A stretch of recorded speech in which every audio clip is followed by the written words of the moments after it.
If we had, yes, donate to the school, $ FDMG School on your Cash App. $ FDMG School on your Cash App. $ FDMG School on your Cash App. $ FDMG School on your Cash App. If you need to mail in your donation, make it payable to the FDMG Academy, P.O. Box 9634. P.O. Box 9634. P.O. Box 9634, Wilmington, Delaware. That is Wilmington, Delaware, 19809. We appreciate $1, but we would rather have 10. We appreciate $20, but we would rather have 50. We appreciate $50, but we would rather have 100. We appreciate $100, but we would rather have 200. We're trying to renovate a school, brothers and sisters. We're trying to renovate a school. We're not fixing a flat tire. We're not fixing a flat tire. We're not opening up a penny candy shop. We're not selling water ices, okay? We're not selling hot dogs. We're renovating a school. Do you understand? Do you understand? So please, brothers and sisters, give what you can. We're building an institution, okay? We're trying to give our children a chance that we didn't have. That's what we're doing. I don't have to pin it because I done already told you what it is. Don't be lazy. $ FDMG School. Don't be lazy. $ FDMG School. Before I continue with my message, thank you, Sister Avanti, $10 coming on the Cash App. Thank you, sister. Next time, make it 20, but thank you for that 10. I know you barely had that. Thank you, sister. All right, everyone. Thank you so much for tuning on in. We have a lot to get into today. I'm going to take my time. We have so much to get into. Thank you so much for tuning on in. The Correct Chat is undefeated. Let's go. FDMG is coming. FDMG is coming. FDMG is coming. It's coming. Hold on. Yeah. Nah, I got this. I got this. FDMG is coming.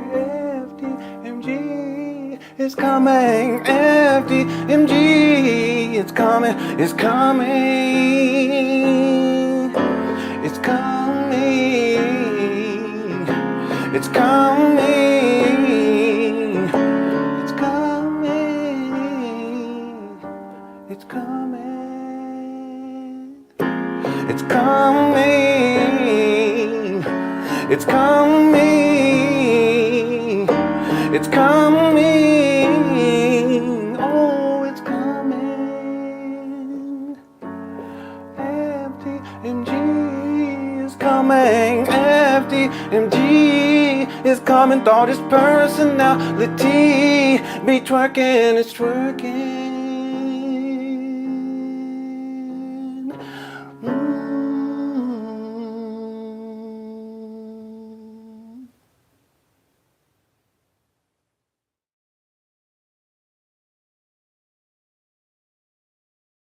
All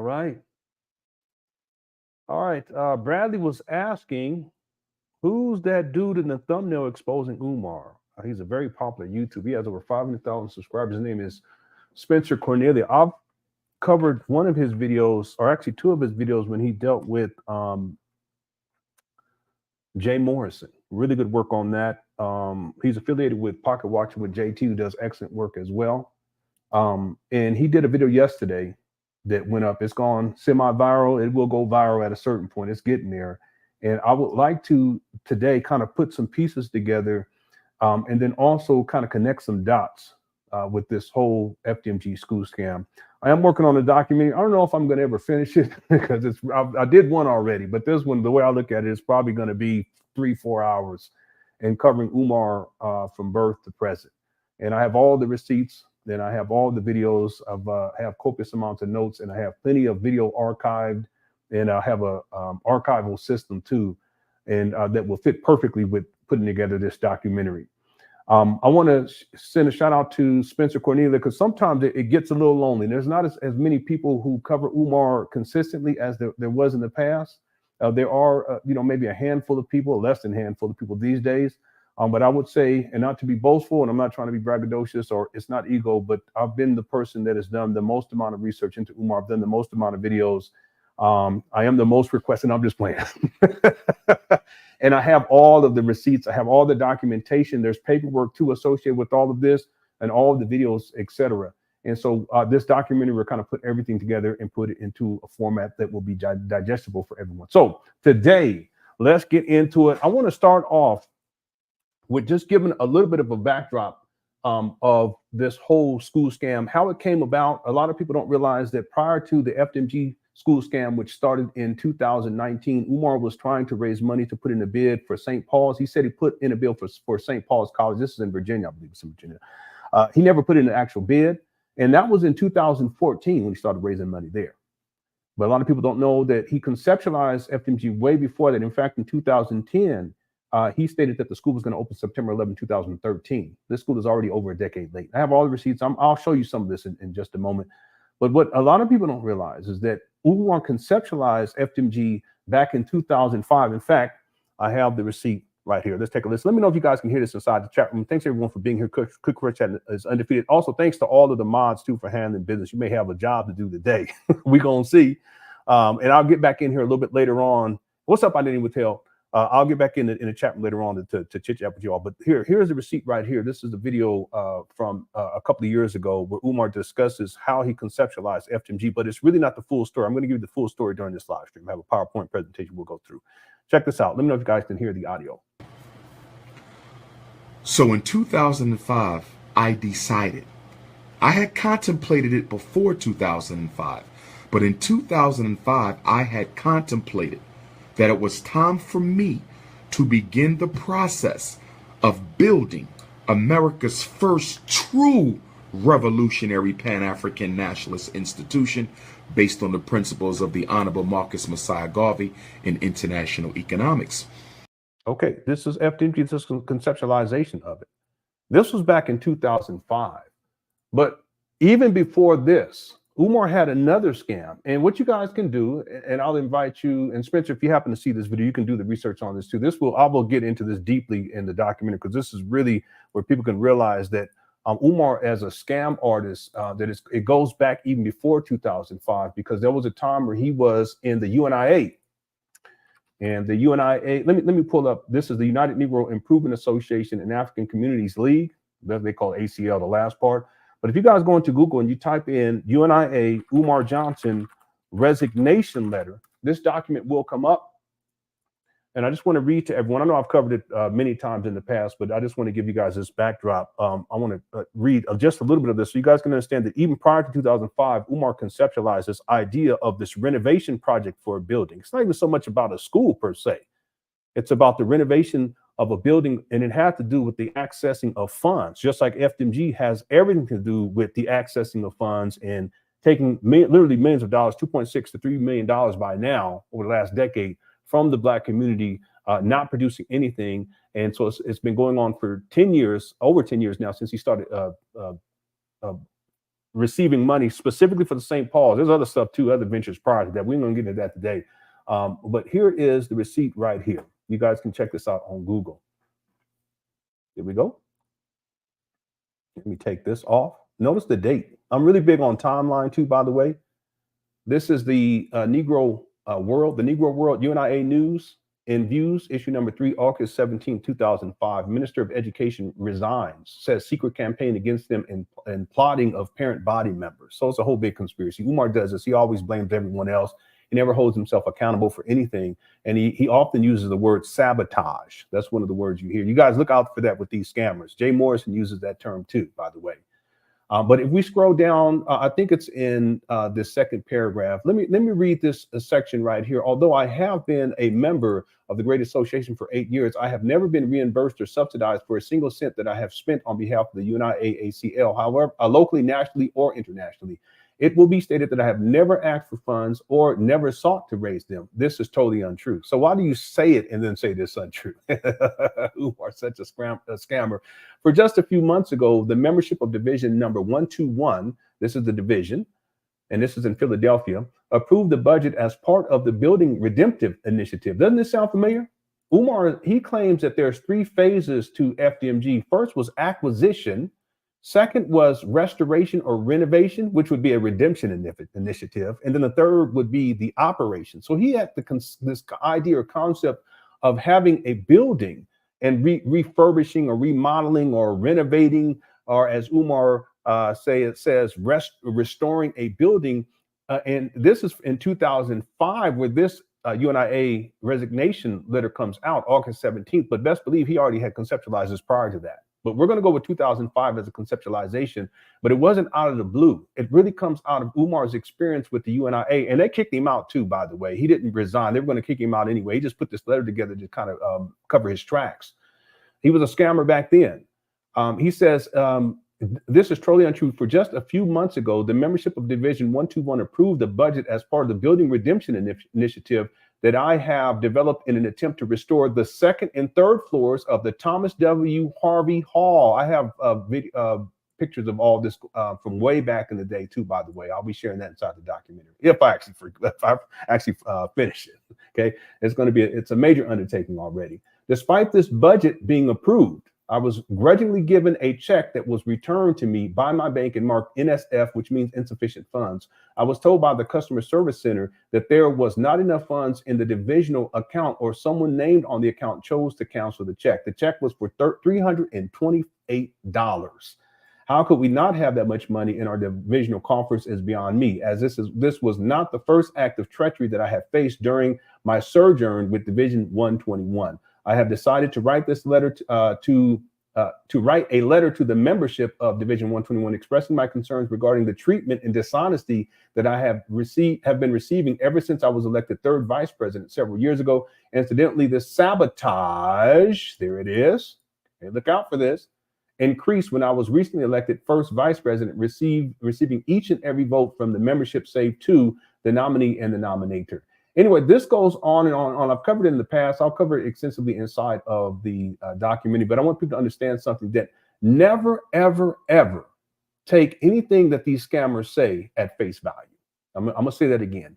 Never, ever, ever take anything that these scammers like Umar Johnson, like Jay Morrison, like Polite, never take anything they say at face value. Though he's spinning a story and a narrative, it's much, much more complex than this. In fact, I'll just say this very quickly because it makes no sense. If you're going to restore the second and third floors of the Thomas W. Harvey Hall, and I could actually show what that looks like. You can actually Google that and it'll come up. If you're going to restore the second and third floors, how are you going to do that on $328? What's going on here? You see what I'm saying? It's much deeper than this. The other thing, too, is understand that what Umar was attempting to do was he was trying to seize power from division number 121. And he was turning the younger generation against the older generation because he wanted the younger generation to follow him. And he wanted to become what is called the president general. Okay. In fact, more recently, this was last year, and I have the actual video. I found it. Actually, I think it was this year. It might have been the end of last year, but it may have been earlier this year. I can't recall right now. I apologize for that. But the current president general issued a letter and sent it out to all the UNIAs and told them not to deal with Umar until Umar apologizes for what he did. Does this sound like he's done something here that needs apology? Not necessarily, but there's other things that he did that he doesn't talk about inside of this resignation letter, like turning the young generation against the older generation, etc. But I want to make this point. Never, ever take what these scam artists say at face value. And this includes Umar Johnson. Okay, so let's be clear about that. Even though Umar conceptualizes FDMG and he talks about it in 2005, he doesn't speak about how that same year in 2005, he resigned from the UNIA. And he had been in the UNIA for several years at that point. But what he was doing there specifically was he was trying to set up this scam to get money, to gain access to the coffers so they can have money to do a renovation project. Just like here we are with FDMG all these years later. It's amazing. Almost 20 years later. And he's doing the same thing. The difference is he's been able to gain millions of dollars, mainly from the Black community here in the United States of America, $2.6 to $3 million. There's a poll up here too, by the way. I want you guys, invite you guys to vote your best estimate in terms of how much you think Umar has collected up to this point. I'll give an analysis of that a little bit later on and give you guys my insight based upon my research. Everything that I'll say here is research based. I have all the receipts to back it up, just like I just showed you guys this UNIA letter. I've also talked with people who were dealing with Umar Johnson back in 2005 when he was part of the UNIA, and they told me a lot of the information that they told me it actually fits in line with some of the things that Umar Johnson has said about the UNIA in different lectures and interviews. Okay, all right. So let's be clear about this. That FDMG, the idea of FDMG, Umar says in 2005, that's when he conceptualized FDMG, but it wasn't until 2010 wherein Umar posted on his Facebook account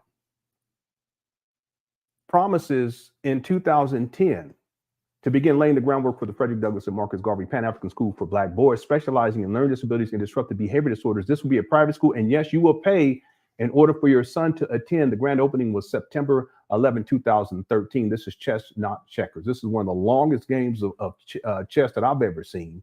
So some people will say, well, he started this in 2010. No, he conceptualized it in 2005, and actually a little bit before 2005. It's just that he's very specifically in the UNIA. He does this resignation letter, but the fact it could be 2004. This idea of having a building. It's not about educating boys. That's just the jump off at later on. But back then it was about gaining access to money, the organization's money, the coffers, as it were, but then also to gain more power. The idea is that if I can renovate these top 2 floors, the second and third floors, this will give me more clout in the organization. Therefore, I can seize control. And this is Umar back in 2005.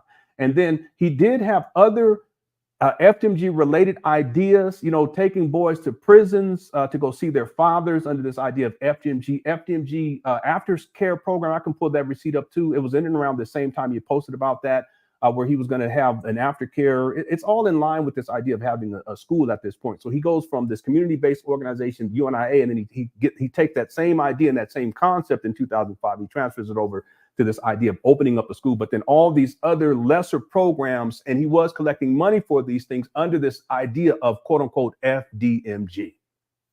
So here we are in January of 2010, where Umar Johnson posts this on his Facebook page. In fact, let me do this. I would like to provide this link to everyone so you can look at this for yourself in point of fact, because I don't want people to say it's a screenshot, you're making it up.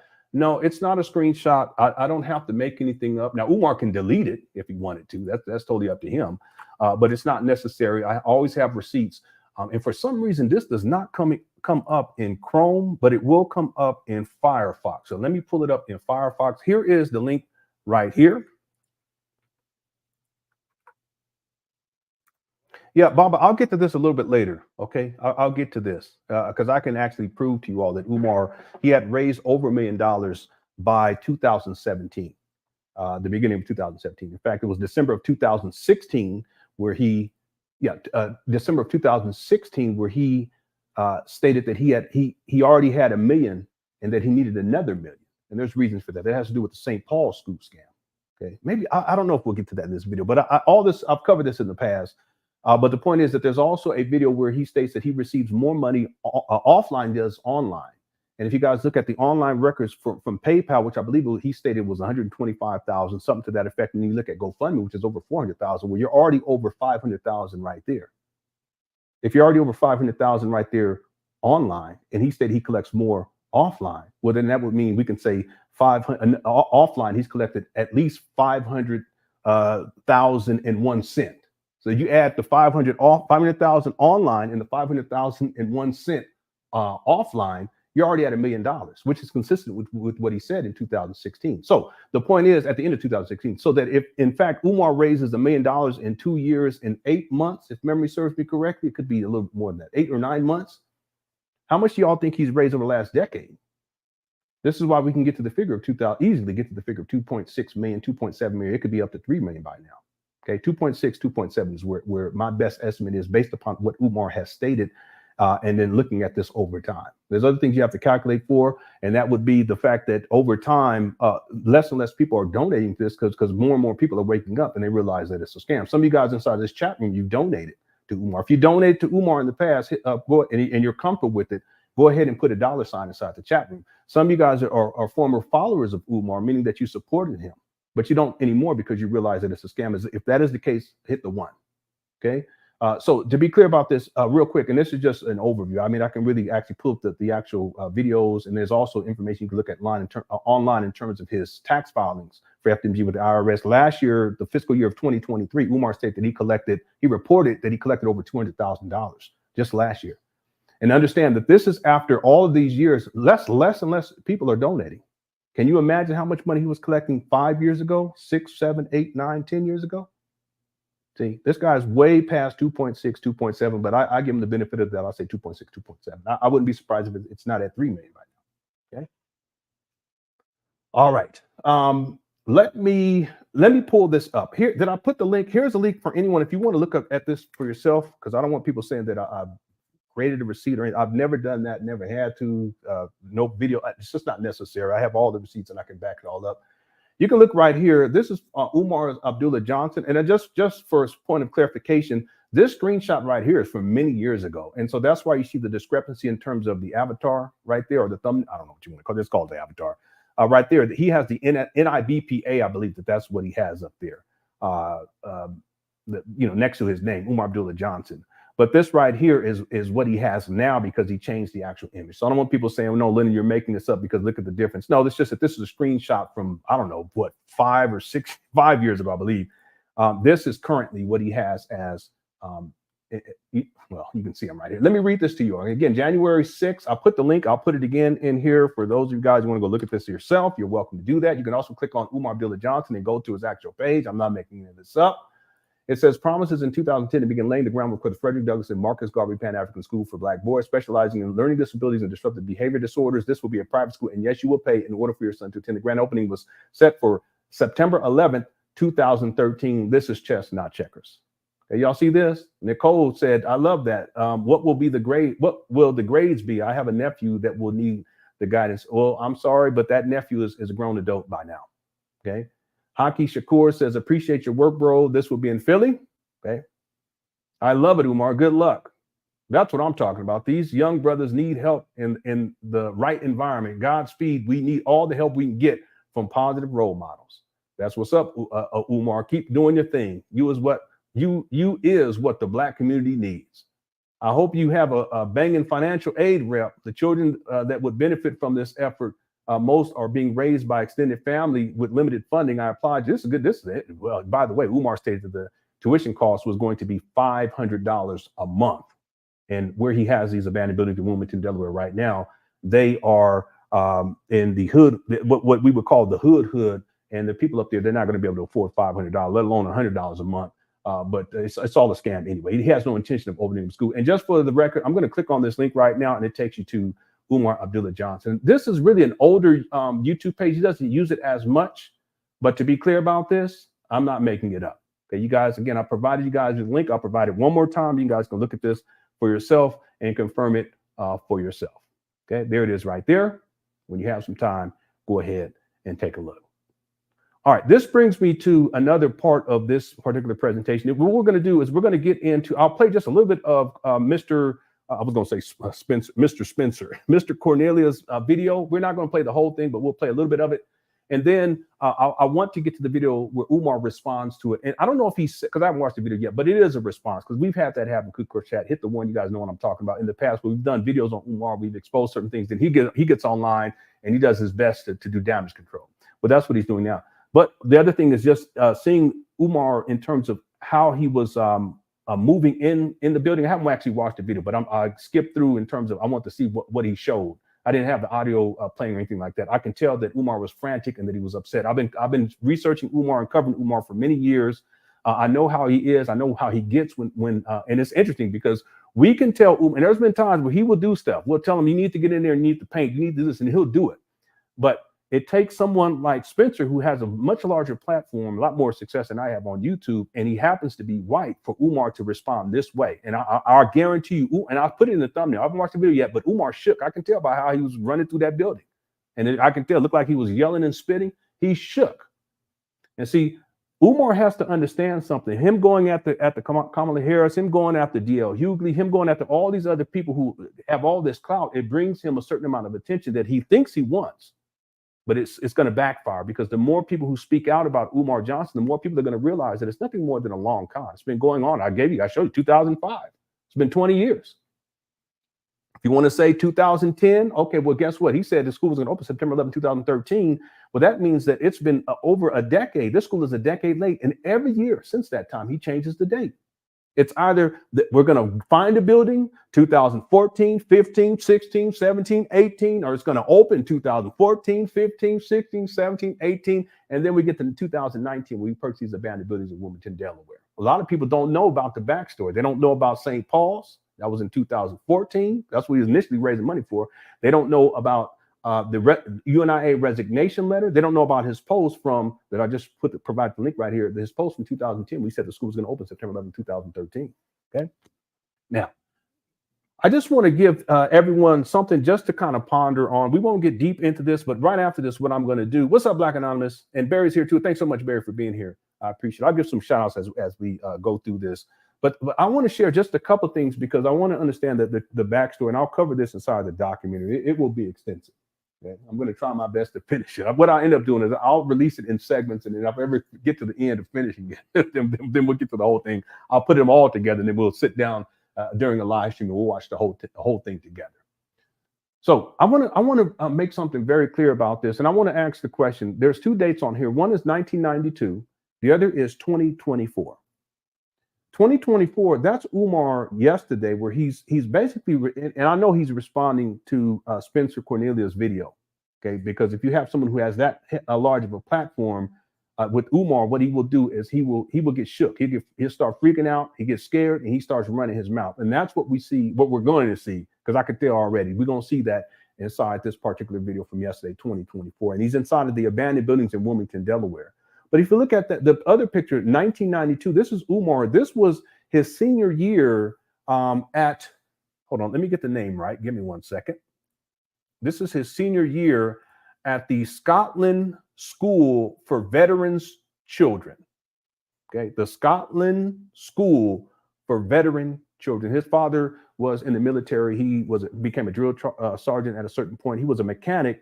And there's a whole backstory to that. I'll cover that inside of the document as well. I just don't want to get into all that right now. But the point being is that this was Umar Johnson's senior year. And if you look at the picture at the top, in the middle and the top, that is the school that Umar went to. It was a boarding school. Okay, it was military. In fact, there were summers where Umar explains how he went to ROTC training, and they sent him down south. In addition, this school right here is in Philadelphia.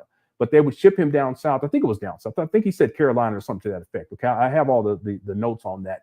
But if memory serves him right, I think I'll say this: it was down south, and he received military training. So it's a boarding school. There's a militarized type of an orientation there. Notice how Umar, he's not dressed how a normal child would be dressed if they went to a public school, because this is a private school. Okay, school food was provided for him, clothing was provided for him, lodging was provided for. Sound familiar? Follow me on this. This is in 1992, because what I'm outlining here is that we can say, at least from my research, that the conceptualization of FDMG actually goes back to the Scotland School for Veterans Children, 1988, and I'll say circa 1988, because there's some discrepancies in terms of how Umar explains this. You can never take anything that these scammers say at face value. You got to do your own research. And I've done extensive research into Umar. He did attend this school. However, I've heard him say in one video that he started when he was in the 8th grade. I've heard him say that he started when he was in the 9th grade. I heard him say he started in the 8th grade, and then he went back to his other school because he didn't want to miss the graduation. And then he started his freshman year there, and that would have been 1989, I believe. Let me just think about this for a second. No, yeah, that would have been 1989. Okay, I'm going to just go, and I'm going to say circa, okay, because it's not very clear. He's giving conflicting, I'll just say conflicting stories on this.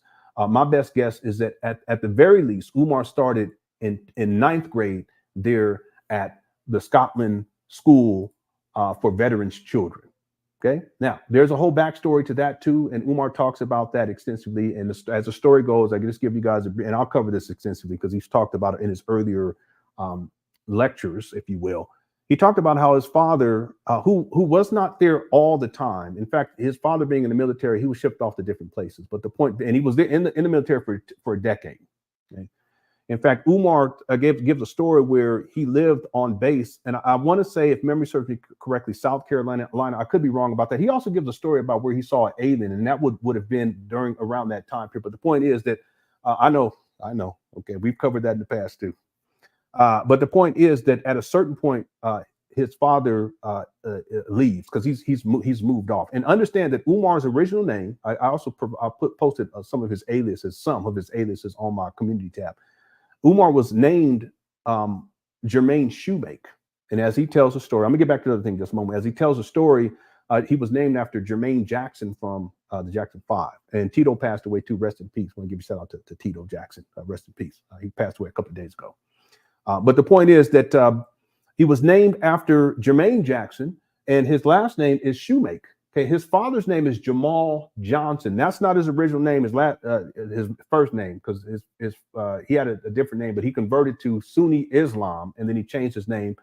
And so Umar, he was born as Jermaine Shoemake, and then his father, he goes and he's doing this thing in the military. When he comes back into Umar's life, he renames Umar and some of Umar's other siblings, and that's why Umar's name is Umar ibn Abdullah Johnson. He has many other names that he used to. I posted that for people on my community chat. Take a look at that when you have some time. I won't get into it right now.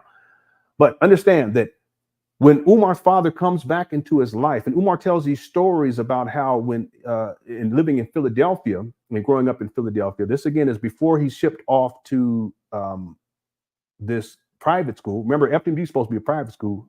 Before he shipped off to this boarding school, FDMG initially was supposed to be a boarding school, you see? Before this militarized type of structure, FDMG is very much so militarized. It's a militarized structure. When he says things like, I want to pound your damn chest in, that's militarized. That's militarization. It's like corporal punishment. It's fascinating when you really get deep into this. His father comes back into his life and he notices that Umar's too close to his mother, as it were. That's what his father says. And this deals with the enmeshment that still continues to this day. And so with his father, and I think that there was other things that were going on that Umar hasn't spoken about, that his father hasn't spoken about, and I can only speculate about. But in my opinion, there had to have been other things going on besides Umar being too, quote unquote, close to his mother. And so his father his father called him a mama's boy. He decides to ship him off in the 8th or 9th grade. And he ships him off to a military academy called Scotland School for Veterans Children in and around circa 1988. And then from Umar, either from the 8th grade through the 12th grade or from the 9th grade to the 12th grade, Umar is there at a boarding school. And during the summers, he's shipped off someplace else to do ROTC and get more military training. And so there's a massive separation from his mother and from his other family members, which has had a profound impact in terms of Umar, as in his emotional development, his psychological development. And many of us ask the reason, why is he the way that he is? So there's many different reasons, but this is one of the reasons why, because he was stripped away by his father from his family and the extreme levels of enmeshment that he had with his mother. And then now no longer being able to be around his mother, no longer being around a mother who is catering to him and coddling him, and then an overbearing father who is a drill sergeant in the military comes in on the scene and takes all of that away and ships him off. The point being, as I kind of bring this back around to this Spencer Cornelia, is that Umar going to this private school, boarding school, had a profound impact on Umar. And so the conceptualization of FDMG doesn't actually take place in 2005. Because what Umar is really doing is he's attempting to reinvent his experiences at the Scotland School for Veterans Children, but he juxtaposes it to what he calls FDMG.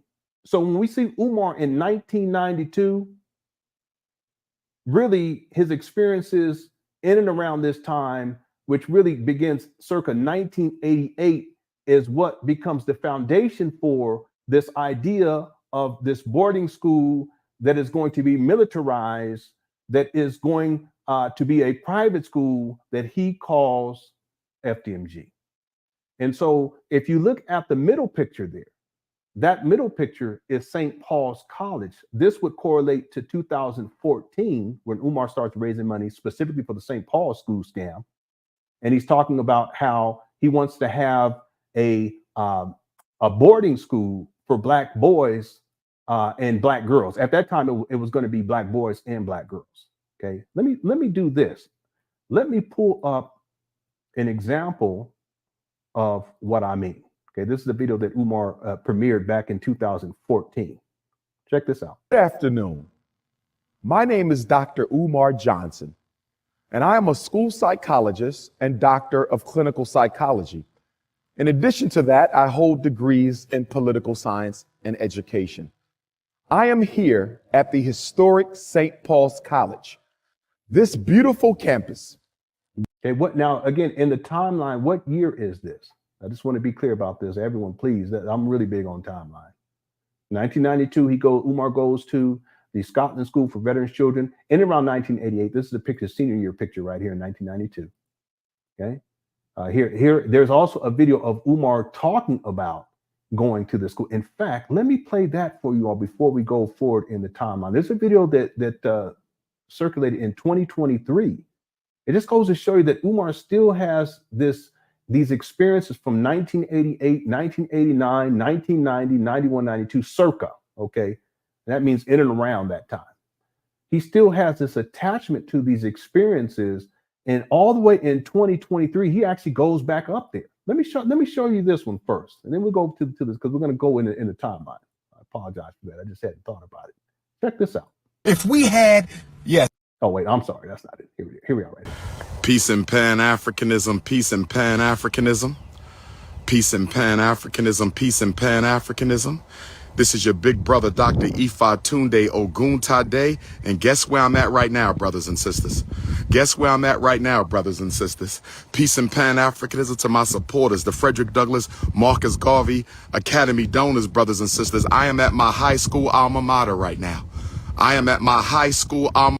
See, it's all connected. He's talking about FDMG, right? In Wilmington at this point, but it's also connected to the St. Paul school scam. But he's connecting all of this back to his high school experience. Again, there's some conflicting reports. My best guess is that he was shipped off in 9th grade. I've heard him say or allude to being it was 8th grade, but I'm going to go with in 9th grade, 9th, 10th, 11th, and 12th grade. Okay. But he's still going back there in 2023, and there's a connection because it's all interconnected. Watch this. Mater. I am at the Scotland School for Veterans Children in Scotland, Pennsylvania, just next to Chambersburg. I am at the Scotland School for Veterans Children of Scotland, Pennsylvania, right next to Chambersburg. Y'all see this building in back of me? That's where I lived at from 10th grade through 12th grade. Y'all see that building? Okay, now look. You see that building? You can find this online. That's where I got the actual picture. Just so you guys can see the researchers there. That was called the Large Line. That's where the senior high school males live right there, brothers and sisters. This is the chapel. Y'all see that behind me? That's the chapel. But because I was a Muslim student, I didn't have to go to chapel except for special occasions. Y'all see that building right there? That's the school building right there, brothers and sisters. That's where we graduated from. That's the school building. Let me show you over here. That's the small gym where we would play basketball on the weekends. That's the small gym where we would play basketball. They go to big gym all the way down there, brothers and sisters. This is only a small part of the... We're going to go through the whole thing. We're taking our time tonight. But y'all see?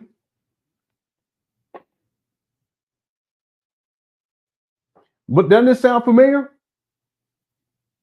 DD.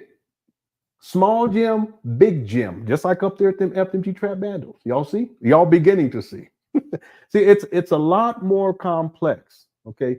It's like a tapestry. And it's not just scamming. It's a mental health, psychological, emotional thing. All of this with Umar. See? And that's why when Spencer does his video yesterday, Umar has no choice but to get up off his ass and run up there to these abandoned buildings where he has a small gym and the large gym, and he has to do something to try to cover his tracks. It's not going to work. See, it's inevitable. Okay, it's already a failure There's no way. Umar already admitted that it's not going to be accredited. It's already failed. And if he tries to open up something, it won't be accredited. And this Umar Johnson follows, y'all gonna eat it up. Yeah, look what. Yeah, okay, that's just mind control. You're being irrational. I ain't gonna get on to y'all today. Okay, but y'all see this? Big Jim, small Jim. Have you heard this before, Jimmy Jamboree? How many times have you heard this over the years? Big Jim, that's a small Jim. That's the big Jim, that's a small Jim up there in Wilmington, Delaware. It's the same thing. Really quickly, Edward became a member. I think this is returning. Thank you so much. I've actually posted something. If you're a member, while we're doing this live stream, go on over to my community tab and see what I posted for y'all today. And then come on back in here and type it. As a matter of fact, any of you members who've already seen it, I haven't had a chance to reply. But and I'll get to that after this live stream is over early tomorrow morning. Go ahead and tell people or give people an idea in the chat room who aren't members and tell them what you saw, or at least an idea, because you got to see it to believe it. So anyway, thanks, Edward, for becoming a member. If you're interested in becoming a member, there's a join button listed down below these videos. Okay, thank you so much, Edward, one of the OGs. The 185 says, perhaps if there was a Marcus Garvey malt liquor beverage or a Ving Rains vodka, that would fix it. Cookie Crush Chat undefeated. Some archers are gone. Wait, my grandmother was a donor. My fight is not over. Yeah. And there are people who are here inside the Cookie Crush Chat. And if you're new here, that's what we call the chat room. It's kind of like an ode to Umar and this madness. I didn't name it. Y'all named it a long time ago, and I just went with it. But the 185, what they're referring to is that there was some granny archers at these block parties. A whole other story. I'll cover that inside the documentary too. But there are people, I want to make this point, that there are people here inside the chat room today. They may not have donated to Umar, but they have family members who donated to Umar. They may not have been a supporter of Umar, but they have family members who were supporters or still are supporters of Umar. So the important aspect of this is that more and more people are waking up, and Spencer Cornelia, his work, his video that he did yesterday is going to have a major impact on this whole, it's really a necessity to shed light on what Umar has been doing for over 20 years. It didn't start in 2019 when he acquired these abandoned buildings for $400,000. Online records show. He never provided any receipts. It could have been much less than that. I did the research and found that. In fact, let me be clear. I don't think I actually found it. I think someone else found that and sent it to me. Okay, so I just want to make sure that I'm not overstating that. If memory serves me right, someone found that and sent it to me. But I could have found it myself so long ago. It didn't start in 2019. And if we look at the Facebook post, it didn't start in 2010 either. It goes back to at least 2005, which would mean that this school scam has been going for 20 years. But from a mental, psychological perspective, the conceptualization is rooted in Umar Johnson's experience of going to this boarding school, this military boarding school called the Scotland School for Veterans Children, circa 1988. Okay. All right, thanks to ones for the super chat. I appreciate it. And what's up, Brother Dion? Brother Dion says, look like the bully from the movie Class. He's talking about Umar in this picture right here. I don't remember that movie. I would have to go and look, okay? But I wouldn't be surprised. All right, you may be talking about the other picture on the right, you know, the irony of it. Thanks, Dion. I hope everything's going well with you, brother. Thanks for the super chat. 1992-2024. Okay, let's get back to this video right here where Umar is talking about his experiences at the Scotland School for Veterans Children, and then draw the correlation to St. Paul's, because there is a correlation. Here we go. Campus. This is only a small part of the campus. This is only a small part of the campus, brothers and sisters. I can't show you the whole campus because this is private property now. The Scotland School for Veterans Children closed down about a decade ago. It's now owned, I believe, by a private Christian school. So this is no longer the Scotland School for Veterans Children. This is where I was from 1987 to 1992. This is where I was from 1987 to 1992, brothers and sisters. I'm at the Scotland School for Veterans Children, where the Prince of Pan Africanism did his high school. I'm at the Scotland School for Veterans Children, where the Prince of Pan Africanism did his high school, brothers and sisters. I haven't been here for 25 years.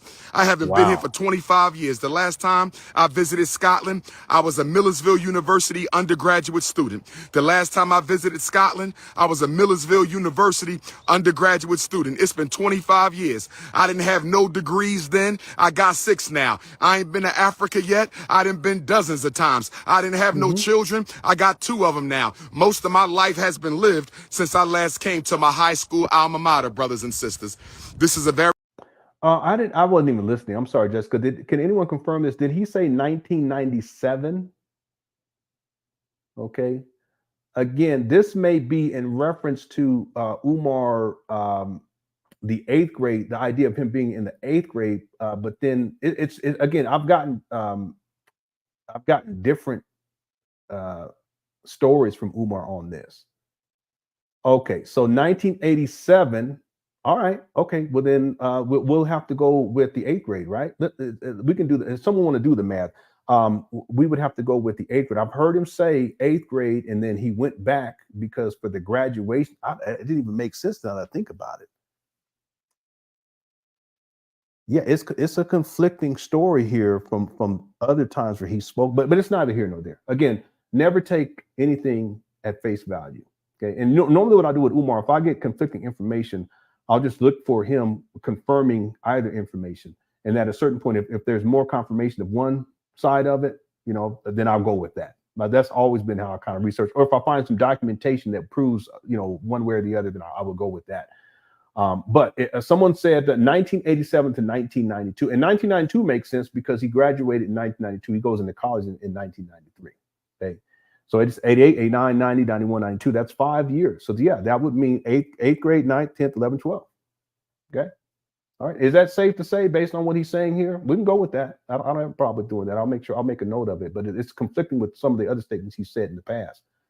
Let me rewind that just for significant place for me. My own research, and let me listen to what he says. I was a Millersville University undergrad. Brothers and sisters, I'm at the Scotland School for Veterans Children, where the Prince of Pan Africanism did his high school. I'm at the Scotland School for Veterans Children, where the Prince of Pan Africanism did his high school, brothers and sisters. I haven't been here for 25 years.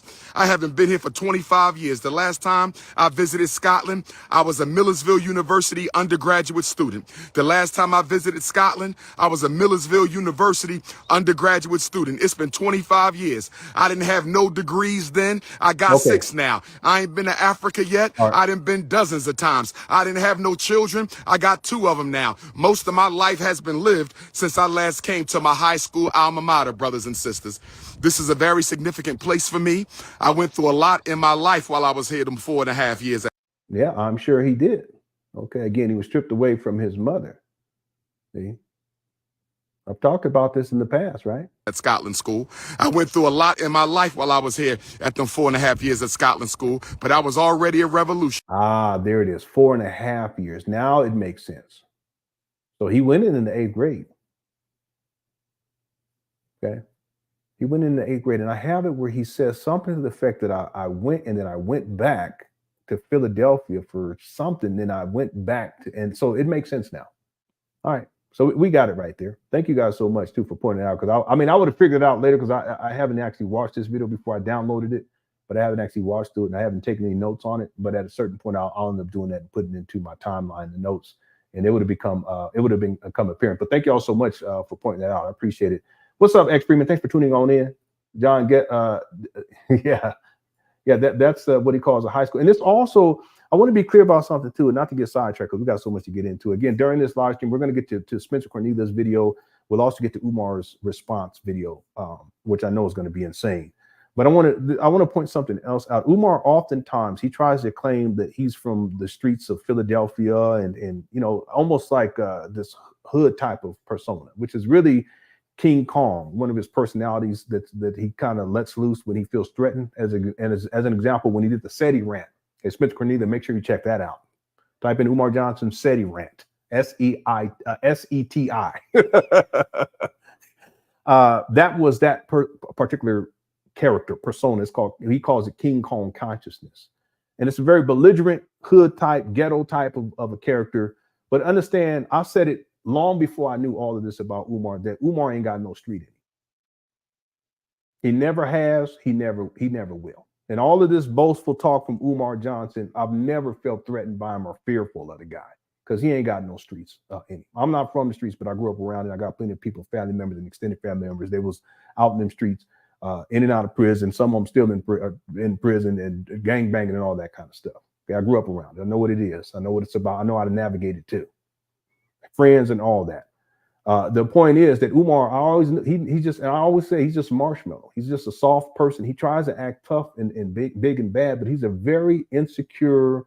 It's almost like a little child that's been bullied, but he's turned into the bully, but it's more of a defense mechanism than anything else. He's not from the streets. There's nothing about him that we would say he's hard back in the day. He ain't hard. Okay, he's a marshmallow. That's what we would say. And the reason I'm bringing this up is because even though Umar tries to paint this picture, understand that for him to be able to go to a private school, look at the picture. For him to be able to go to this, I mean, it looked like Hogwarts. I mean, come on. For him to go to a private school where everything is provided for him, he's not out there in the streets. And understand that when the school year is over with, he was being shipped off to ROTC in another state. I believe it was South Carolina. Don't quote me on that. Okay, but I'll have all of that clarified inside the documentary. Okay, he's going to school, uniforms, just like he wants uniforms, the children to have uniforms at FDMG. But understand that it's not as if Umar is in them streets from the 8th, 9th, 10th, 11th, and 12th grade. That's not the case at all. He was in a position of privilege, in point of fact, where he had lodging, he had food that was provided for him, clothing, everything was provided for him. That's why here in 2024, he still expects everything to be provided for him. It's just now these days, before it was a state that provided these services for Umar, because his father was a benefit provided to his father who was in the military. Anybody remember which branch? I think it was, he was a Marine, in point of fact. Okay, he started off repairing cars, but he became a drill sergeant. He was a mechanic, then he became a drill sergeant. But because of him being in the Marines, Umar received this benefit. None of his siblings were sent there. It's just him. Just Umar was sent out of everyone. And so the point being is that he actually was able to have an experience that most Black people don't have. And that is to be able to go to a private school, and in this case, a military private school, and to have everything paid for and provided for him. And again, that was way back in 1988. It could have been 1987. Now that I'll have to do a little bit more math. But the point is that here we are in 2024, Umar still has the same orientation. Everything must be provided for him. That's why he's always saying, I need, please provide this. Send me money, get on your Cash App, get on your PayPal. We need a roofer. We need someone to come and paint for free. In fact, you have to pay me so that you can come and paint for free. And it just goes on and on and on. He hasn't grown out of this from 1988. Here we are in 2024. It's the same thing. So I just want to point that out because it's relevant to this whole Umar Johnson saga. Umar is a character. He's a chameleon, in point of fact. He's a chameleon. He will change and morph depending on the situation. And that's why I've talked about this in the past. He has this character that's the professional that dresses in three-piece suits. He calls that, that's the school psychologist. Okay, he also has Big Papa. That's more of the kind of like perverted playboy / what we used to call it. He's a pimp player archetype type of thing. So then he has Big Papa. He has King Kong conscience. That's the thug, but there's nothing thuggish about him. He didn't grow up. He don't know nothing about that. I knew that from the beginning. Okay. Let's continue with this video. Here we go. I was already a Pan Africanist coming from Meade Elementary School in North Philadelphia at 18th and Oxford Street. Then I went to Bieber Middle School at 59th and Malvern in West Philadelphia. And then here to the Scotland School for Veterans Children. My God, so many memories, so many memories, so many memories. It still looks exactly the same, y'all. I used to stay in that room right up there. I think I was in the middle room. I'm going to show y'all where I was, brothers and sisters. I'm going to show y'all where I was. If y'all look at that building behind me, look at the middle, the top middle double window. Y'all see 3 sets of double windows. Are y'all following me? I'm talking to my Dr. Umar supporters. Right in the middle of the building, which is the main administration building. See, I wouldn't be surprised if he does not. mean, I would be surprised if he doesn't mention donations for FDMG by the end of this video. I could be wrong, but we're going to see. But up top was the dormitories for the senior high school boys. Y'all see up top, the centermost window, the centermost double window, that was my room. That's where I lived at. And I used to pray looking out that window every night. I was still within the Islamic tradition at that time. I get on my hands and knees and make my salat. Ramadan Mubarak to all the Muslims out there. Ramadan Mubarak to all the Muslims out there. Ramadan Mubarak to all the Muslims out there. But I lived in that room right there, brothers and sisters, and I would pray.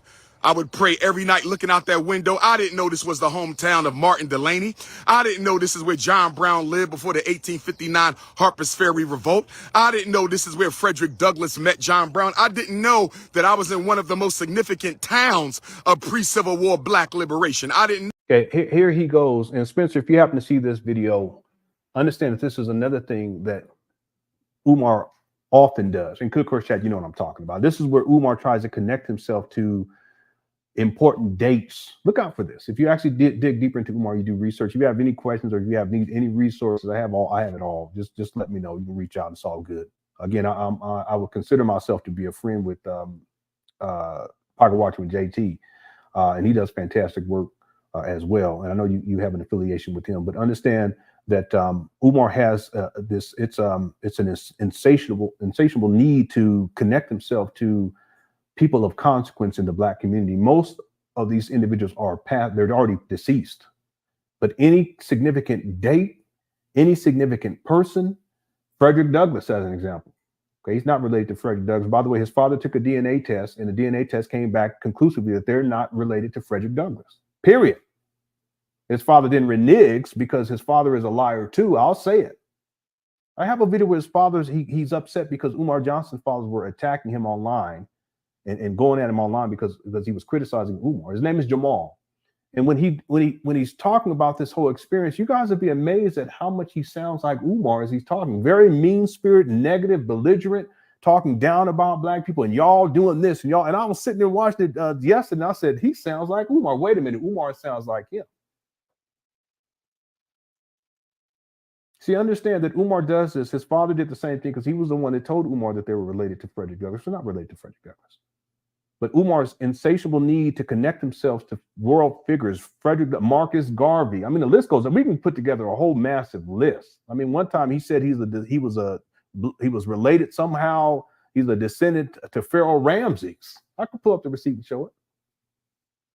Show your audience that, because there are some serious mental health issues dealing with Umar that exist as well. But all of this is to prop himself up, to make him appear to be in his own deluded world where he appears to be some sort of great leader. But really what he is a cyber bomb who had everything provided for him way back in 1988, as it were. And here we are in 2024. He hasn't grown out of that. Even him going to college, he took out student loans. It delayed his need to get out into the world and make a way for himself. People sending him millions of dollars for FDMG since 2014. It delays the need for him to make a way for himself. And here we are in 2024. It's the same shit. Ain't nothing changed. Let's get back to it. Here we go. Know that, brothers and sisters, but without me knowing, Frederick Douglass and Martin Delany and John Brown was working on my soul right here at the Scotland School for Veterans Children, without me even knowing that Shields Green and Osborne Anderson and Lewis Sheridan Leary and John Anthony Copeland and Dangerfield Newby, they was working on my See, here you go. spirit, brothers and sisters. I was a revolutionary before I got to Scotland, but I think I had to come through Scotland to pick up the Martin Delany energy. I had to come through Scotland to pick up the John Brown energy. I had to come through Scotland and get that John Anthony Copeland and that Lewis Sheridan Leary energy, brothers and sisters. I'm at my high school alma mater, brothers and sisters. They go to flagpole right there, y'all. I used to be in charge of the color guard. I had to raise the flag. They made the Pan Africanists raise the flag right in front of the. Y'all see the flag? I used to have to raise the flag, brothers and sisters. I used to have to raise the flag, brothers and sisters. I used to have to raise the flag every day because this was a JROTC school. This was a JROTC school. They go to high school right there. And remember, Umar was he had talked about how they were going to have these massive flags at FDMG up there in Wilmington, Delaware. It's all the same thing. And he said it's going to have red, black, and green, but we also have to show the United States flag too. You guys remember that? Anyone remember that? Hit the one. It's all the same thing. It's all the same thing. Okay, they go to canteen. That's the large line, small gym. I used to sneak into the windows over there and play basketball. Down there's the football field, the track. We had football. Yeah, he was sneaking in the windows too when he was looking for these buildings. That's a whole nother story for a whole nother time. He was trespassing. Yeah, Delvon, that's what he do. Practice Ray over the field right there. This is memory lane, brothers and sisters. This is memory lane, brothers and sisters. You're getting a little bit of the Prince of Pan Africanism right now, uncut. I'm at my high school right now, uncut. University of Curacao, April the 15th. It all started right here, brothers and sisters, in the childhood home of Martin Delaney, in the place where John Brown prepared for the raid. There you go. This is where I finished my high school studies, brothers and sisters. My God, I ain't been here in 25 years, and this might be the last time I see you, Scotland. I don't know what the future holds, but I tell you one thing, if they ever put this school up for sale, I'm buying it. What do you mean you're buying it? What about FDMG in Wilmington? Understand that he had already acquired FDMG in Wilmington, but this is no different when he said he was going to buy the school in Detroit. He was going to put $500,000 down. Well, if you have $500,000 down, why don't you finish this trap battle up there in Wilmington, Delaware? And Umar's mind is like infinite money because he doesn't have to do anything. He doesn't have to work for it. People send it to him willfully.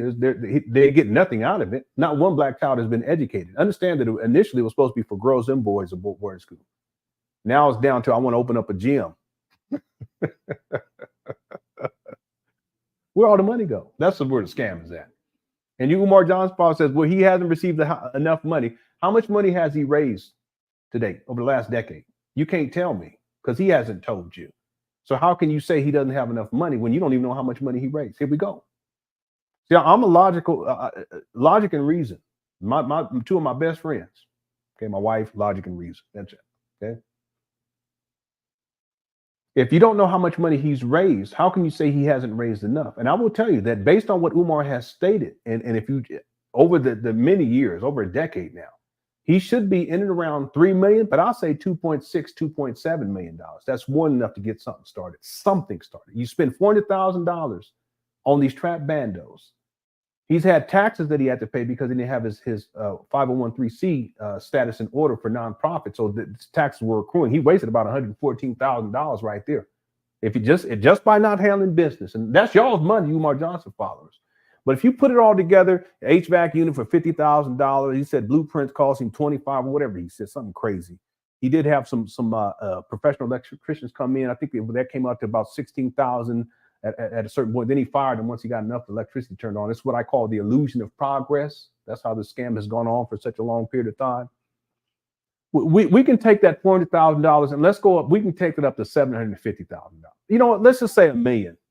Let's just say $1 million. Umar should be sitting on $1.6, $1.7 million right now today. You think he got 1.6, 1.7? No. In fact, it wasn't but a couple of months ago where he had made a phone call to a guy that was at Harbor Freights, and the guy was picking up supplies for a paint day. And the guy says, I can't remember how much it is. Could Chat let me know in the chat room. The guy says something to the effect that, you know, how much this is all going to cost. We'll let you know before we purchase it. It's going to be like $300 or something like that. And Umar, you should have seen his. He was like, oh no. He was like, oh wow. Oh, what you tripping off of $300 for? See, he should be sitting on 1.6, at least $1.6, $1.7 million. See, there's no excuses. That's what the scam is at. So for you Umar Johnson followers, okay, it was 200. And what's up, De Niro Jones and Dominique? It was $200 and some change. And Umar, you can tell his emotions come out because he ain't got the money. So where's all this money gone? So you Umar Johnson followers who say he hasn't received enough money, that's what he told you all, and you just repeat verbatim what he said. It's called mind control. It's cult. It's a cult type of thing, and that's a damn shame. Because you should have enough intelligence, critical thinking skills, logic, and reason to say, hey, wait a minute, this don't sound right. If you've been collecting money, if you said that you collected, and you don't even know because y'all ain't even done the research, but I can pull up the document right now. I'm not here to badger you, Umar Johnson followers. Just you guys at a certain point, you're gonna have to wake up If you're repeating verbatim what Umar said, understand you're a minion at that point. You're mind controlled. You're just repeating verbatim. On his taxes for the fiscal year of 2023, Umar claimed to have raised a little bit over $200,000. Why is he tripping off of $200 for paint supplies? Because he doesn't have the money. He done tricked the money off over these many, many years. So for you, Umar Johnson, follow, I'm gonna say it again. When you say he hasn't received the necessary support from black people and it's black people's fault and he don't have enough money, how much money has Umar raised? You don't know. The last time Umar gave an update was what, 5 years ago? And even that wasn't realistic. I got the receipts where he said back in the end of 2016, Umar said that, and I'm not mad, I'm just, Umar, he started yelling and screaming and spitting on him. That's not what I'm doing, okay? He said at the end of 2016 that he had already collected $1 million. I can pull up the receipt right now. He did it in video format, and he also did it on his Facebook page. He's had more than enough money to get something started, but listen, this money goes towards his lifestyle. It goes towards him paying child support. We covered that in the last live stream. A lot of people don't want to watch that one. I can tell. Some of you men, boy, you coming up with all kinds of excuses. Child support is so bad, blah, blah, blah. Well, listen, just take care of your kids in the first place. You wouldn't have to go to child support. And that's it. There's nothing else to talk about. Be a man, handle your business. Okay? Be a father, handle your business, I should say. Right?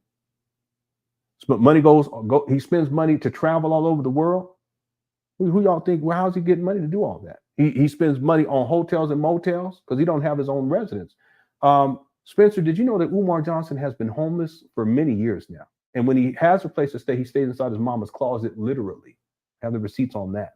His mama had an eviction too recently. It wasn't recently. What was it, last year? Remember, was it this year or last year? I can pull the receipt. Umar has evictions too.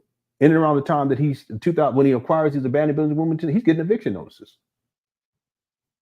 So money is going towards Umar's lifestyle. Umar traveling all over the place, rental cars. He doesn't have his own vehicle. He's renting cars. He's living out of hotel motels. He likes to eat. He also likes to gamble.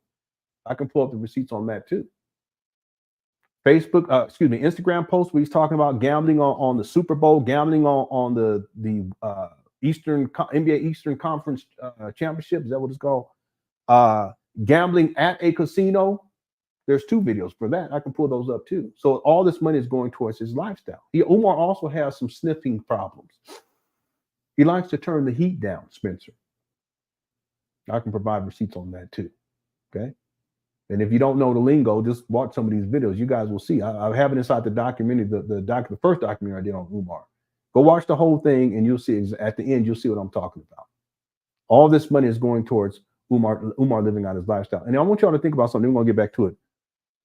Some people are saying, well, how does he go through $2.6 million in 10 years? Easily. If he spent $400,000 on these trap bandos, and again, we can just say $1 million on different things. Okay, let's just throw a million, and that's 1.6. Okay, 1.6. How does he run through that in 10 years? Well, that's only $160,000 a year. Living at a hotel, motels, you're eating all the time. You have a gambling problem. You like to turn the heat down.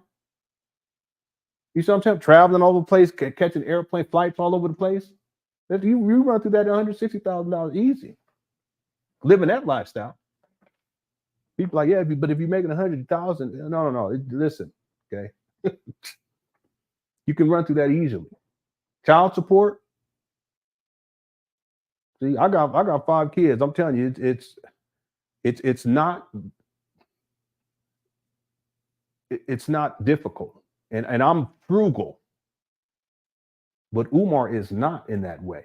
Umar, he spends money on all these things. It's really his vices. So to run through $160,000, no, that's easy. Over 10 years, $1.6 million, easy. Okay.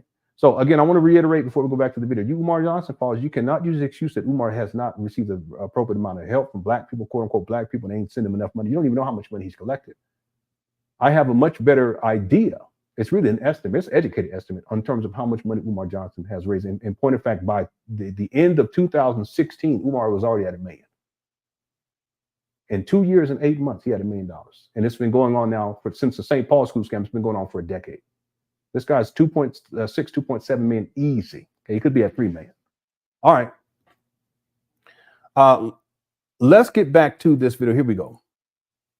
they ever put this school up for sale, this will become FDMG Chambersburg. Who with me, brothers and sisters? This campus is huge. There's dormitories all over this campus, cottages all over this campus, buildings all over this campus. When it closed down, I wanted to buy it. When Scotland School closed down, I wanted to buy it, but we ain't have no money, brothers and sisters. Imagine if Dr. Umar could buy his own high school. Imagine if Dr. Umar can buy his own high school. Imagine if Dr. Umar can buy his own high school and turn it into the Frederick Douglass Marcus Garvey Academy, Western Pennsylvania. Frederick Douglass Marcus Garvey Academy. Yeah, you're right, Lewis. Like the campus looks like St. Paul's campus, Griff. You're right. I'm going to pull up some pictures too and show you all in just a minute. Hold on. Central Pennsylvania. Oh, yes. If they ever sell this campus, we buying this, brothers and sisters. I will sell the Delaware campus to get Scotland School. What? And I haven't watched this video. Can you believe this guy? This video, by the way, is from 2023, April 9th of 2023. Yeah, this clip right here will definitely be in the document. Can you believe this? But I've heard him say similar things about going to Africa shortly after the school opens because white men are going to come to shut him down. So he has to escape to Africa because of sabotage. Anyway, let's keep going. I will sell the Delaware campus to get Scotland School. But this ain't going to be no U.S. Army school when I get it. This ain't going to be no JROTC, go to the Marine Corps, go to the Army. No, this is going to be a revolutionary Pan Africanist campus. This is going to be a revolutionary Pan Africanist campus, brothers and sisters. King Kong consciousness signing out at his high school alma mater, class of 1992, Scotland School for Veterans Children. Peace and Pan Africanism, brothers and sisters. Okay, I'm surprised he didn't ask for donations. Maybe he did and cut off, but anyway, this video is very important from a historical standpoint because you really get an idea of the connection between Umar Johnson's childhood, going back to, and again, this is a senior picture, 1992. But if we do the math, this would mean that he was there in 1987, starting in starting in 8th grade, right? 1990, because that's what he said, 1997, 98, 99, 2000, 2000. Oh, wait, no, well, it depends because the school year goes into the next school year. But the point being is that there's a connection between all of this. Okay, you have what Umar, him being up there at the Scotland School for Veterans Children, and then we're going to say 1987, in around 1987. I'll say circa. But then you see the St. Paul's school scam, and again, they even look kind of similar. You're right about that, Lewis. And thanks for super chat too as well. Defson Carmen, what's up, Defson Carmen says, so he always looked like SpongeBob. He has a flat. I had a high top fade like that when I was a senior too in high school. I didn't look goofy though. You know what I'm saying? I'm just playing. Let me stop. Thanks, Defson Carmen. Thanks, Lewis. Kiara says a young guy I sub to is covering this too. I'm glad more people are exposing Umar. Yeah, the more the better. It's so very important. And again, I've done extensive work. I've done the most amount of work online. I'm gonna do a video for members because I'm not even gonna say it here, but there have been several times I was like, man, it's just too much. And I'll talk about that. I'll do a member video for you guys. And that's why Spencer doing the video yesterday, it kind of reinvigorated. I was like, you know what? You know, the more people that cover this school scam, the better. The more coverage we get, especially people who have larger platforms. That was a very small platform. People who have larger platforms. It is encouraged. And if I can be of assistance in any way, receipts, documentation, online receipts, videos, timeline, being clear about the timeline, I'm open to helping anyone so long as they're doing this for the right reasons. And so long as they're not lying on Umar, because I've had people do that too, and I just don't support that. You have to be factual. You have your receipts. And if you speculate on anything, you state that. And I do that. I'll say, okay, I'm speculating here. Okay. But that's one thing. I don't want to be associated with anyone who's out here lying on Umar because Umar's lied on me. I didn't appreciate it. And there's other people who Umar Johnson followers who lied on me over the years. I didn't appreciate that. Everyone's forgiven, but know this, that I'm not going to lie on anybody else. Okay. You got to have some ethics and some morals, and I have my ethics and my morals. But if anyone who wants to cover Umar, if you have any questions, okay, my email is LenonHonor@yahoo.com. If you need any receipts or anything, reach out to me and I'll help in the best way that I can. Thanks, Kiara, for the super chat. I appreciate it. Miss Teach sent in a super sticker. Thank you so much. I appreciate the super sticker, Miss Teach, and everyone else too. Thank you so much for all the support that you've sent Dylan as I've covered Umar Johnson. I do appreciate it. I don't take it for granted. Never have, never will. I appreciate that. The Lord give it, the Lord take it. Okay, so you got to have appreciation. Thank you so much, Miss Teach. Louis, because I can picture him buying scratch-off tickets every day too. Little Debbie's in his mouth while he's scratching the numbers with his lucky penny. I wouldn't be surprised by that either. He has a gambling problem. I can pull up the video right now. There's 2 of them. And then I also have screenshots where he's posted over the years on his Instagram page. See, listen, and I've talked about this in the past. If someone has a problem, it's one thing. But you have a serious problem wherein you live stream yourself engaging in that problem. You guys understand what I'm saying? And Umar, he lives his life online. If the internet got cut off, he would be a homeless bum, literally.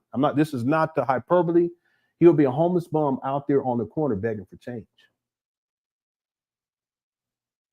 Because he doesn't have a job. He hasn't worked in over a decade. He was fired at his last job, and they walked him out. They gave him a box and put his stuff in and walked him out. Security came and walked him out because of what he was doing. There's legal cases associated with all this too, Spencer, if you happen to see this video.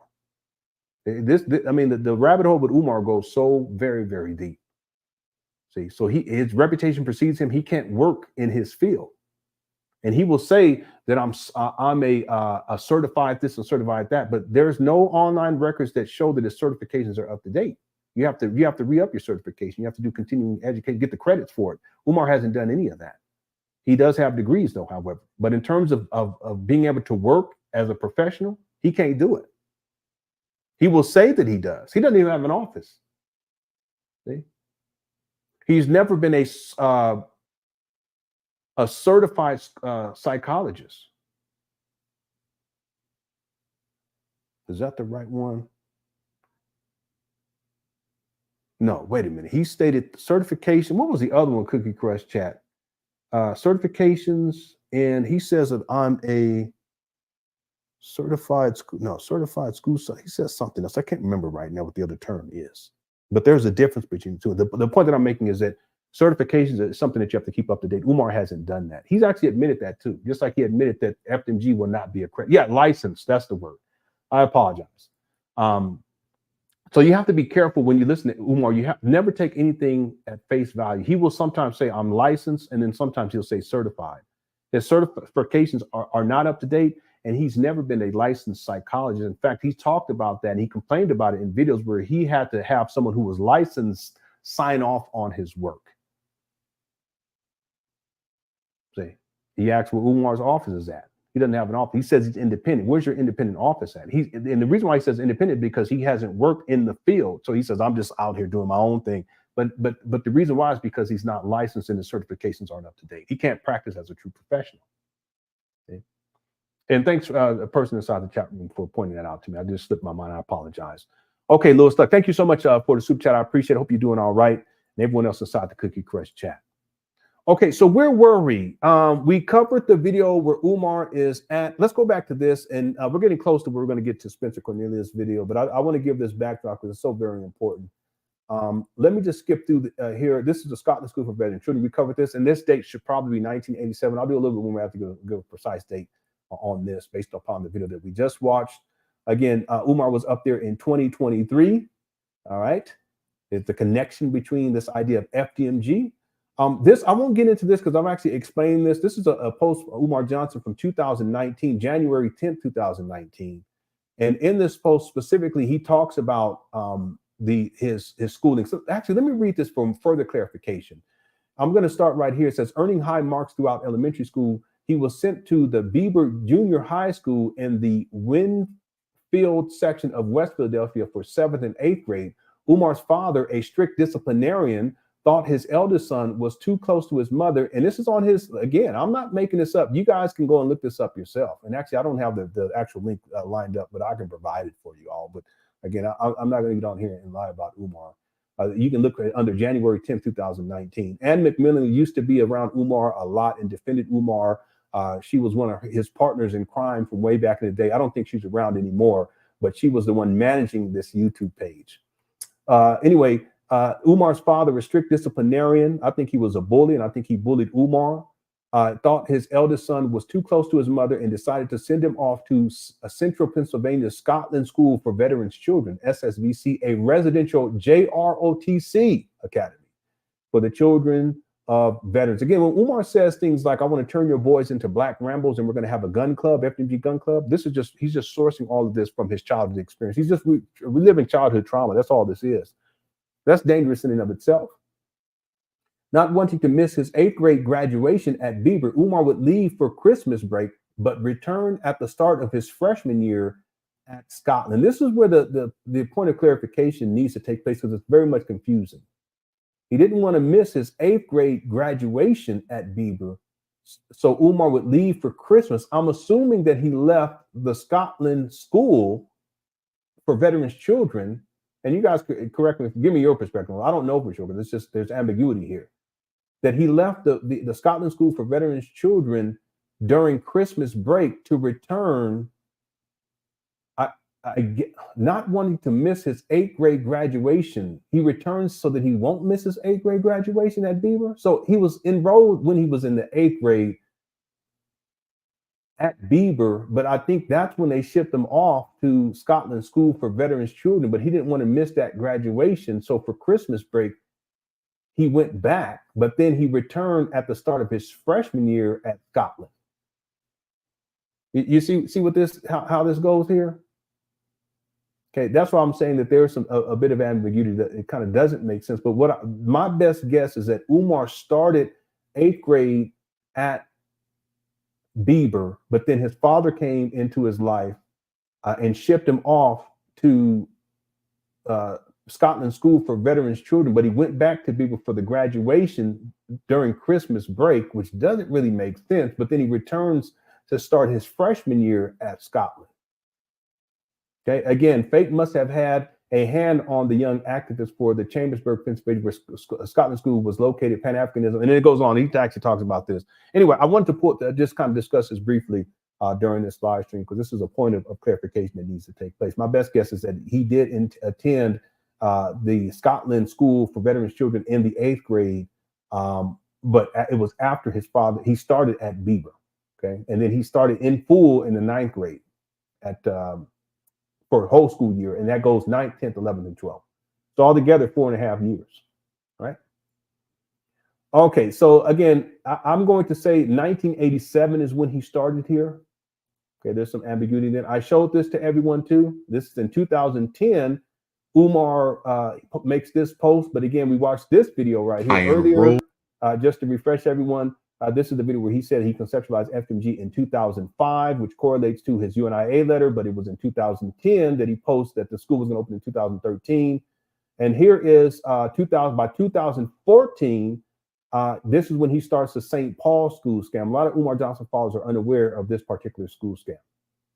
In fact, that's the video that I want to play next. So let me pull that video up here. Here we go. Good afternoon.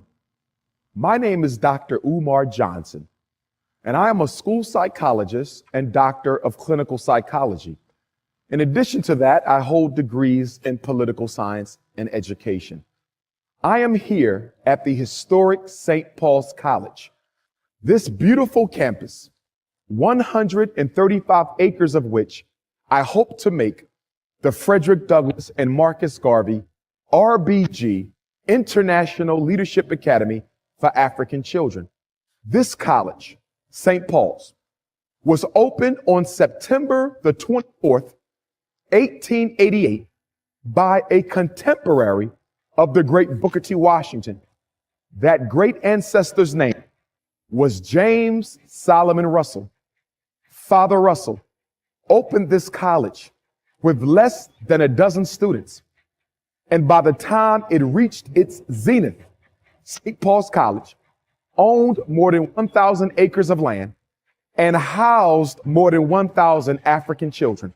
But unfortunately, last summer, June of 2013, the board of directors of this college graduated the last class of students from St. Paul's College. I'm hoping that you will help me keep this college in the hands of the African American community. I have a plan for this campus. I want to turn this campus into the Frederick Douglass and Marcus Garvey Academy. There's a war in this country against Black boys. I don't have to tell you, only 1 out of every 4 African American boys will graduate from high school. I don't have to tell you that 2 out of every 4 African American boys. Yeah, see the manipulation too? By the way, all of my older 2 boys, they graduated, and my younger boy, he gonna graduate too. So I don't want to hear about all this, woe's me and the odds are against you. I don't want to hear all that.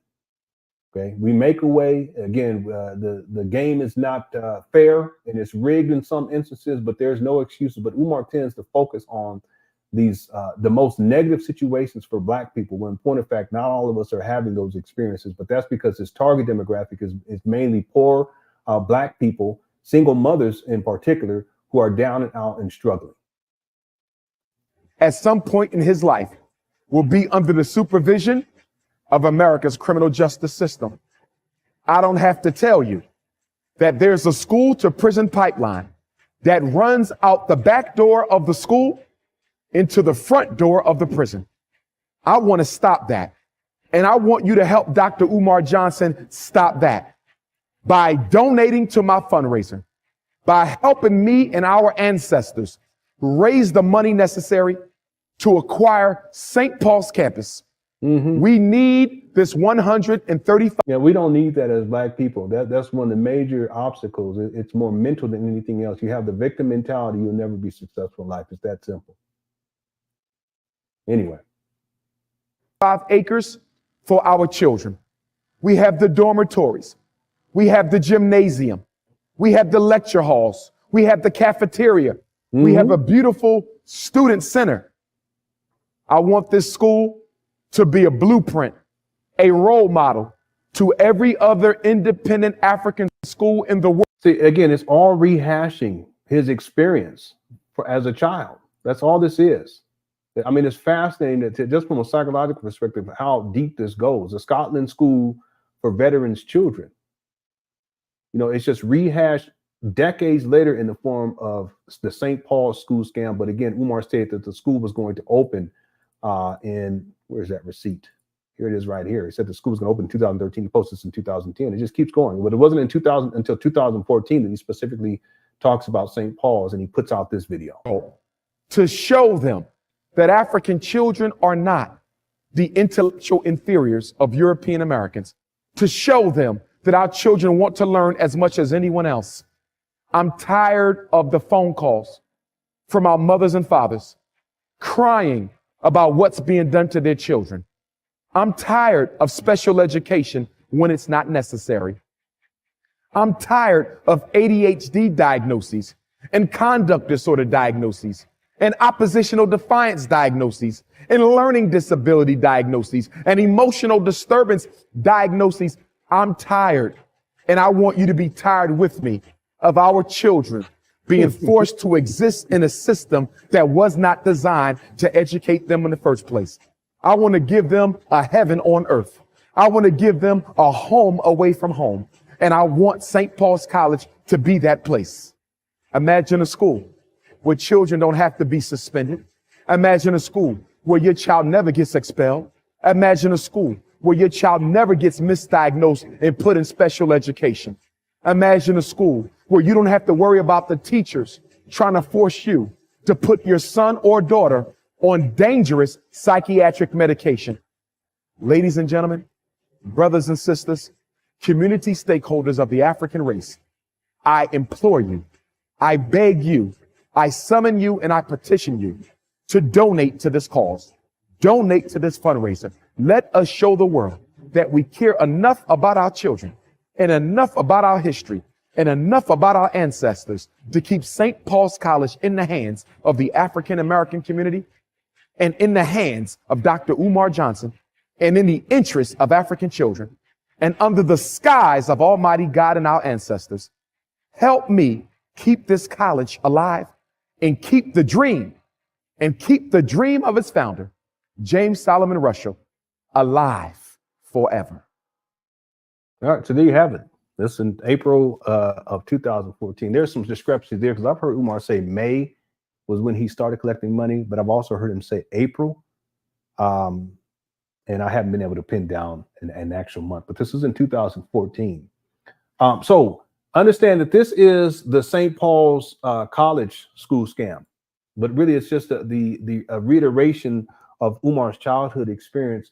And a lot of people who follow Umar, they're unaware of the St. Paul's school scam. But I want to show you guys something. Here is an aerial view. Okay, again, this video is from 2014. This is a screenshot from that particular video. Here is the St. Paul's College, the sealed bid auction. And that was supposed to take place April 9th at 3 p.m. This is in 2014. And so Umar needed to get a certain amount of money together in order to place a bid. He said he placed a bid. He never placed a bid. Black Anonymous blogspot actually covers this extensively. Okay, so Spencer, if you want to get further information on that, you can just look for Black Anonymous blogspot, and all this information is up there, and a whole host of other information dealing with Umar Johnson's school scam. I just want to point something else out. If you look closely here, the starting bid was $2.5 million. That's what Umar, he had asked for $2 million. Then he asked for 2.5. He actually asked for 5. He's changed the amount several times. But the point is that the starting bid, you have to start with that. You can actually put more than that, but you have to start with that. And because it's a sealed bid, you would never know how much anyone else actually put in. So let me explain this too, because this is one of the scams of this whole FDMG St. Paul's. At a traditional auction, let's say you guys go, like them auctions, the cowboy auction, whatever, they selling cows or horses. Let's say they're selling horses. And the guy's up there, he says, okay, first bid is 1,000, get 1,000, get 1,000. Then someone's going, okay, man, right here with the red hat on, 1,000, get 1,500, get 1,500, 1,500, 1,000, going once, going twice. Well, okay, there's a man right here with 1,500, go get 200, come get 2,000, 2,000 with this woman over here with the red dress on. Thank you so much, ma'am. 2,000, come get 2,500. And so you hear what everyone else is bidding in real time. Here, the difference is that with a sealed bid, you don't know how much anyone else is bidding, and you don't know when they're making that bid either. Which is problematic, because I have a post where Umar says, I think we almost won the bid. How do you know that you won the bid if you don't know how much anyone else actually bid? He's a liar. He never put in the bid. I can pull up that receipt though too. It's amazing. It's amazing. He posted that on his Facebook page. That was in 2019. Excuse me, 2014. I apologize. Okay. If memory serves me correctly, it was in May of 2014. Okay, it could have been April, but I'm thinking it was May. Anyway, that was the nature of this particular auction. It was a sealed bid auction. Again, $2.5 million was a starting bid. Again, we just watched this video. Notice the buildings itself. Look at what because I'm going to show you. This is what I showed to members a little while ago, and I'm just going to show this briefly. There's more I can show, but do you see the buildings here? This is Umar and them jeans.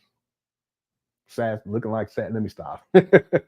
Here's some more pictures of the buildings. No, look at the frame. Look how the buildings are the architecture of the buildings. Okay. Now watch this.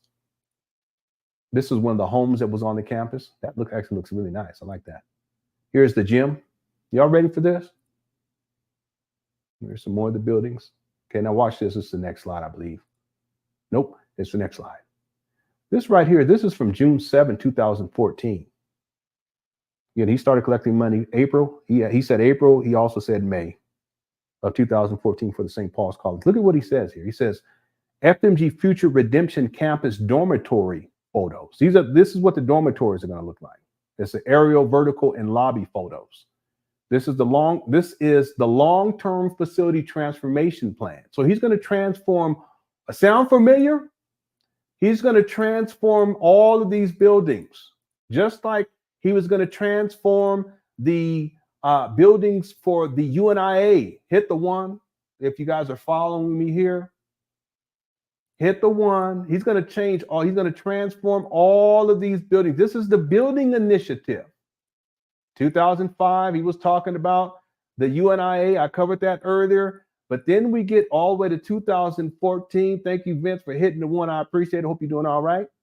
And then Umar all the way in 2014. Yeah, you see how the pieces are fitting together, Shay? You see what's up, Derek? KC Love and Kobe and the one. You see how Black Mario? You see how, what's up, Jay Bravo? You see everything. So how's it going, guys? Little Princess. Yeah, I know none of this happened. I know it never does, right? But you see how the pieces are coming together. Thank y'all so much for tuning on in. Could Crush Chat is undefeated. Hope you all enjoying the show. Hit the like if you like it and you're enjoying. Also, someone said 3. What's up, Ike? Also, there's a poll. Make sure you vote on the poll. But the point that I'm making is that Umar, it's just, even though these buildings are there, he's still stuck on renovations, just like with the UNIA. It's just the rehashing over decades, really, because it all goes back to his childhood. And Umar says this, look at all of this land. Look at this. You mean this is not enough? He's saying here that this is the long-term facility transformation plan after we acquire St. Paul's College.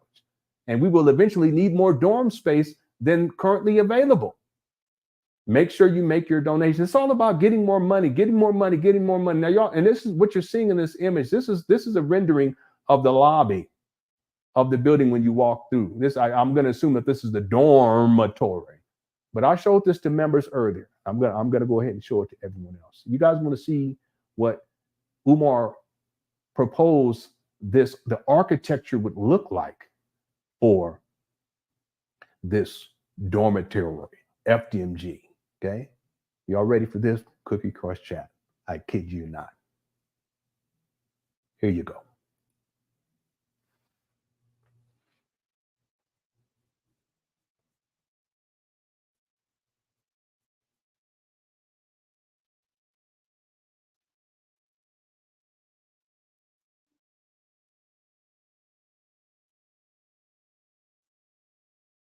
I want you all to take this in for a moment. See the lunacy, the utter lunacy, and it's really the extreme levels of delusions associated with this school scam. It's magnificent. It's incredible. I should use that word. Yeah, Ruben Rivera. It's Sim City Tunde. Okay, let me be clear about something. There's 3 images that were posted on this particular post from 2014. He shared 3 images. June 7th of 2014. Dr. Umar Tunde. You can't make this shit up. I have all the receipts. I have all the receipts. Yeah, it does look like a penitentiary, but that's because Umar's conceptualization is military. Penitentiaries are run in a military format. You have clothes provided for you. You get in line. You get your food. Everything is provided for you. You eat. You pay. You listen. You pay attention. It's all the same thing. See, Umar's conceptualization it's like, oh my God, I don't even know if I want to do it. Do I want to do it? Don't make me do it today. I was gonna save it for another. I was gonna save it for a rainy day. Good Crush Chat. Don't make me do it. The irony, though, too, in this. Yeah, I know. But see, this is his way of getting more money out of people. It's always been about getting more money. No, Derek, let's not, no, because understand, we see what's happening with P. Diddy, so let's not even, I'm sorry, let me stop goofing off. Shay, you want me to do it? Y'all want me to do it? Let me see some ones, okay? Because I really was going to say this for the documentary. I kid you not. I showed it to my wife today, and she said, what in the, or it was yesterday, she said, what in the world?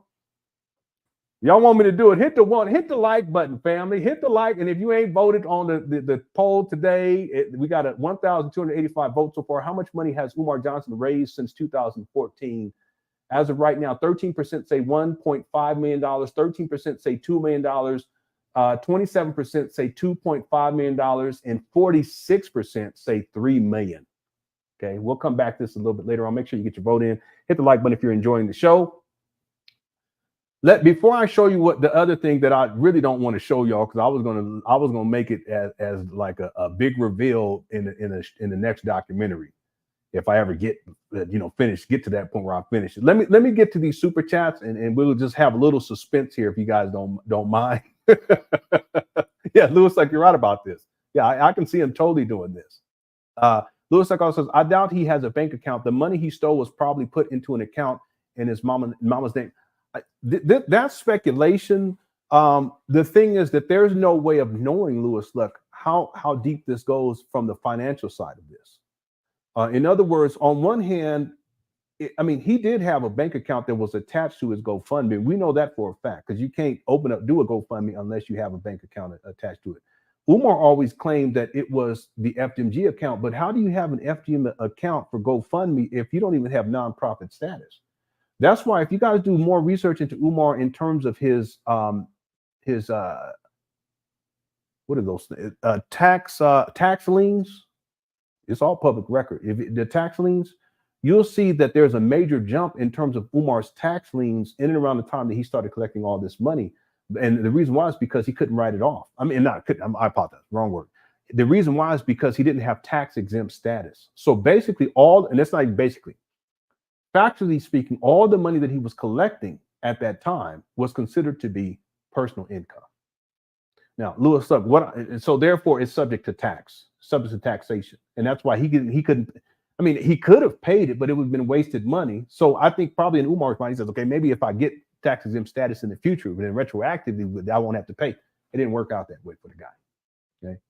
He never had a plan. And I'll outline this inside the document. I've talked about this with the Cook Court. Umar never really had a clear plan. He still doesn't have a clear plan. But here's the thing, Lewis Luck, is who knows how deep this goes? Who knows who else is associated with all of this madness? And who knows who may have been his accomplice, who have been helping him along with all of this over these many years? See, it's like the P. Diddy situation. It's bad, but people don't realize it's way worse than what we've been told so far. And it's not just P. Diddy. There's all kind of other people that were involved with this. There's a lot of people in Hollywood, a lot of people in the entertainment industry, a lot of people in sports and in music and politics too that are they shaking in their boots right now. Y'all know what I'm talking about. They're scared right now. Like Umar's scared of Spencer right now. We're gonna get to that video. Okay, we taking our time today. It's a lot deeper. There's more people involved than just Umar. Even though Umar is, he's the front man and it's basically everything goes through him. He's had people that Sharon's helped him out with this school scam. I've talked about what's her name too. Big Ann helped him out with this school scam too. So who knows who else is involved in all this Lewis stuff? We can only speculate. But if at any point this gets to a level where in the state or the feds are looking into this, all this stuff would ultimately, if it went to trial, it would become public record. I would hope that it would become public record, and then we can see, if they subpoena all his bank accounts or anyone associated with this school scam, their bank accounts, the Cash Apps, the PayPal account. He's had 3 PayPal accounts over the years. If they looked into all the checks and the money orders that all of it's traceable and trackable. And if and again, there's ways of getting around certain things, but I guarantee you, he's not that slick. And they figured out or at least a round figure, a estimate in terms of how much money he's raised. I wouldn't be surprised they came up with 3 million. And then Umar Johnson files, what would you say? Again, this is all if this ever happened. But the point being is we don't know how deep this goes and how many people are wrapped up into this. This scam's been going on for over a decade. Who knows? See, again, I stated this earlier, that the online records show $400,000 purchase price, but Umar's never showed any receipt. He never showed, any money coming out of any ledgers, any money coming out of any account, a check being written. He hasn't shown a deed on his behalf. Who knows? I mean, for all we know, he could have taken out a mortgage. He stated in the announcement video, there's no mortgage, but again, never take these scammers' word at face value. We just do not know for sure. But I go with what I have been able to find, and I go with $400,000 purchase price, but he's never provided any receipt to prove that he actually purchased these buildings. Okay, now there's online records, deeds, well, you can see that it goes into Marcus Frederick or Douglas Garvey, something to that effect. Okay, but he hasn't shown any paperwork to show how much he spent or how much he paid for it. So people, we simply do not know. And who knows who else is associated with all of this. Lewis, I want to say one other thing too.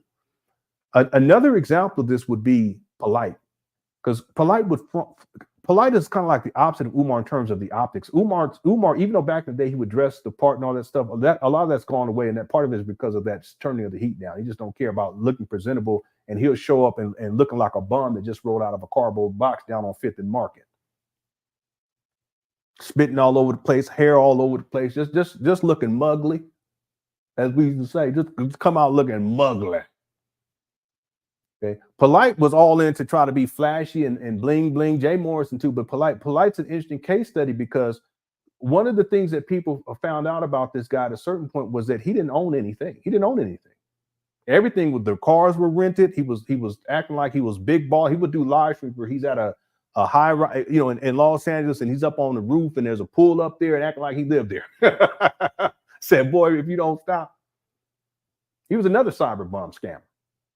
See, but his optics were such that he always tried to present himself as if he was, you know, I'm hanging out with the stars. I'm at the Los Angeles Laker game, blah, blah, blah. Really what he was a groupie for that boxer, you know, with the boxer. I can't think of his name right now. I was going to say the boxer, Jay Morrison. It's all the same to me. Floyd Mayweather. Anyway, I'm getting off track. The point is that one of the things that came out about, I was going to say Nature Boy, that came out about Polite was that he didn't have anything inside of his name. He would put stuff inside of his wife, his so-called wife's name. That'd keep him a separation from the scam, at least one step away from it. I wouldn't be surprised if Umar has done the same thing. The speculation on my part here. I wouldn't be surprised because it's been going on for such a long time. You can't run this type of a scam for over a decade and not have other people involved in it. Okay, for sure, Sharon. And for sure, Ann McMillan. I don't think she supports Umar anymore. A lot of these people that used to support Umar, they're not around anymore. They don't fell off because they realized that, you know, that it was or they probably knew back then, but they probably wasn't benefited from like they used to. And that money done dried up. Even though last year he reported that he collected $200,000. Umar's in bad shape, and I know this, and I'm not going to speculate on this. He owed people money. That's why he was tripping off of having to pay $200 and some change, even though he collected. Fiscal year 2023 had collected $200,000. Why are you tripping off of $200 and some change? Because the money gone. FDMG family, the money gone. All right. I don't mean to go off. Thanks, Louis. Okay. Jay Bravo says the amount of work and diligence you put into the Umar content is unmatched. You are the GOAT at this. Thank you for the kind words. I appreciate it. I'm gonna do a video for y'all. I was really thinking about hanging it up just a couple of days ago. I said, shit. You know, this guy, he just keep going. And I was like, because I've taken breaks before, like, you know, a couple of months. Then the last time I took like 8 months or 10 months, whatever it was. And I said, I need to step away from it. But then Spencer did that. But I said, shit. I said, the white man coming too. I said, I'm back on it. And Spencer, they will spin that story. They'll say stuff like, well, you a white man. You shouldn't be talking. No, you should be talking about it. Right is right and wrong is wrong. You know, I had people say all kind of crazy stuff about me. They said I'm gay. They said my wife is gay. Okay. they said that I'm not black. They said that my dad was a white man. I mean, it just goes on and on. Genetically speaking, Umar, his family line got more white in his family line than I do. Okay, and this is to say that Spencer, genetically speaking, when it comes to white people, you're more related to Umar than I am. Anyway, I all kind of crazy stuff, but I've stuck with it. I've made a lot of personal sacrifices to stick with it, and at the very least, I want to get the next documentary done, or at least most of it done, to present it to the people because I have all the notes and all the receipts. In fact, I got all these. Okay, I don't want y'all to think that this is looking crazy because it is organized. It's just I had this window open and it blew my notes all over the place. But this right here is all the notes I need to type up for the timeline for 2013 to 2014 for Umar, all his videos. Anyway, I'm gonna get to it, and then I have a whole document of the timeline, and I can't remember how many pages it is at this point. I think it's over 60 pages of notes. Anyway, and all that will go towards the documentary. Thanks, Jay Bravo, for these kind words. I appreciate it. It's encouraging too, okay? Because it can be very difficult dealing with Umar Johnson followers over the years. It has been difficult. Okay, thanks, Jay Bravo again. Yellow Man says I'm Portuguese, and American, so I ain't going. Well, that's another thing about Umar's school scam. It's really race based, and it's really like you can't have a school and discriminate based upon race. And in that era, there are a lot of black children. They're not going to be able to afford it anyway because it's $500 per month. They're not going to be able to afford that. There's no way. Okay, it's not possible. He said it was going to be busing people in from different states. The logistics of that is ridiculous, and many of those parents, they wouldn't be able to afford to pay $500 a month either. I can pull up the receipt where he says $500 a month. And that same is called the Big Papa Podcast, episode 6 or 8. I always forget which one it is. And this is from quite a few years ago where he had this podcast called Big Papa Podcast. He gives the tuition costs, $500. But then he also says some things that are very, very concerning, where he talks about how there will be a late day and the boys will dress in suits and they'll be brought to the campus at night and they'll be fed, and then they're going to cuddle. He's going to cuddle with them by the fireplace or the fireside. And I said, whoa. Okay. And I can pull it up and play it for you all. It will be in a documentary, but for time's sake, could crush chat. I'm not making it up. If you've heard this audio, hit the 1. Okay. Just so people know I'm not making it up. Okay. Thanks, Yellow Man, for. But guess what? It's good that you're not going to be able to go. Okay, because I wouldn't want anyone. I wouldn't want anyone to have what Umar is in charge, and you know, I don't care who the person is. Grown, young people, kids, toddlers.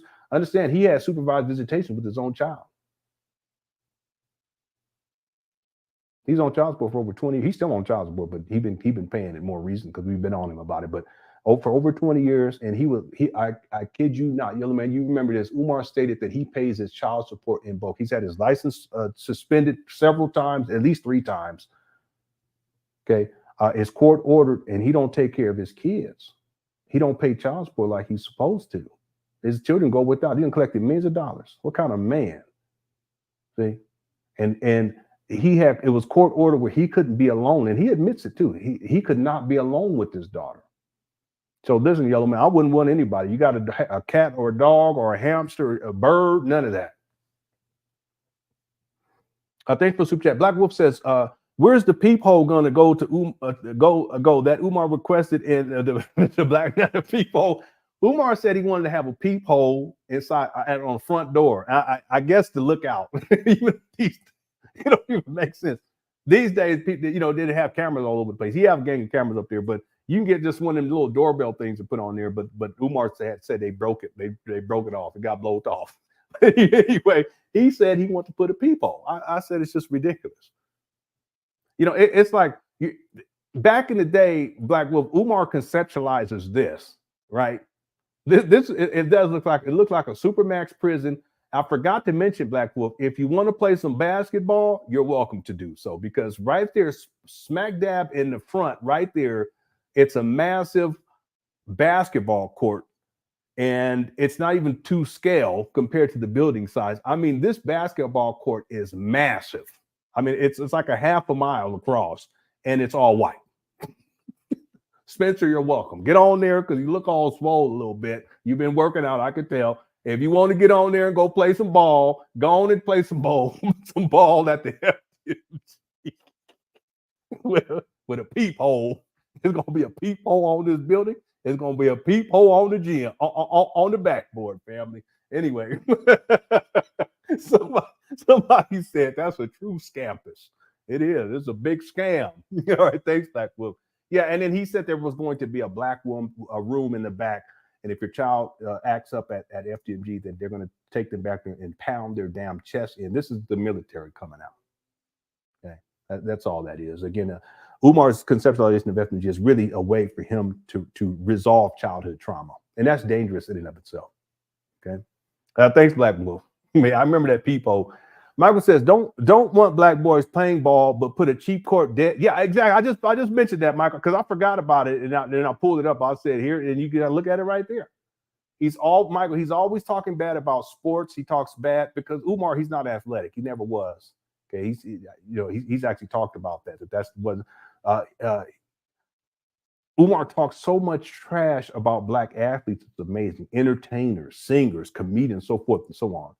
He'll tell black people that you shouldn't be, for instance, Michael, the hat that you have on, let's say if it looks like, it kind of looks like, I could be wrong, but it looks like the Florida Marlins, but let's just say it's the Florida Marlins baseball team. Umar would say, well, that's the white man's sport and you're wasting money and we spent all this money on all these things. We shouldn't be doing that. But then Umar will pop up and he'll have on a Philadelphia Phillies hat. When the Philadelphia Phillies, he'll have on the Philadelphia Eagles. That's the beans just got done. We're going to have some burritos. When the Philadelphia Eagles won the Super Bowl, Umar was out there marching. You guys know that? Those videos disappeared too. I wish I had them, but they disappeared off the internet. But I saw him. He was out there marching with all these people, including white people, just living a dream. So he'll talk all this, good point, Michael. He'll talk all this trash about black people. You know, he'll talk all this trash about athletes and basketball players, and y'all, you know, y'all ain't shit. You don't help with the black community, and he talk about the rappers and all this stuff. But at the end of the day, Umar, his conceptualization for this trash right here was to have a megalodon basketball court, all white, dead in front. I'm so glad you. I was thinking about. I forgot, but then I would have got it right there. I forgot to mention it, but there it is right there. And it's so. I mean, the whoever put this together, it makes no sense because that court, it looks about a quarter of a mile long. That's hyperbole, but it's just anyway. Thanks, Michael, for the super chat. I appreciate it. And the lady says, "Will FDMG open before you fix our?" What, is it still backwards? I thought I fixed it. It looks fixed to me. I don't know, because I pushed the button to flip it, but for whatever reason, I don't know. I can't answer that, lady, because I mess it up every time. I thought I had it going on today. It's a button you push on for StreamYard. It'll flip it. But I think I pushed the wrong button. I apologize, lady. Okay. All right. I hope you guys are enjoying the show. Now we're going to get to the video now of Spencer's video. But let me just go back because I was bringing this up. There's something that I wanted to show you all, just to show you how horrible this gets. Again, here's the St. Paul's campus, and it's delusional. Umar was going to transform this campus over time to meet the needs of all the children that are going to be enrolled. So he comes up with this right here and this right here. But there's something else I want to show you all. And most of you guys, if not all of you, you all have not seen this. And here we go. This is another one of the concepts for the campus, the FDMG campus. And I just have to show. Here we go. Oh, I'm sorry. We're going to have to wait a little bit longer. This is one of the logos, the original logos. We covered another one of the original logos recently. FDMG Frederick Douglass and Marcus Garvey Leadership for Black Boys. I believe the bird, there's a Sankofa bird with the red head and then the green for the body. I don't know what all this other stuff is what all this other stuff is, but it's just, it's really backwards. And it's just, it looks like Microsoft Paint or whatever that was a long time ago. The graphics was just horrible. Here's another rendition of it. This is the Anna Douglas Amy J. Garvey Leadership Academy for Girls. So it wasn't just going to be for boys back then. The idea was it was going to be for boys and girls.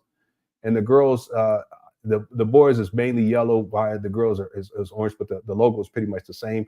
Umar doesn't talk about this anymore. He did talk about it earlier on in videos, but he scrapped that at a certain point when the boarding school idea wasn't feasible, and he ended up settling on these abandoned buildings in Wilmington, Delaware, which will be only for boys, according to Umar. Okay, but again, you maximize on money if you make it not just for boys but for girls too. You see the scam.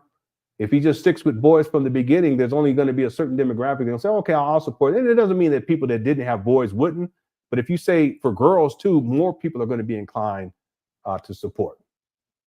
Okay, now here's the other one. We covered this a couple of days ago. The FDMG logo is horrible too. There's 3 images inside of here. One is Frederick Douglass, one is Marcus Garvey, and in the middle there's a gorilla, which would be Umar Johnson, King Kong consciousness. All right, here we go. I really was going to say this for the documentary, but here we go. This is the concept art for FDMG. A massive structure. If you look in the upper left corner where it looks like where the west coast of Africa would be, there's a baseball park, just to put the scale together. There's a base. In fact, let me do this. I don't know if this is actually going to work because I've been having problems with this. Yeah, I know. Listen, I'm telling you, there's so much to this, and I was going to break this down in the documentary, but I'm going to just go with it, and I was going to put it up for memory. But I'm going to go ahead and share with y'all right now, just so you guys, because y'all here, we got over 1,000 people here. But thanks so much. Make sure you hit the like button if you enjoyed the show. Matter of fact, if you would be so kind and you can share it. I never asked, but you can share it because this information needs to get out to people. Let me see if this works. It may not work, but I'm going to try my best to make this work. I'm going to do a screen share, and let me see. I can actually make. Well, I'll leave it as is. Let me do a screen share here, and I want to pull this up because that way we can zoom in, and we can just look at some of the different structures in this. I mean, it's amazing. It's almost okay. All right, so let me know if this works, because it may start messing up with the stream. But you guys let me know. If we look up here, this is the baseball field. This right here. So this is a baseball field. If this is a baseball field, look how massive this facility is. If you notice, it's not, and this is not like a fence either. On the outside, this is actually a wall, and everything is. It's like, you know how the Colts, they'll have like a, I can't remember what they call it, like a compound. It's like a walled compound in the shape of Africa. Okay, this is concerning in and of itself. And there's no openings to this wall. Well, I should say there's only one opening, one way in, one way out. And here's, oh, I'm sorry, hold on one second. Here's the entry right here. Let me zoom in here. This is the entry right here. It's like a fort. Okay. This is the security booth that's right here. This is the entrance you come through. This is the welcome center. There's parking over here. There's parking over here. There's also, it looks like a campus security center is right here. But this is the only way in and the only way out. Okay. Now I'm looking at this for the first time. It could be, let me see. This is the visitor rooms. It could be that this idea of this here, oh, I'm sorry, hold on one second. That this here and this here is what we see here. See this? See, 1, 2, 3, 4, and then the square in the middle. Well, look right here. 1, 2, 3, 4 in the square in the middle. 1, 2, 3, 4 in the square in the middle. I mean, this is insane. Now to think about it, I didn't notice that until we're looking at it right now. So the scale of this compound is massive. Okay, if anyone out there, if you could figure this out, I don't know, maybe you're an architect or I don't know, you do architectural design, and if you took a standard baseball field, okay, like this would be up here. I'm sorry. If you look at the dimensions of a standard baseball field and you use that as a guide to figure out how large this whole facility is, and then get back with me and let me know. My email is LenonHonor@yahoo.com. But it's clear to me that these buildings, that these buildings right here are really 1, 2, 3, 4, 5. And there's 5 of them. So that would mean that there would be 5 of these constructed within this compound. It's incredible. There's an elementary school. Here's the elementary school right here. Here's the middle school. That's a whole school. Here is the Marines. Oh my God, I haven't even looked at this, y'all. What have we gotten into during this live stream? Umar, I ain't never done seen nothing like this. Hold on one second. Is it gonna let me scroll up? PowerPoint's like, listen, we ain't gonna. This is marine science right here. The marine science building. This is a hospital health center. Oh my God, this is a hospital. He got a whole hospital in here. Here's the science and tech. This building, I don't know what this building is.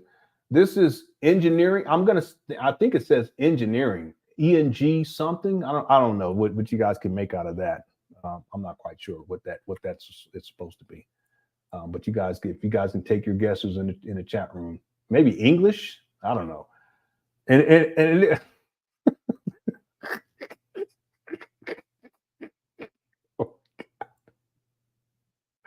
I kid you not. There is a zoo wildlife compound inside of the compound. Here's an animal study. Okay, here's a zoo wildlife animal study.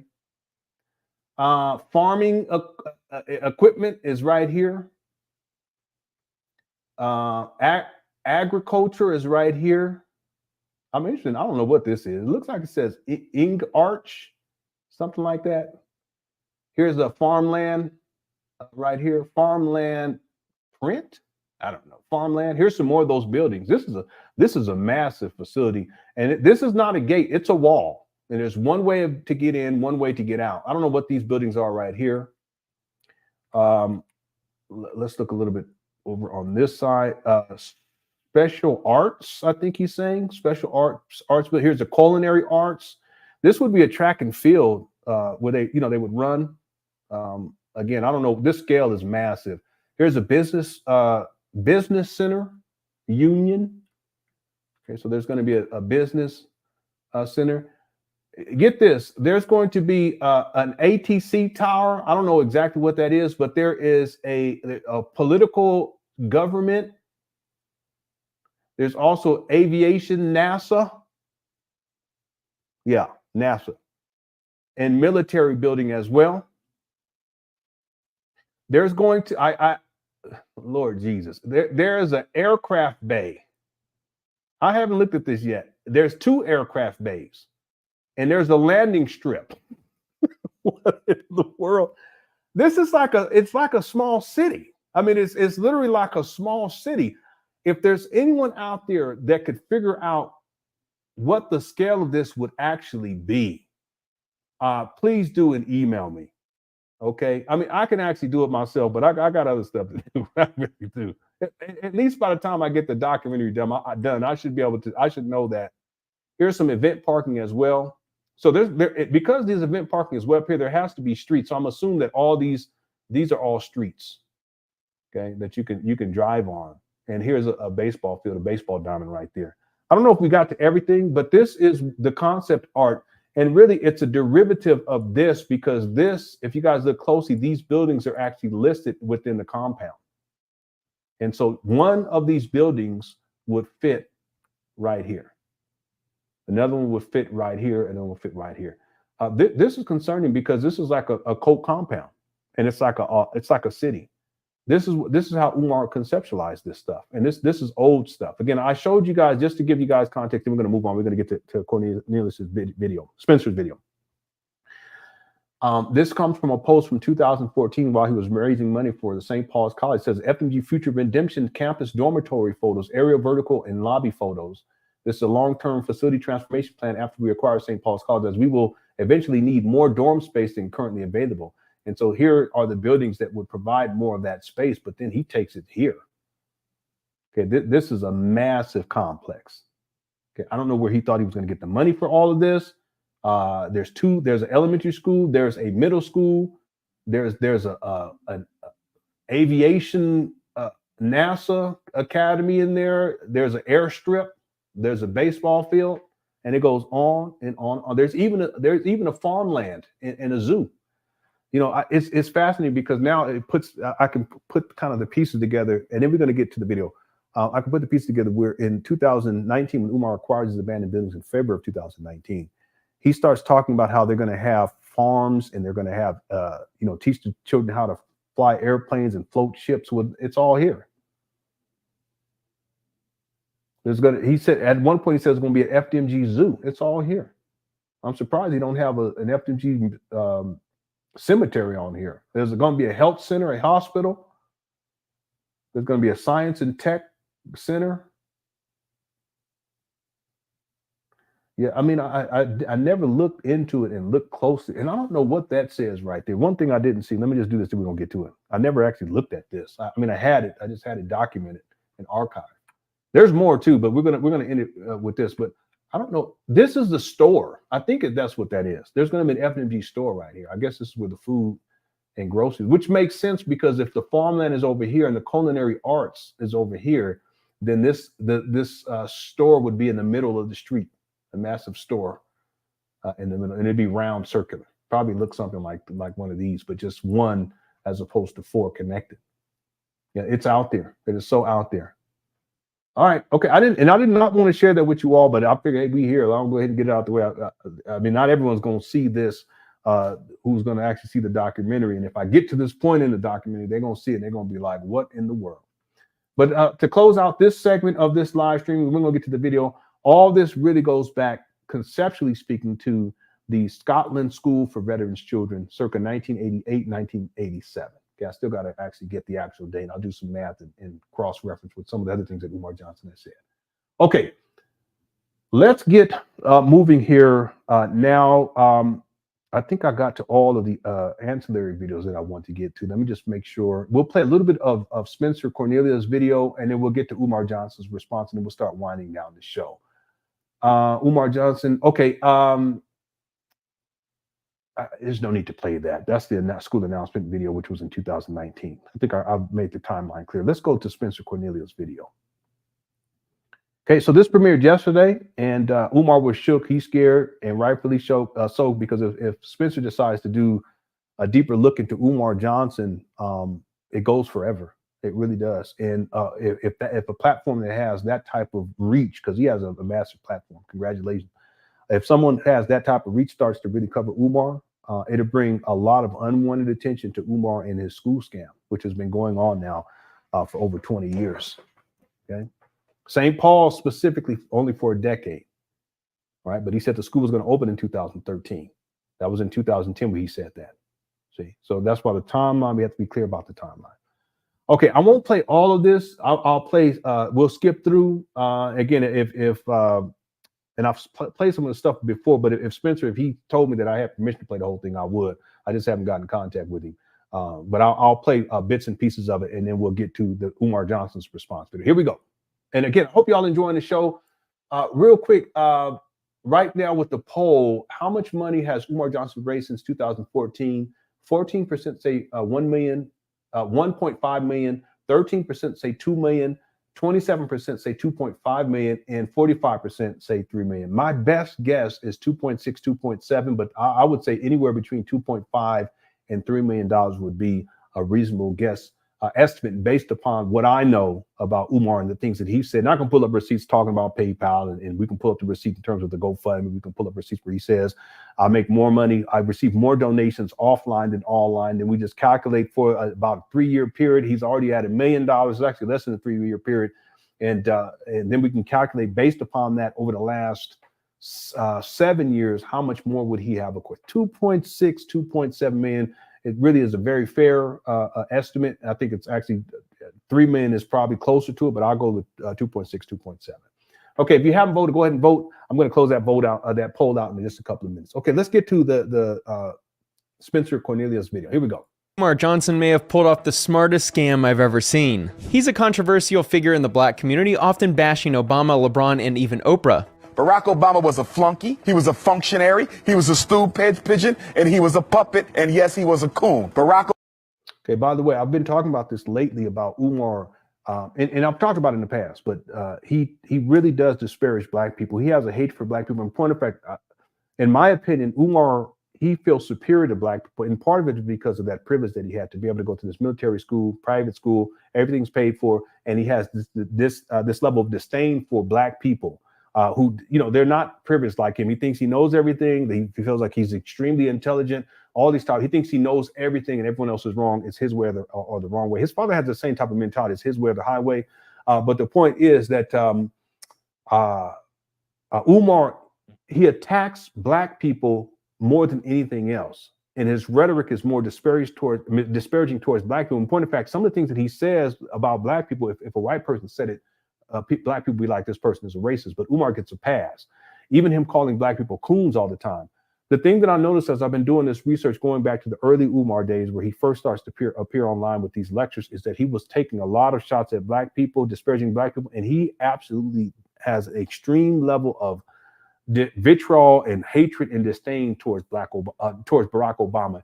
And I'm gonna tell you the reason why is because Umar, he wants to be in that type of position. When I showed you this right here, understand that this is the megalomania.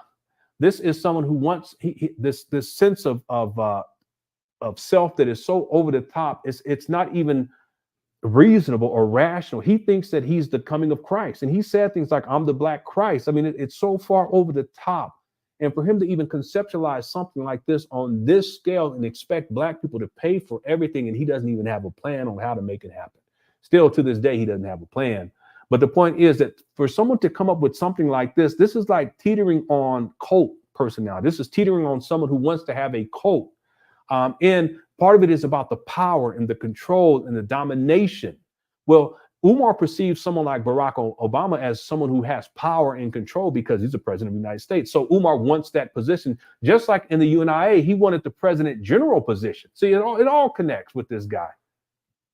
See how you can put all this together? It all connects with this guy. And his disdain for Barack Obama had a lot to do with the levels of respect that a lot of black people gave to Barack Obama and the perceived power that he had and symbolically what he represented. Well, that's what Umar wants to symbolically represent. And he wants to have that level of power, or at least perceived power. And because some other black man is having it, he has to disparage that person. Just like in the UNIA, he had to disparage the president of the UNIA during that time and try to get the younger people to follow him. And then he wanted to get all the older people out so he can take control. It's the same dynamic. It was fascinating. I saw Umar when he would talk about Barack Obama, and it was just over and over and just harping on him over and over. Oh, Barack Obama ain't done nothing to Umar, but it has more to do with jealousy. Meanwhile, what Umar Johnson will tell his followers is that the people who criticize Umar, that we do it because we're jealous of Umar. Umar is nothing more than a bomb, literally.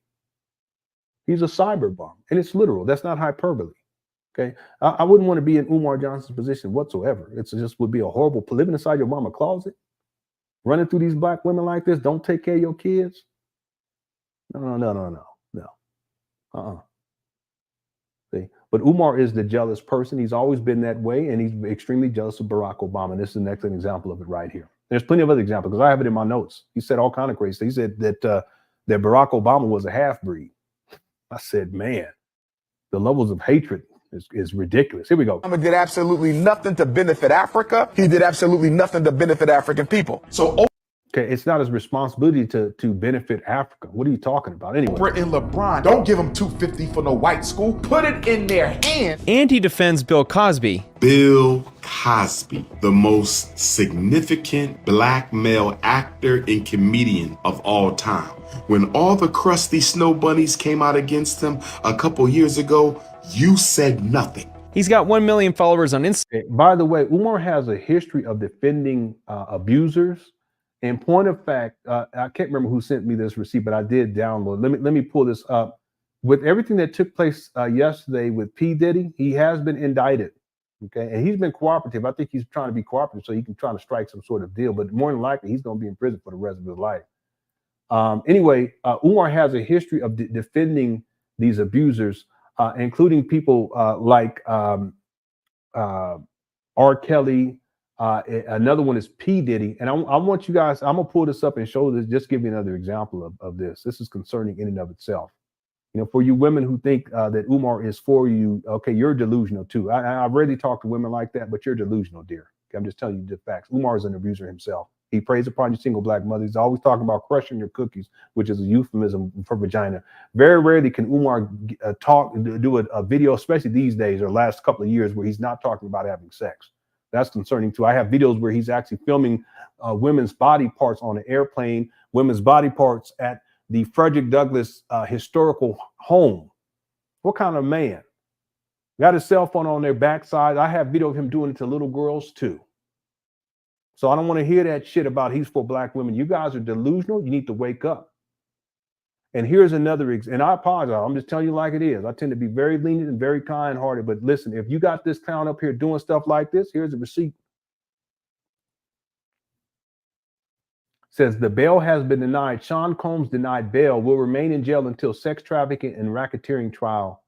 And then look what Umar says. This shit is sad. If you think I'm celebrating this, then you've lost your damn mind. Until I see some convincing evidence of sexual trafficking, this is just another white supremacist takedown of a black megastar. Here we go.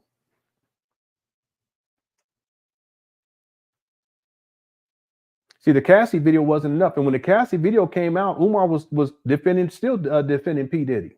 I want you guys to understand something. If you guys listen to the lead guy who's doing all this, he's like, because he did a press conference. I was surprised that they did it.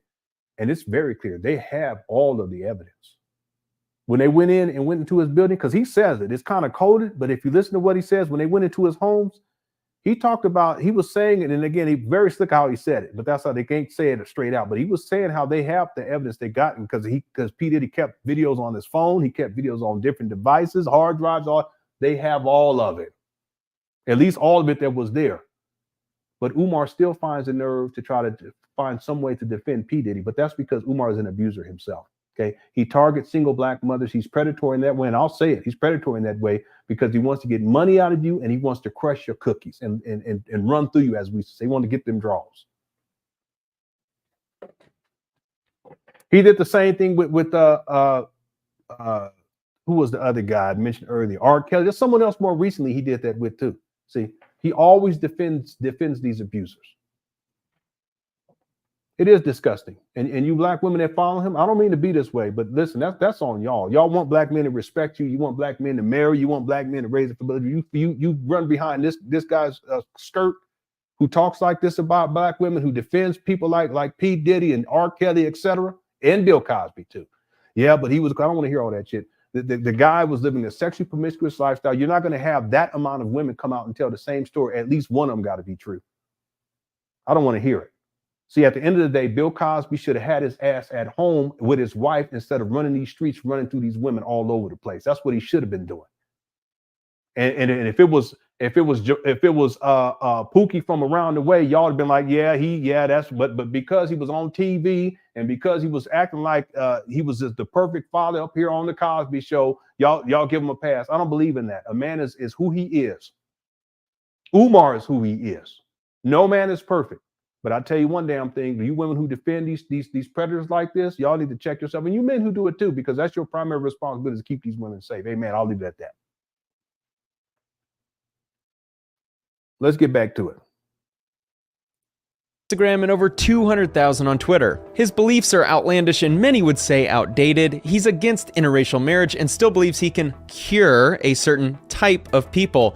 Yes, that's another one, Umar Johnson. But the idea about Umar's against interracial marriage, Umar's not pro-marriage either. He's not married.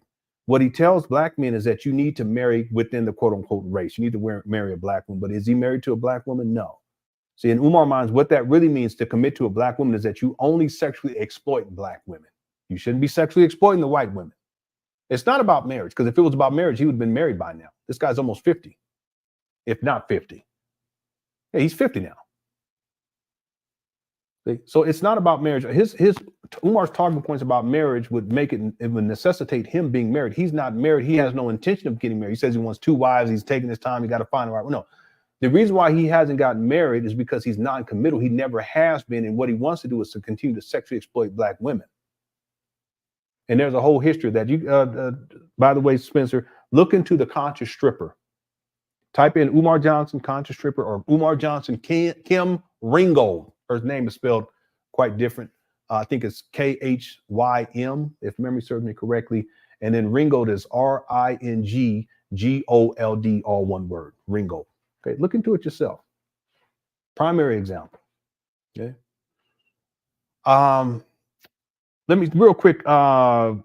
Okay, I got that one from a lady. Lewis Suck also says those poor boys will get vertigo walking around those circle buildings by the end of school. Yeah, I know.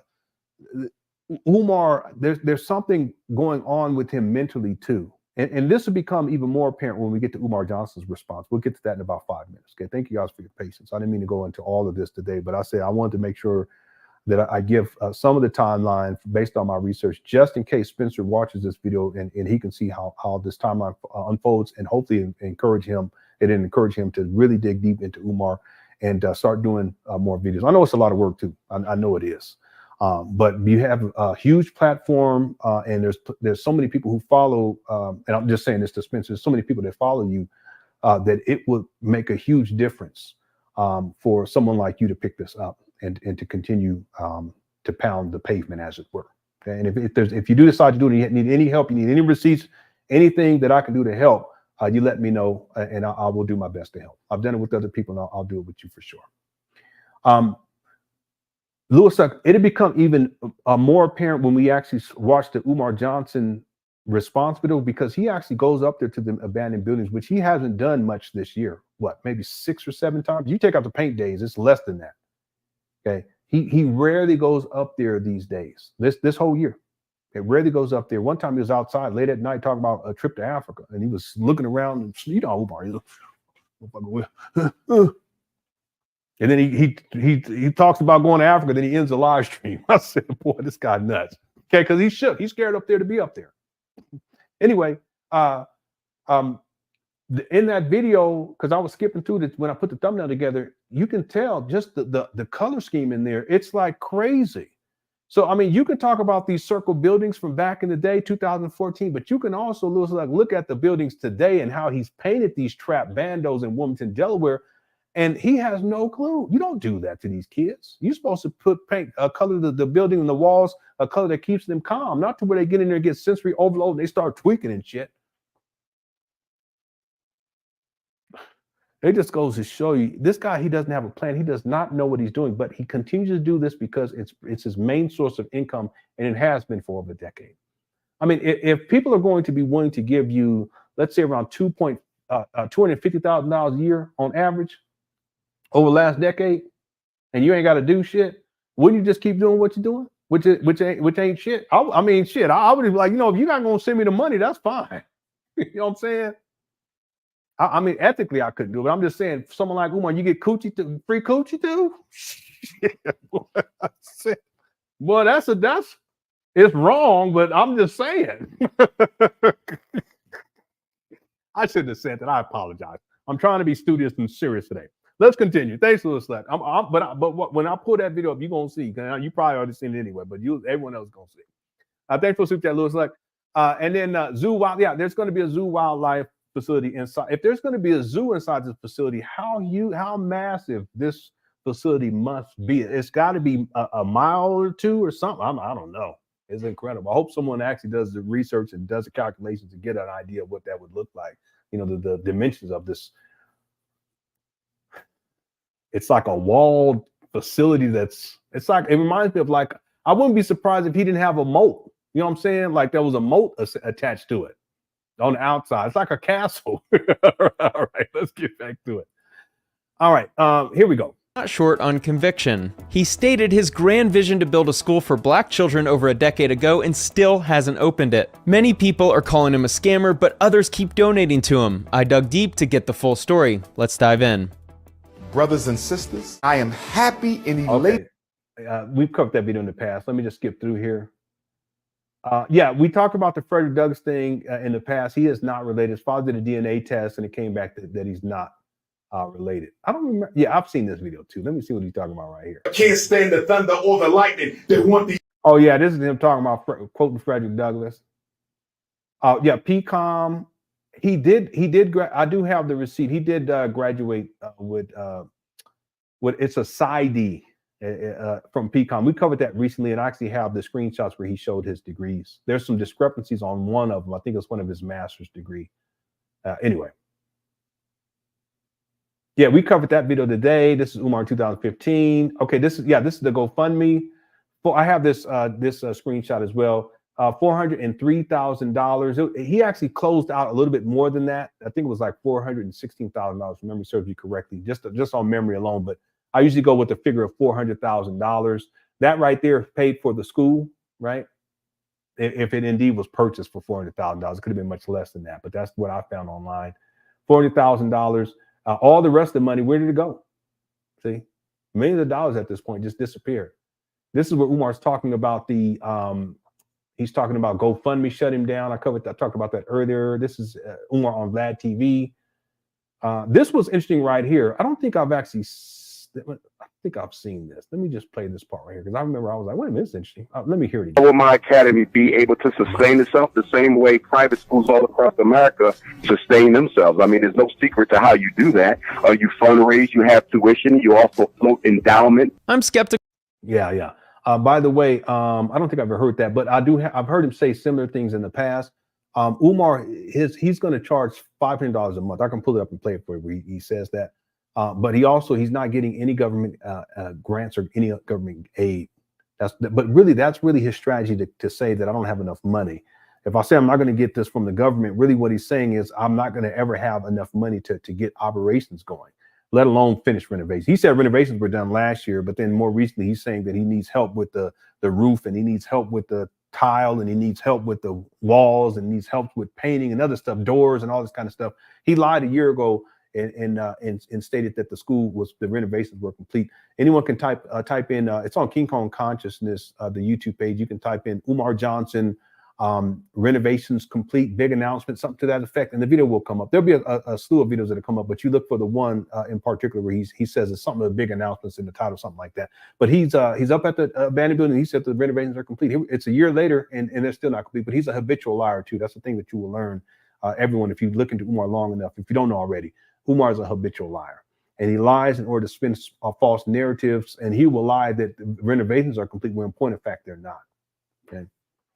In fact, I was going to pull up the video, but for time's sake, let's keep going here. There was a video where him and Maria was up there, but that's a whole nother topic for another time. Let's keep going. His school is being built, let alone has the funding to actually sustain itself. Much like in business, you need sales and revenue to sustain yourself. To do that, you need to be in direct communication with your customers. And today, I partnered with... Okay, by the way, Umar, this is the question he does not want to address. He rarely addresses it, and he gets shook whenever people ask him, how are you going to pay for operations? And I've done the research, the Jay Morrison, I looked at the Jay Morrison budget. Now I cut that in half and then adjusted it for inflation. Umar is going to need in and around at least $3 to $4 million a year operating costs, at least, just to even have a fighting chance. Where's he going to come up with that? See, I don't even think Umar has raised $3 million. I mean, it's possible that Umar hasn't even raised $3 million in 10 years. So how's he going to come up with it just per year? See, it's not even possible. I mean, it didn't even work for the Moyer Academy, but that's a whole other topic for another time. Let me skip through this. This is an ad. Okay, let's see what he's off your plan. Atlanta was a finalist city for the first Frederick Douglass Marcus Garvey Academy. Yeah, but he had a whole bunch of different places. He said he was going to have FDMG. He said he was going to have one in Florida. He said he was going to have one in Los Angeles. He said he was going to have one in Detroit. So it just goes on and on and on. But just to be clear, and I've said this in the past, but just in case when Spencer sees this video, what Umar, part of the scam was that whenever he would speak at a particular city, he would announce that he's looking for a school in that particular city. So if he's speaking in Detroit, he said, I'm looking for a school in Detroit. And what that would do was it does two things. One, it gets people excited in Detroit, and they're going to want to come out to see him speak, and they're going to be more inclined to purchase his books. And he used to sell DVDs and other stuff too. But the other component to this is that because he stated that he's looking for a building in their city to open up a school in, he's going to open up the school in Detroit.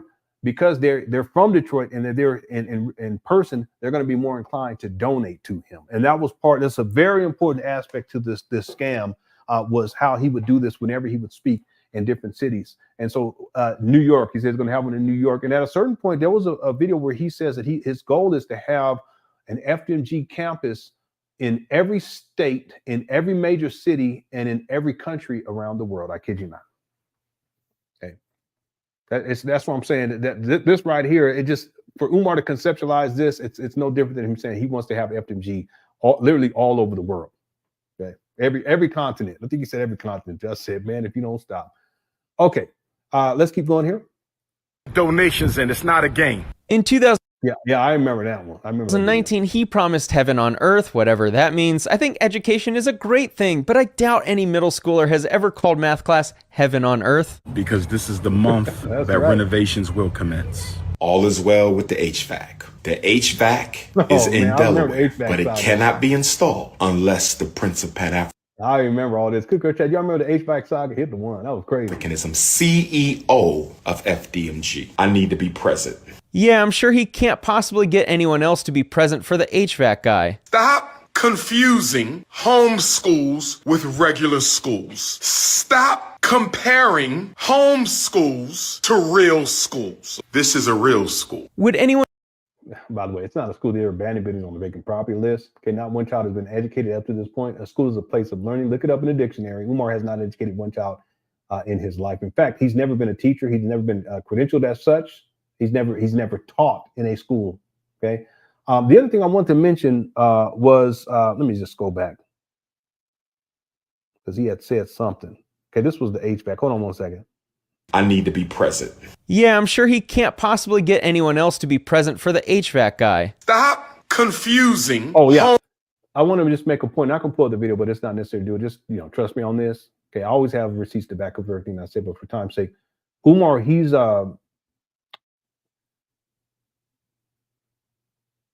flipped on this topic of homeschools. I have videos where he's promoting homeschools and he's endorsing homeschools, but then I also have videos where he's shunning homeschool and schools, and he's talking about how they're horrible and that he's going to open up this great school. But then I also remember there was a time during COVID where he said he was going to set up a website for homeschooling parents so that they can get this special education for their children. He never did it.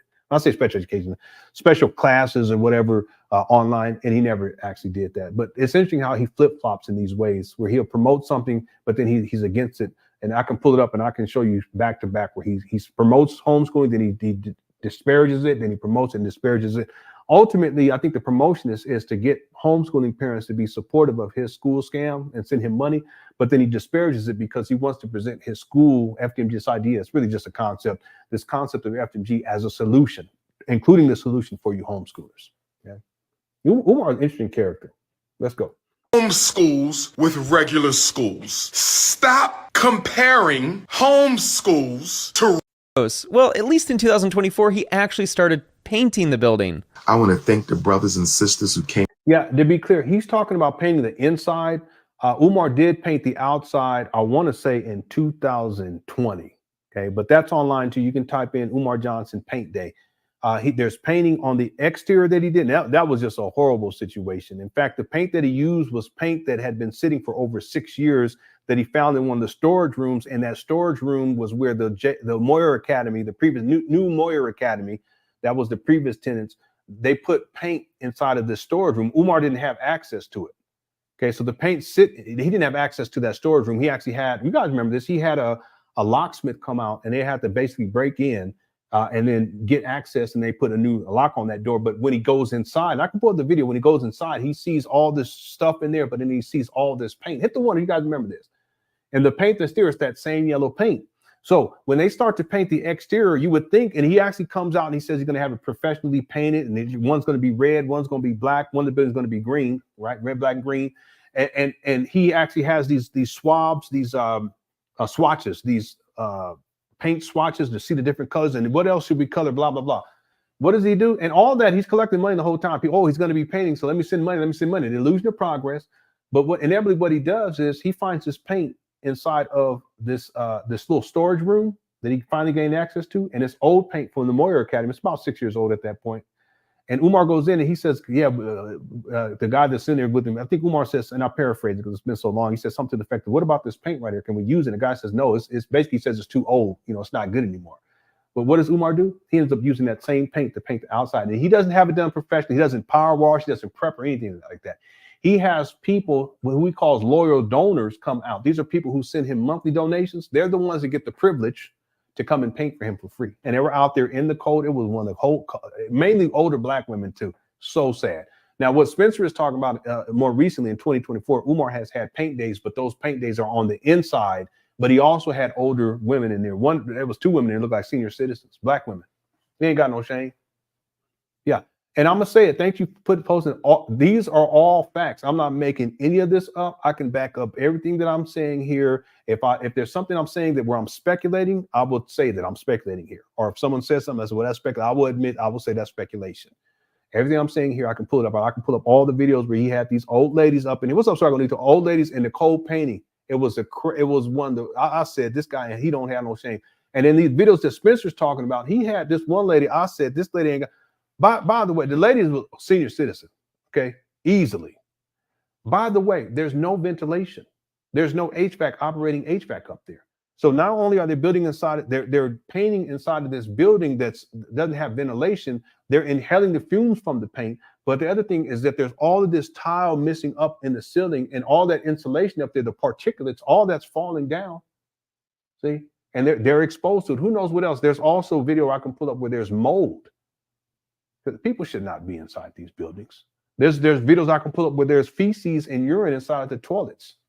And I'm not just talking about someone just pooped once, dookied once. No, there's no good reason. And it even goes back and some of you guys remember when Umar first acquired these abandoned buildings back in February of 2019, he started giving tours. And he had people up in there, and it was so filthy and trash all over the roof, stuff caving all in, and no lights, and had people walking through these buildings, women and kids with their cell phone lights on, walking through. I don't know, why did people take this guy serious?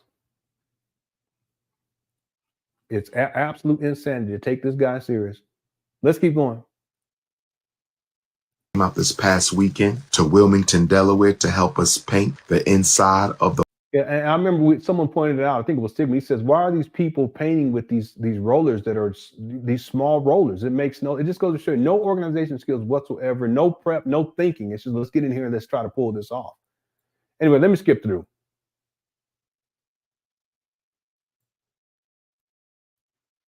In 2024, Umar did what everyone has waited a decade for. He set an opening date, September 3rd, 2000.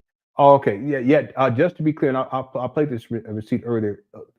To the best of my knowledge, Umar's first date that he set was in 2010 when he said the grand opening was going to be September 11, 2013. Okay, now he could have done this before, but this is in my research, this is the first time where he actually set a date. Now, I will say this, however, that there are videos that precede 2010, and there's only a few of them where they're online videos where you can, Umar's talking about the idea of FDMG, and he talks about, what it's going to be conceptually, and like kind of like a sort of an idea, but he doesn't give a grand opening date because it was fairly, again, he conceptualized it in 2005. It wasn't until 2010 where he posts this, but prior to 2010, there are videos online, and I have those. I have it inside of my notes, and I'll include 6 segments of that where Umar talks about FDMG, but it's really, you can tell he just does not. He still doesn't have a really good firm idea about it, but he has this concept that he's starting to kind of finagle, as it were, but he doesn't give a grand opening date. In my research. And if anyone has an earlier grand opening date where he announced that, please let me know. In my research, 2010, he said that the grand opening was going to be in 2013. Okay? And every year since, he's changed it leading up to 2024. Now it's supposed to be opening either in February of 2025 or August of 2025. But since 2013, he says it's going to open 2014, 15, 16, 17, 18, 19, 20, 21, 22, 23, 24, and now 25. It's been 12 years. He's changed the date at least 16 times because he gives different dates in different years. But the point is that he's consistently changed the date up to the current and going into next year. It's a scam. It's a long con. That's what I call it. All right, let's keep going here. 24, narrator, the school did not open. Well, the time has come. I have kept. Yeah, it never opens. Okay, that's one thing. Let me just skip through here. This is the GoFundMe situation. I kind of covered a little bit of that. He did get shut down. They were issuing refunds.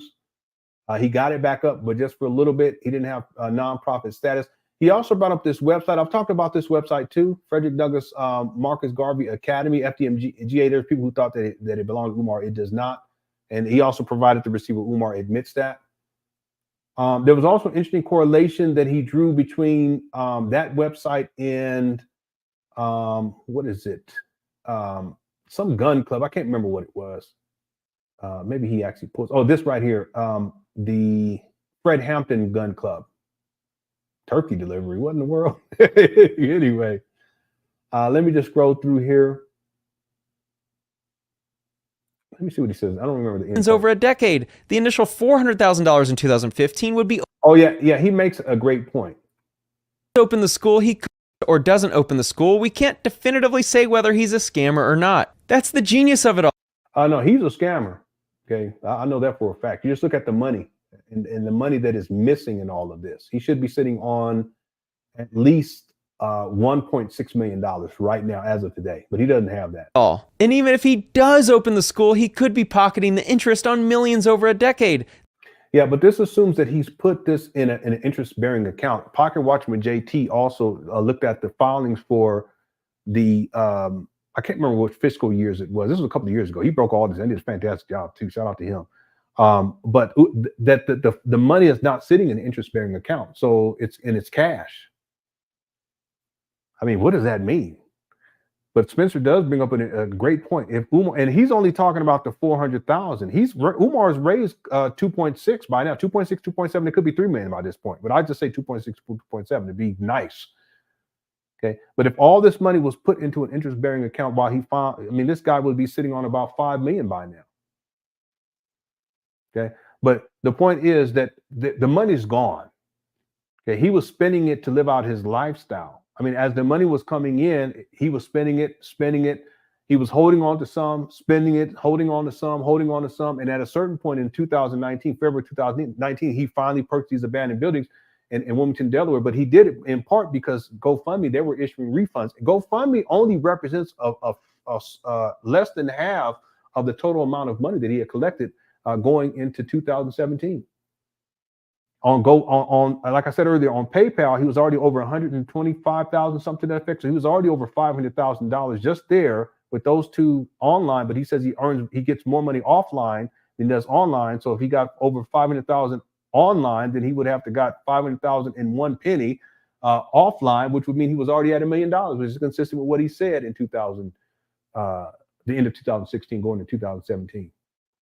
I can pull that up and show it to you guys, but you guys don't have to trust me. I've shown the video and I've shown the receipt where he posted that on his Facebook page that he was already at $1 million.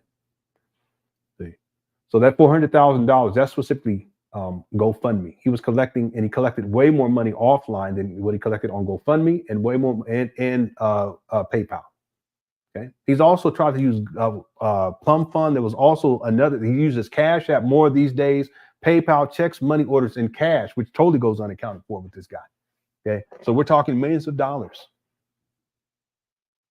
and the money's gone. So he can't invest it. And on the forums, Pocket Watch and JT, he talked about that, how that cash is not in an interest-bearing account, and really there is no cash. Okay, people, if he's tripping off of $200 and some change, the money's gone. The initial $400,000 in 2015 would be over $1 million today if invested in the S&P 500. So even if he opened the school today, he could have potentially pocketed a significant amount of money.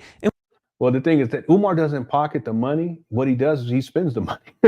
That's the scam part. Once the school is open, no one will even think to investigate. This is all just wild speculation, and we don't know the exact amount he's raised over these years, but it's all within the realm of possibility. Mere incompetence is very possible too, but strains credibility for me. For sheer entertainment value, I'm hoping he's produced the longest con. In all seriousness though, it's sad that so many people donated to him in the hopes of building a school for the Black community, regardless of whether it's a scam or just incompetence. It's sad. To make up for it, I will soon be opening the Spencer Cornelia Center for Students Who Can't Read Good. Donation link is in the description. Thanks for watching. Dr. I'm going to go to that school because I can't read good. All right, thanks, Cornelius, for putting that video out. I hope you do more on Umar. I know you got a big, busy lineup and you're covering a whole lot of other people. You did a fantastic job with the Jay Morrison, some great work. If you guys haven't seen that, that's top of the notch stuff on Jay Morrison. Check it out on Spencer Cornelia's YouTube page. And Spencer, if you happen to see this video, if I can help in any way, if you decide to do more on Umar, let me know. I'll help in any way that I can. Okay. And if you don't know who you probably don't know, I'm sure you don't know who I am. You can talk with Pocket Watching with JT. I've supported him and his work. He's done fantastic work, and he's been on my in my chat room a few times.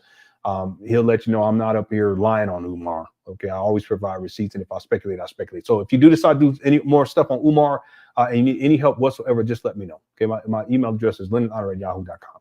Okay, now let's look at Umar Johnson's response to Spencer. And it's not a long video. We'll get to this, and then we'll start winding down the show. Thank you guys so much for tuning on in. Let me go ahead and close out this poll. There's 1,611 votes as of right now. It says, how much money has Umar Johnson raised since 2014? 14% say $1.5 million. 14% say $2 million. 27% say $2.5 million, and 45% say $3 million. Thanks everyone who cast their vote as we're in the election season. My best estimate, and in my opinion, at this point, it's a lowball figure, but this is what I go with based upon what Umar Johnson has said in the past and estimating over time, because he hasn't updated people in terms of how much money he's collected in over 5 years. That's crazy. My best guess is $2.6 million. But as Spencer, I think in the video, he said something to the effect that he could be at 3 million. It's possible. It's very much possible. He could be at 3 million. There's someone who once speculated 4 million. I don't think he would be at 4 million because the trajectory of this is that over time, less and less people are going to donate. And that's precisely what has happened. So just because he raised $1 million over the course of 2 years and 8 months, we can't expect him to raise, let's say, $1 million every 2 years in 8 months. Okay, over time, attrition, people are less interested. They're still waiting. Some of these people, they donated, their children were 10, now they're 20. Some of these children were 15, and they want their children to go, they're 25 now.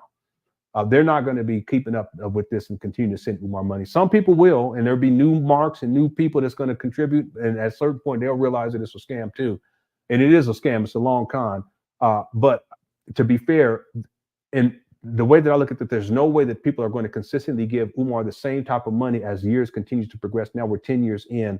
You compare to the, you guys can even, last point on this, then we're going to get to the video. You guys can even look at the type of audiences that Umar used to draw back in his heyday when he first started this school scam. And you compare it to the types of amount of people, I should say, the amount of people that used to come, jam-packed, people standing room only, sold out. These days, if he sells something now, to be about 16 people that can fit inside of a chicken shack. Okay, so he doesn't have the same level of support. Okay, he may have more subscribers, he may have more viewers. Okay, but in terms of support, it's not there like it used to be. So $2.7 million is my best estimate. And I will say, not to be boastful, but I'm the foremost researcher dealing with Umar Johnson. And I consider myself to be an expert when it comes to Umar Johnson. And that 2.7, that's me being nice. $3 million, I can see it. 4 million, no. 2.6, we could say 2.6 to $3 million. I'm going to stay with 2.6 to 2.7. Okay. And I think that that's being more than gracious to Umar. All right, let me go ahead and close this poll out. Thanks everyone who voted. I really appreciate it. Now let's get to the video. It's not long. It shouldn't take us that long either. I hope you guys are enjoying the show. Thanks everyone who tuned in to the live. Thanks to the mods for handling business. What I'm going to do is we'll play this video, and then if there's any questions that anyone may have based on this presentation today, I'll take some time to answer that. Then we'll close out the show. I also want to thank to the mods for handling business. Thanks everyone inside Cookers Chat, and also thanks everyone who sent in super chats. If you send in cash apps or PayPal, thank you so much. I have my cash app, PayPal information listed in the description of this video. So this is a video that Umar posted today. Someone also says, Lenon, he could be racketeering like what the mafia used to do. Yeah, that's possible too. I think this P. thing, the part of what he's been indicted for is racketeering. It's also possible that this is a racketeering scam in the sense of Umar purchasing these abandoned buildings just to kind of keep money in them. And then there's gentrification that's taking place over there. And that once the prices go up in that area, he'll just sell these buildings and then he can profit off of it. Okay, that's like, what do they call that? It's like washing money in essence, just using the building to do it. Okay, and then he lives off the rest of the money, but he has no intention of opening up a school. So there's no telling. We'll just have to wait and see how all this plays itself out. Okay. All right, let's get to the video. This is the video that Umar posted today or yesterday. I can't remember. Here we go. Peace and Pan Africanism. Peace and Pan Africanism. Peace and Pan Africanism. Oh yeah, this is today. This is in direct response to Spencer, I'm sure, but I haven't watched the video yet. But his response to Spencer, Umar got shook. He ran his ass back up here. He don't never go up here. Okay, look at this. The ceiling tile still missing. Ain't nothing changed up here. He ain't done nothing up here since the last paint day, which was a couple of months ago. Yeah, I know. It's the same thing. It's the same thing. Africanism, peace and Pan Africanism.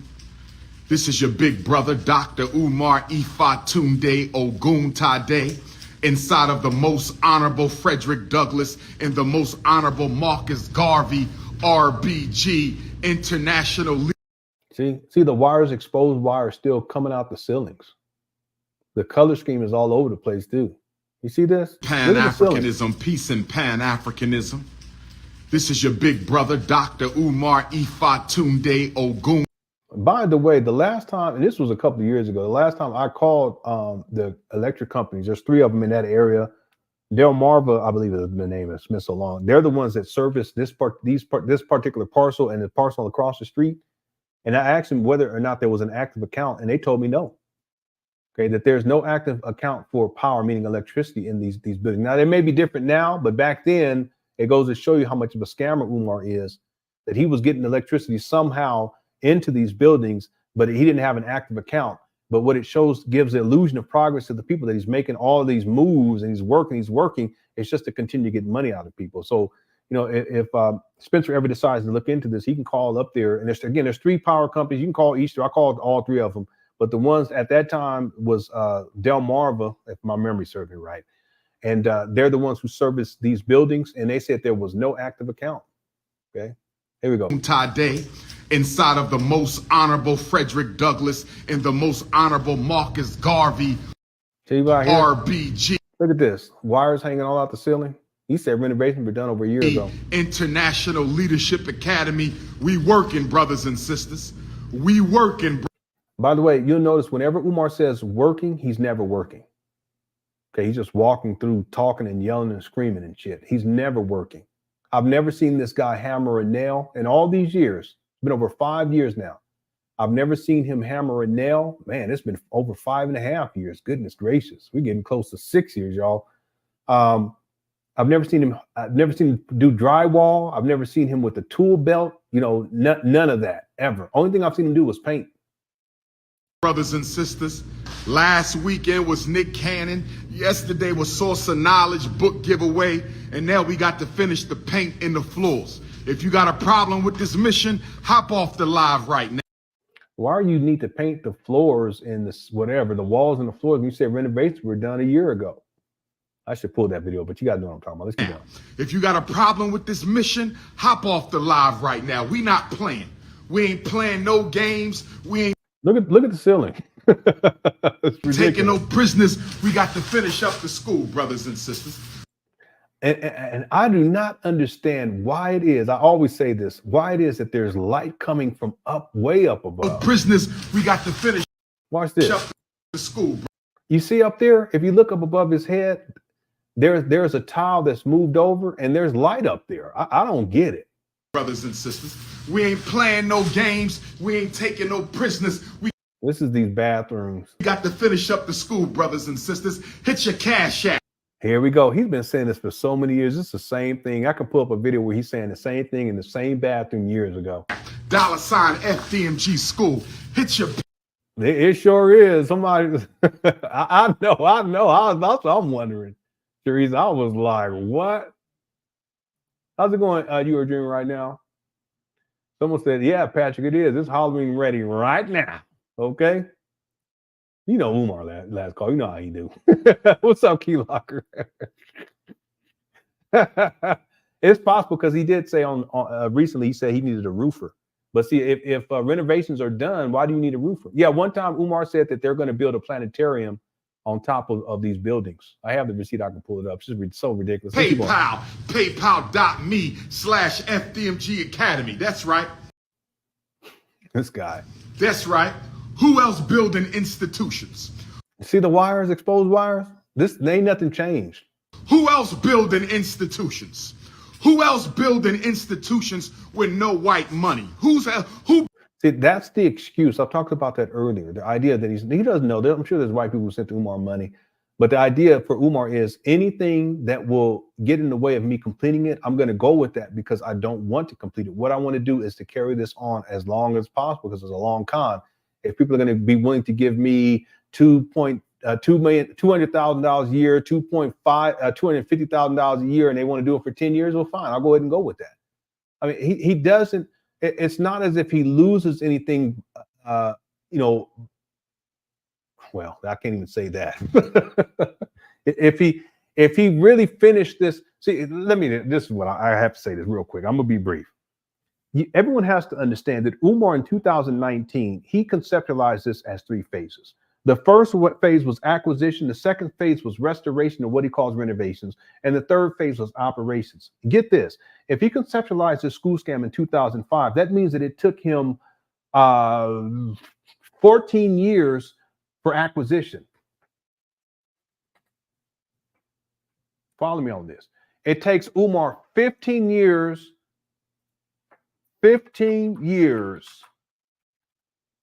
to acquire these buildings. These are the same buildings that the EPA did a report on just and inspected and called them brownfield catalyst sites. Spencer, go look. You can look into this EPA report for these buildings. It takes Umar 15 years to acquire these buildings. The EPA, they suggested, which is the government agency, the Environmental Protection Agency, they did a study for that whole area. They called it the Brandywine District. I can pull it up, but we ain't got time. They suggested that these buildings be demolished. Umar purchases and then repurposed for the Boys and Girls Club, which is next door, and turn that property into the land, at least into like a baseball field or something like that. And it'd be for the kids, right? Umar buys these properties and he's been sitting on them now for over 5.5 years. So services that could have gone toward these kids are taken away by Umar. By the way, these buildings, prior to them being renovated for the J. Moyer Academy, if you guys do the research, these buildings were they were part of a chemical plant or chemical facility. And one of the reasons why they do not have basements in these buildings is because back then, what would have been basements were actually storage tanks for these chemicals. And that's one of the reasons why they're considered to be, at this point, at this time, in 2019, they were considered to be hazardous because no inspection work had taken place since the J. Moyer Academy was in operation. And what the EPA, the Environmental Protection Agency, they classify these buildings as brownfield catalyst sites. And again, that's why these buildings don't have basements, because there was these massive underground tanks, because they used to manufacture chemicals, and a lot of these chemicals and toxins were used for ammunition. You gotta go and do the research. But see, Umar panicked. He had to get something, and this is the best that he could do, because GoFundMe was issuing refunds, and he had to figure out something, because otherwise he was gonna have to start paying that money back. Okay. Umar says, well, I didn't take any money out there. No, you have to take it out of GoFundMe. That's how it works. You can't just leave it in there, because if you leave it in there, that's how it just becomes a criminal enterprise. Because people can leave the money in there to wash the money, and then at a certain point to close the account, and then they can take the money out, and then there's no type of oversight from GoFundMe. They can do whatever they want to with it. But anyway, the point is that it takes Umar 15 years to acquire these buildings. Acquisition, restoration, which is renovations, and operations. It takes Umar 15 years to acquire the buildings. He acquires them in 2019, and now it's 2024, almost 2025. And so we're talking 5.5 years to get to this point of renovations. So it's really 5.6. I'll put 5.6 years to get to this point in renovations. And he has such a long way to go. He said it was complete last year, but there's no way that these buildings are going to be passed inspection. In point of fact, they won't pass simply on the basis of the foundation issues. There's foundation issues on the small school, and there's foundation issues inside the small gym that they haven't been remedied. That needs to be taken care of. There's also mold remediation that needs to take place. And a lot of the work that has been done was done by, Pookie and Ray, black people that just come in and do stuff. They're not qualified or anything like that. They come in, they're not pulling permits. When they come to do the inspections for the electricity, they're going to want to see permits. When they come to do the inspection for the water, the pipe work, they want to see permits. When they come and do inspections for the drywall, for whatever, even the paint, is it lead paint? They want to see permits that have been pulled and are put in place for or by professionals. But that's not what Umar has been working with for the vast majority of the time. Okay, again, he had some professional people come out to do the electricity. They ended up firing him once he got a certain amount done to give the illusion of progress. And then after that, he fires and then blames them and said they were in there stealing. So if they were stealing, you should sue. Did he sue? No, because they weren't stealing. This is just another excuse. He's a habitual liar and an excuse maker. Never, ever follow a man or send money to a man who's a habitual liar and an excuse maker. Umar Johnson followers. Anyway, it takes Umar 15 years to acquire these abandoned buildings. And then, as it stands today, we're talking 5.5 years, 5.6 years to get to this point. Didn't I just type this? I thought I typed this in here. Maybe it didn't go. Oh, here it is right now. I apologize. It takes him 5.6 years to get to this point. I want everyone to understand that this is a long con. At this rate, it's going to probably take him about another 5 years to get all the renovations done. And if that 4 years, if that's the case, we got 10 years. So then we get to the 25 years, and then he has to get to the point of operations. That's the third phase. Where how is he going to fund all that?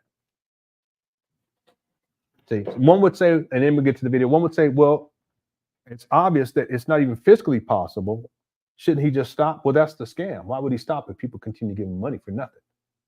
And every once in a while, you throw him a breadcrumb. Look, I'm painting here. I painted here.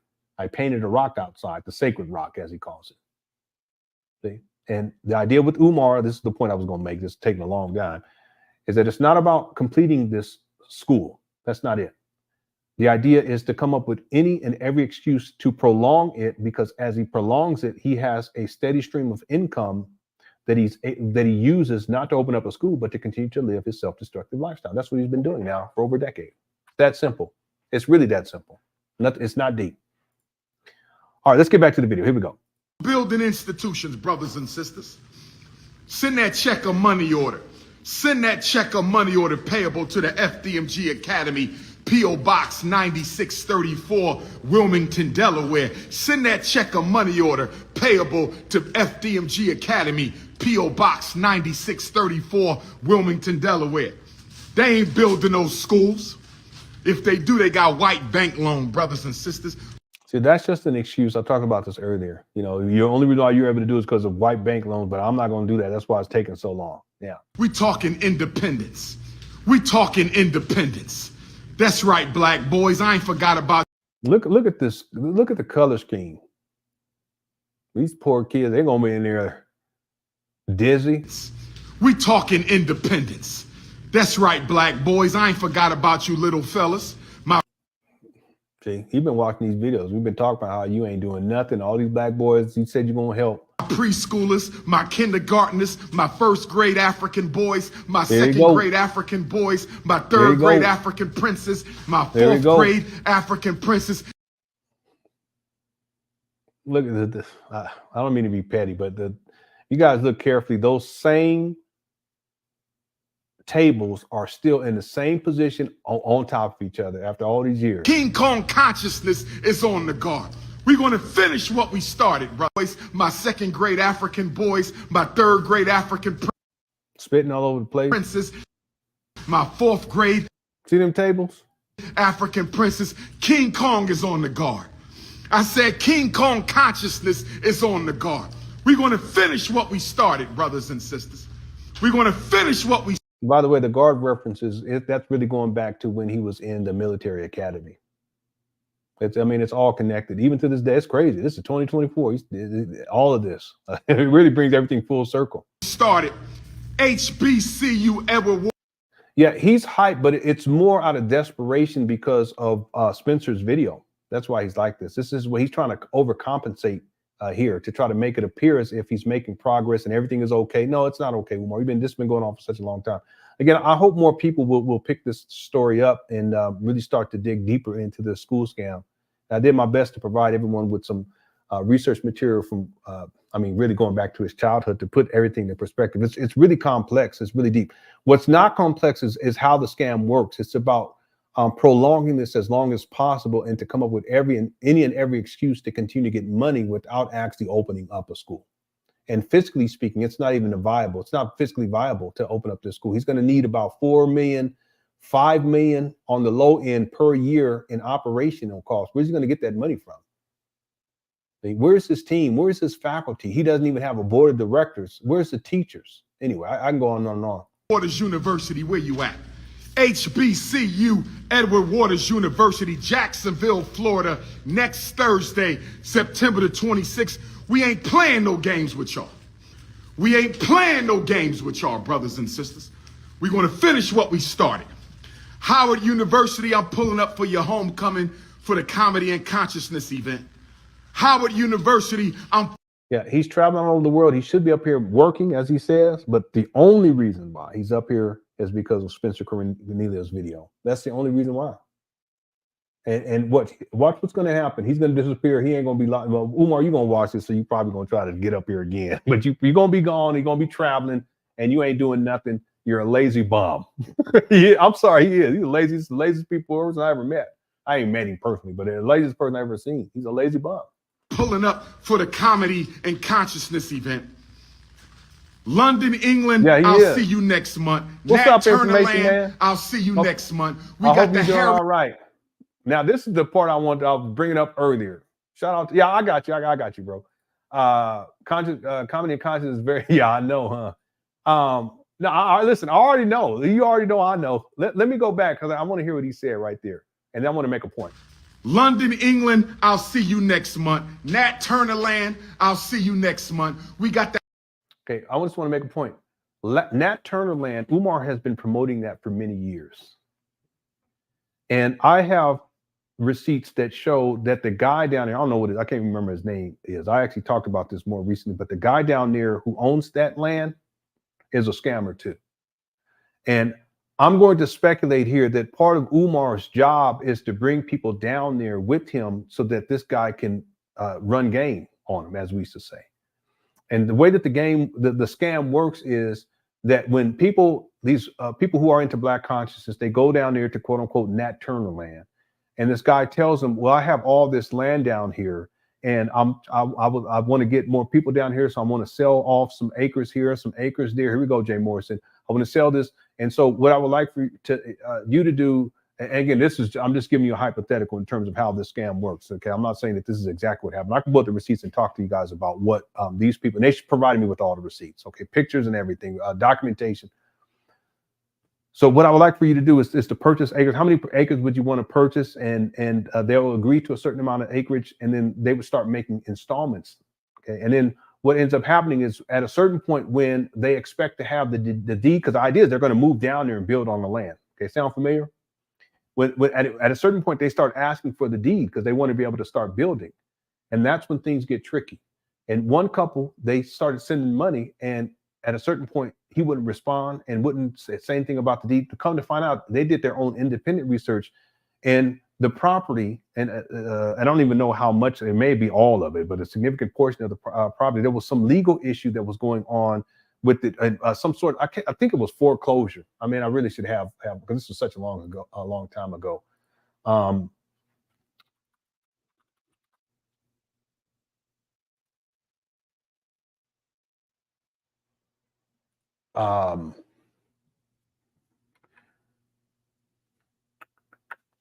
We'll put that B under. I apologize. Give me 1 second here. I can't remember that guy's name right now because if I typed it, I could pull it up right now and just tell. Anyway, it's besides the point. Just because I don't want to bog the show down, I'm going to keep going and finish this up. But through their own research, what they found was that he wasn't even in a position to sell the property, and that it was something about a foreclosure or something like that. That the property was already in foreclosure. So it was a scam, and this guy was running a scam. And Umar would often tell people whenever he would go down there to come down and join him. Now, here's a speculation. Now, none of that speculation, because I can actually pull up the receipts. The speculation part would be that Umar is in on it. That part of his job is to get people to come down there, and that because Umar's bringing them down there, they're going to be more trusting of whatever's taking place, and then they'll be just the next mark that this person will go at in order to get them to send him money and saying that you're going to be buying these acres of property. And as a consequence, you can move down here and build on this. But then when it really gets to the point where they need the paperwork so that they can actually move down, start construction, all that stuff, he either doesn't respond, or if in this case, they did their research and found out that this guy, he wasn't even in a position to sell the property. It was a scam in the first place. Sound like Jay Morrison. See? His name is Pookie B. Ashton. Something like that. By the time renovations are done, the renovations will need to be renovated. You're right. You know, because you got to keep the property up. By the time Umar finishes these renovations, he's going to need to renovate those renovations. You I mean, that's a good one right there, but it is so very true. I mean, it's been going on for such a long time. We're talking 5.5 years, over 5.5 years already. And he ain't even close. Y'all look at it. You see how in the outside, we did a video to show the outside. It looks like straight trash garbage out there. Shout out to Dr. Jay Kelly recently on KKC. Shout out to KKC. He did a live stream where they showed the outside condition, and then also shout out to Reverend Jerry Juice, who recently did a outside. And it looks so bad out there.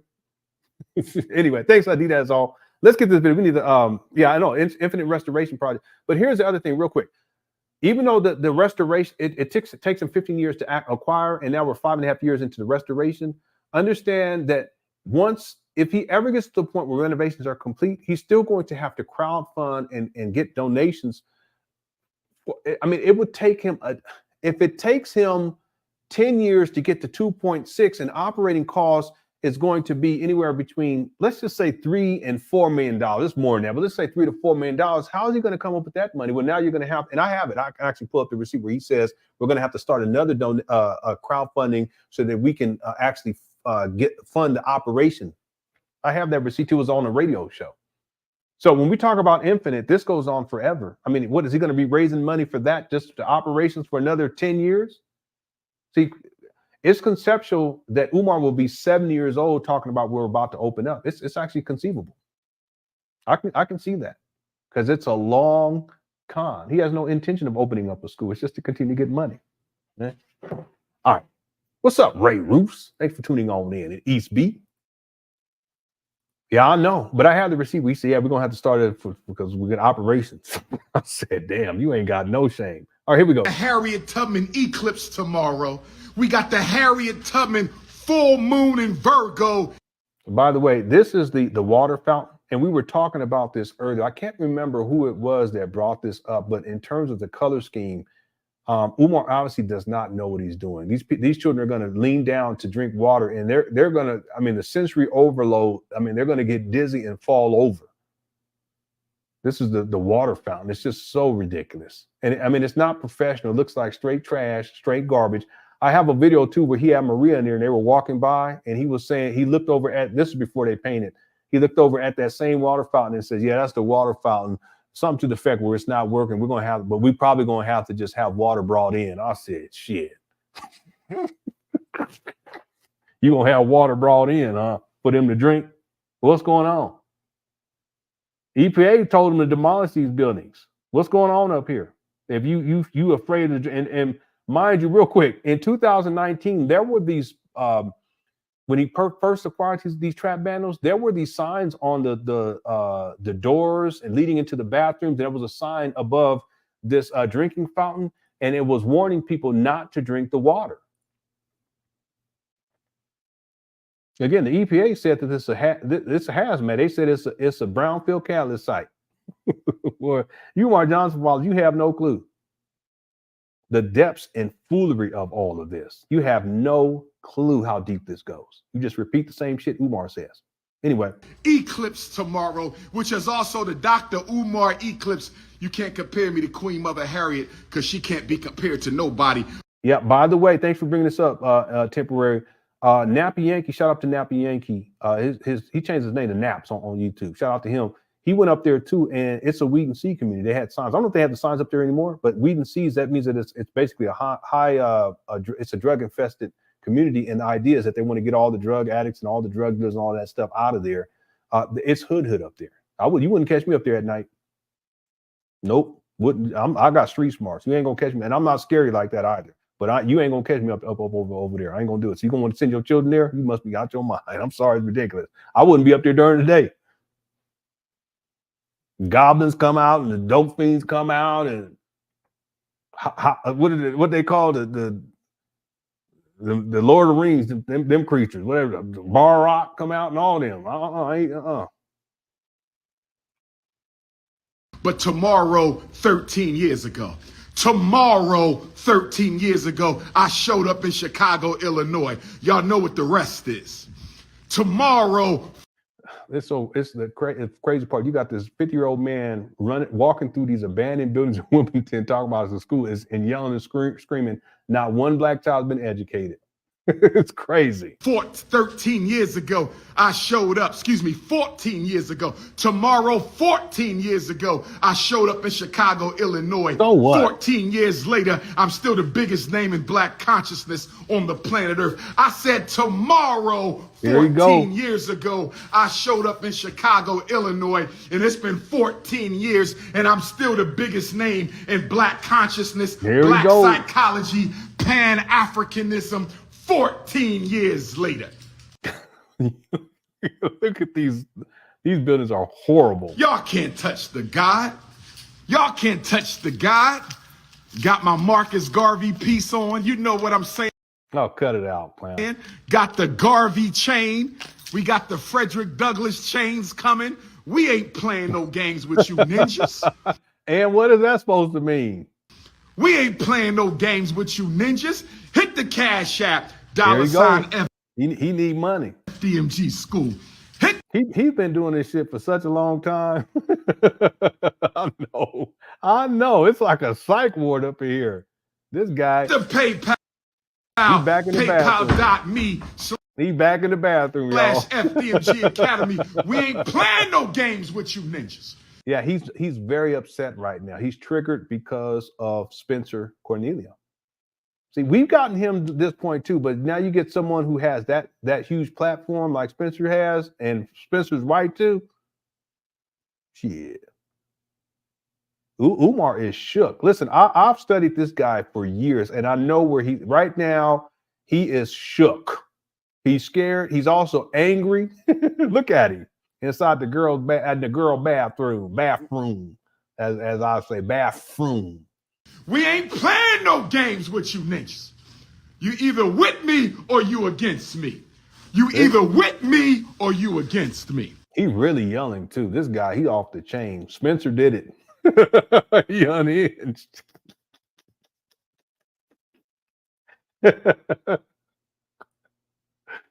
Yeah, these kids gonna be paying $500 a month. You either with the Prince of Pan. I know that door's still missing. Is that door still got? Hold on. You either with the. It's still missing the handle. If you don't cut it out. I'm trying to text my son because his earbuds got here, but I can't find his name in my thing. Even though I was texting him earlier today. He upstairs. Y'all see that back there? Where the doorknob should be? It's been like that for 5.5 years. He talking about renovations are complete. Anybody else sit there? If y'all hit the one, okay, because I don't want people to say, I don't see it. I try to pause it right there. This guy, he looking like a gremlin. Like or you against me. You either with the. Look at that. You can see into the bathroom.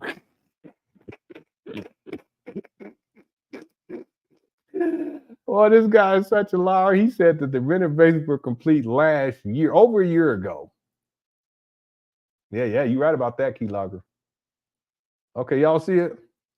Yeah, you're right, Ike. He need a whole new door. That's why he said he was trying to get a door contractor or something like that. What's up, Jay? He said something like, in Bamani, he said something about a door contractor. What's up, Duran? Yeah, that's the peephole. Okay, I got you. Let me go one more time. Not to be petty, but let's be a little petty. Here we go. You either with me or you against me. You either with me or you against me. You either with the. Yep, there it goes. It's a big old hole. Let's keep Prince of Pan Africanism or you against the Prince of Pan Africanism. We ain't playing no games. I'm going to be on Michael Collier's podcast next week, and I'm going to be on Donnell Rawlings' podcast, my two big comedy brothers. I'm going to be on the Michael Collier podcast next week, and I'm going to be on the Donnell Rawlings. Umar don't want to show that other door. Donnell Rawlings did a joke about Umar back in there too. Let them know that they're what you call this were delivered. I'd ordered them. It's at the front door. Earbuds. Brothers, I'm gonna be on the Michael Collier podcast. See over there. He don't want to show that up over there. See, I think that's where there's no door at all. Next week, and I'm gonna be on the Donnell Rollins podcast next week. Look for that Nick Cannon, Dr. Umar Council Culture. Look for that Nick Cannon, Dr. Umar Cannon's class. Look for that Nick Cannon, Dr. Umar. We playing chess, not checkers. We playing spades. See this? See how it all comes back around? I got the receipt. Look, this was in 2010. Umar Abdullah Johnson, January 6, 2010. I provided the link to this in the chat room. You see this? It's amazing how all this comes back around. He says, promises in 2010 to begin laying the groundwork for the Frederick Douglass and Marcus Garvey Pan African School for Black boys, specializing in learning disabilities and destructive behavior disorders.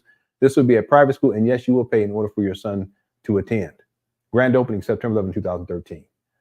In fact, here is for anyone, if you want to look at this at a later time. In fact, I'll put this inside the description of the video too. And maybe I'll pin it in the comment section if I remember to do so. Someone, if you can remind me, just in case. If you don't see it after live stream archives, you can just post a comment. Make sure you provide the link to the Facebook post.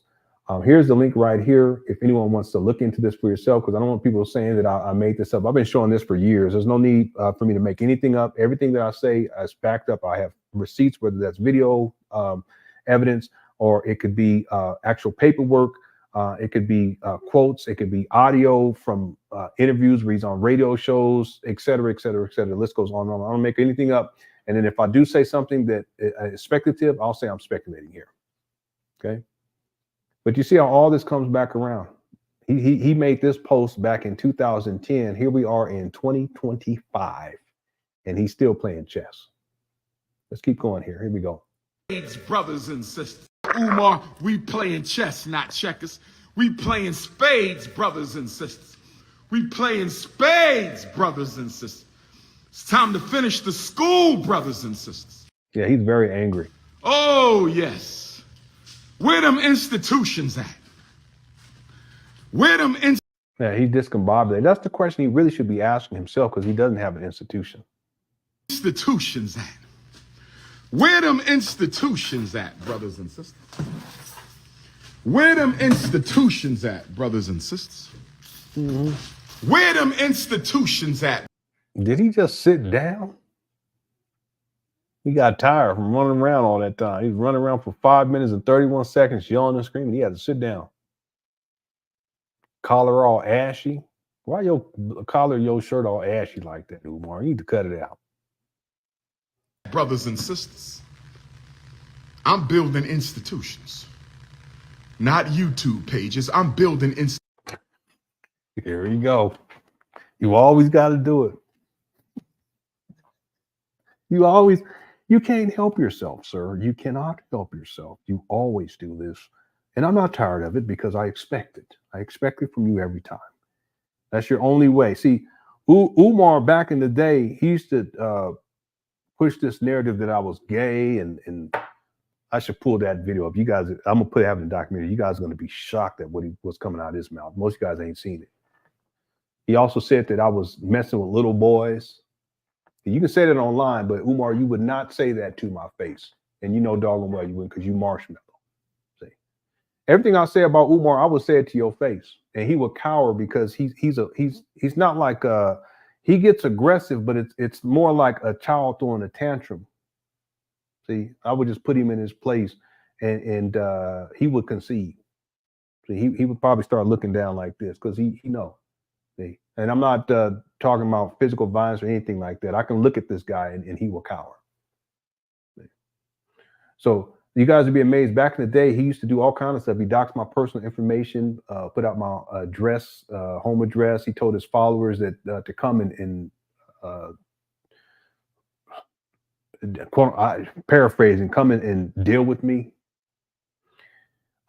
He's done other stuff too. There's a video where I did a video response to someone who was struggling with their sexual identity, and it was a younger person. And I used to do these videos where I would kind of give advice, and I would give them words of encouragement, and I was giving them words of encouragement. But what Umar does, in the title, it says, I'm struggling with my sexuality. What should I do? Something to that effect. But that's the question that was asked to me by a young person. I think they were like in their early 20s. And I'll put that in the title as the question. But Umar, he turns that around and acts like that's what I'm saying about myself in the video. Stuff like that. There's other stuff too. But see, back then he had enough courage to even say my name. He did it in the Lord Jamar interview too. But what he didn't realize, and part of it is because he's so impulsive, is that by saying my name and bringing attention, that it would bring even his followers over. And as they watch these videos, they realize, wait a minute. And there's someone I remember recently that said, you know, that's how I found out about you, was when he was saying that stuff about you on the Lord Jamar show and how you were gay and you were messing with boys and all this kind of stuff.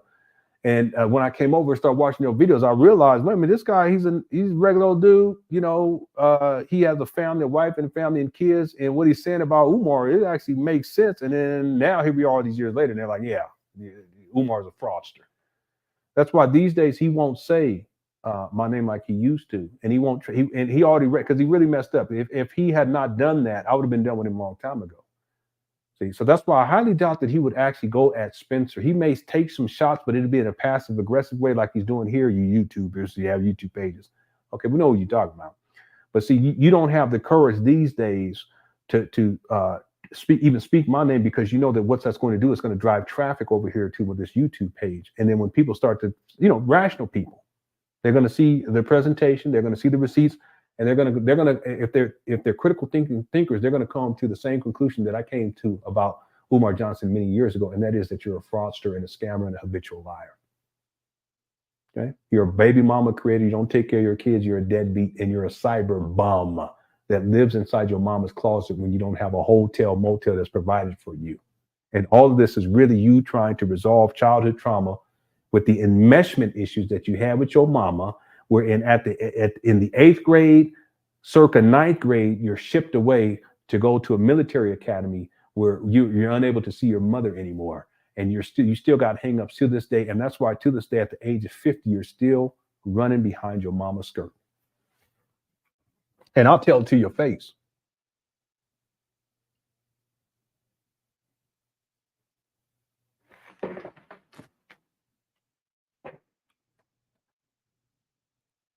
Let's go. Institutions, not TikTok pages. I'm building institutions. Not Facebook pages. I'm building institutions.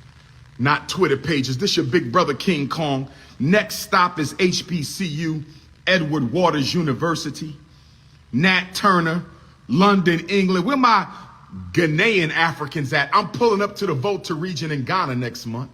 I'm pulling up to the Volta region in Ghana next month. I'm pulling up to the Volta region in Ghana next month. Boy, this guy, he tripping. Here you go. We're my Australian Africans. We're my Sydney Australian Africans. Oh, yes. Where my Melbourne, Australia Africans at? Oh, yes. I think he's leaning up against Once I speak in Australia, I'll be the first scholar in modern history, one of the few ever to speak on every continent at least twice by invitation. By invitation. By invitation. Man, you always begging. What you talking about, Ken? Can you guys find me up? What are you talking about? I'm on my 5th passport. Stop playing with me, you. Yeah, but Umar, you should be focusing on opening up this school. That's not a good look. If you're on your 5th passport, it goes to show you're traveling and you're spending money that should be going towards opening up this school. You're such a clown. You're just ranting. You're upset because Spencer done called you out and you don't know what to do. This is you're triggered and you don't have any. You're not thinking right now. The fact that you have 5 passports does not. It doesn't serve your cause towards opening up a school. What it shows is that you're busy traveling all over the world as opposed to being up there in Wilmington, Delaware, dealing with these trap bandos. This makes sense to people.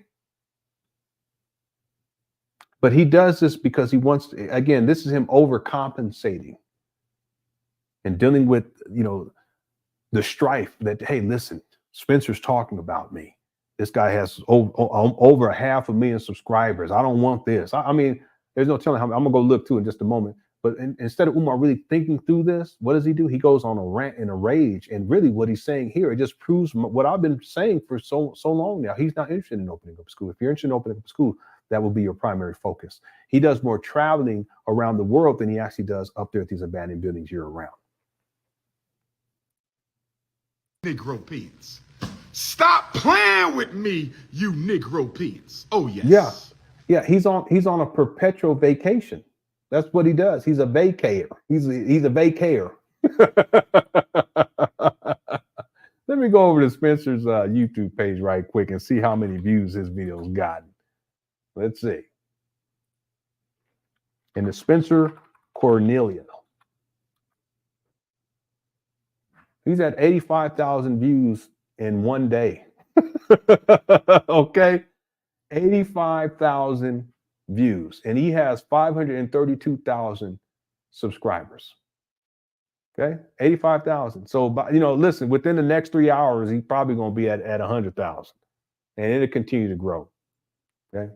And I'll tell you, Spencer, if you continue to do videos on Umar, just be prepared, because Umar Johnson followers, they will come after you and they'll start lying about you. They'll call you a gay. They'll say that all kind of stuff they said about me and my wife, just totally ridiculous, But I've stayed the path. If he hadn't done that, I would have been done with Umar a long time ago. But I don't stand down. I've never been that type of person.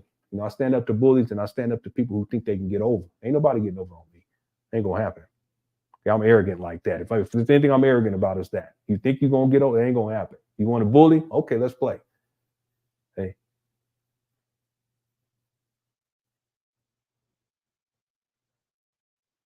Umar really messed up, boy. I bet he wish he could have taken all that back. But what's done is done. You got to deal with the consequences. Let go. Let's go. Oh, yes, brothers and sisters. Thanks, $232 $FDMG School. Hit the PayPal, paypal.me/FDMG Academy. I'm going to say this and I'm going to be quiet. Let me say this and I'm going to be my beautiful African sisters at first. Oh, here we go.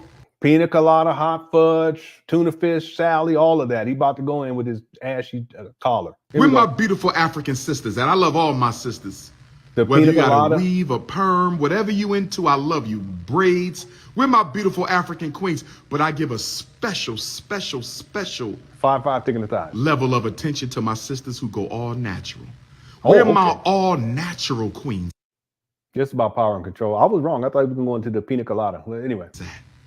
No fake hair, no fake eyelashes, no fake nails. We're my 100% organically. How can we get the FBI on? Listen, I wouldn't be surprised if they're not already looking at him, in particular with the IRS and his tax filings for a nonprofit. I would not be surprised if they're not already looking at him. Things take time. Look how long it's taking with P. Diddy. There's been rumors about P. Diddy for a long time. Same thing with R. Kelly. But when the feds show up, they already have their case. Their conviction rate is, I can't even remember what it was, 93%, something crazy like that. They already have their case. They know what they need to do. They have all their receipts in order. And Umar, he's going to continue to do this. And he's gonna, as soon as he gets the ultimate wrong type of attention, that's why I think Spencer is important in all of this. He could be. I mean, his video is important anyway. The fact he did it, so I give him credit for that. But if he continues to do videos on Umar, and it could be every couple of months or whatever, and it reaches the right people, and the research is there, the facts are there, and the viewership is there, then I can see a government agency finally saying, okay, we're going to have to handle this guy and we're going to have to shut him down. I mean, it could be as simple as revoking his 501(c)(3). And then what would happen is that all the money that he collects is considered to be personal income. And in the absence of him providing any receipts in terms of where the money is going, in essence, the vast majority of this money has gone towards his personal lifestyle, which isn't what a 501(c)(3) is supposed to be. But by the way, Vixen, and this is something I've been talking with offline with Black Anonymous about. Umar doesn't pay himself through this 501(c). And he could pay himself $80,000 a year. He can pay himself $100,000. He can pay himself $25,000. He ain't doing shit, but he puts on the paperwork that he's spending 40 hours a week or 60 hours a week working on FDMG. He could pay him legally, but see, if he paid himself legally, then that whatever he's paying himself would be subject to child support and them garnishing wages. So that's why he doesn't do that. So where's all this money going then? Well, he doesn't have to pay himself to take the money and use it for whatever he wants to, because he has no board of directors. There's no oversight. He does whatever he wants to with it. If they get him on anything, it will be this. It would be the fact that the money's coming in. There's no accountability. And what he's reporting to the IRS is not even factual. He's not, in some years, he's saying he didn't collect any money. Pocket Watcher with JT covered that.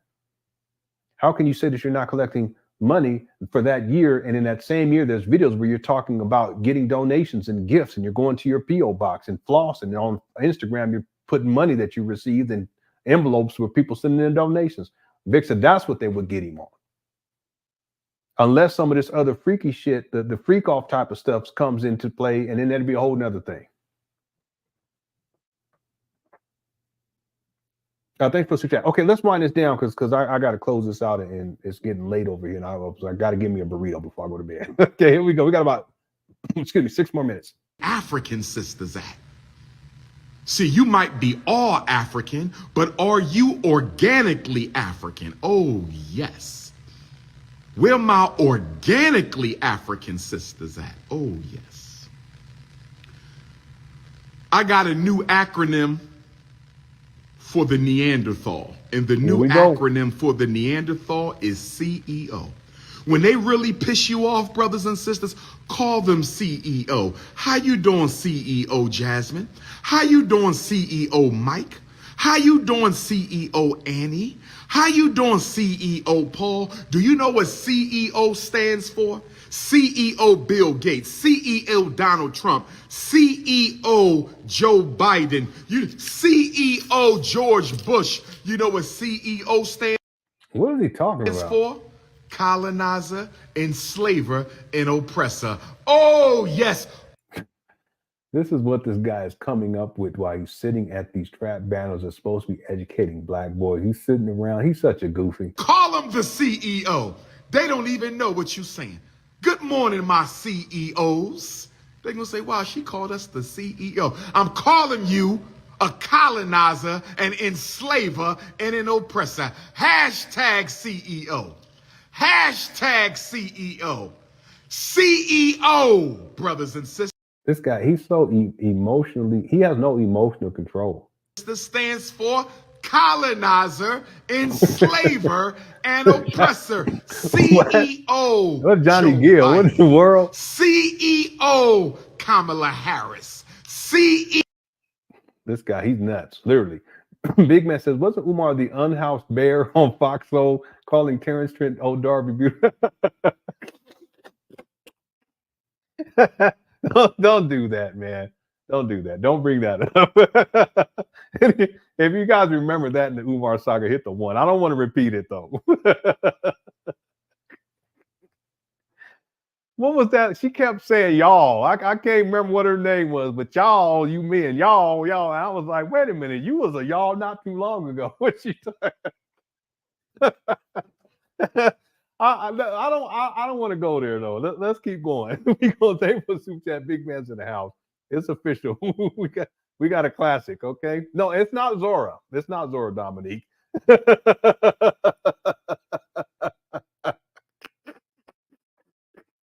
People are like, who?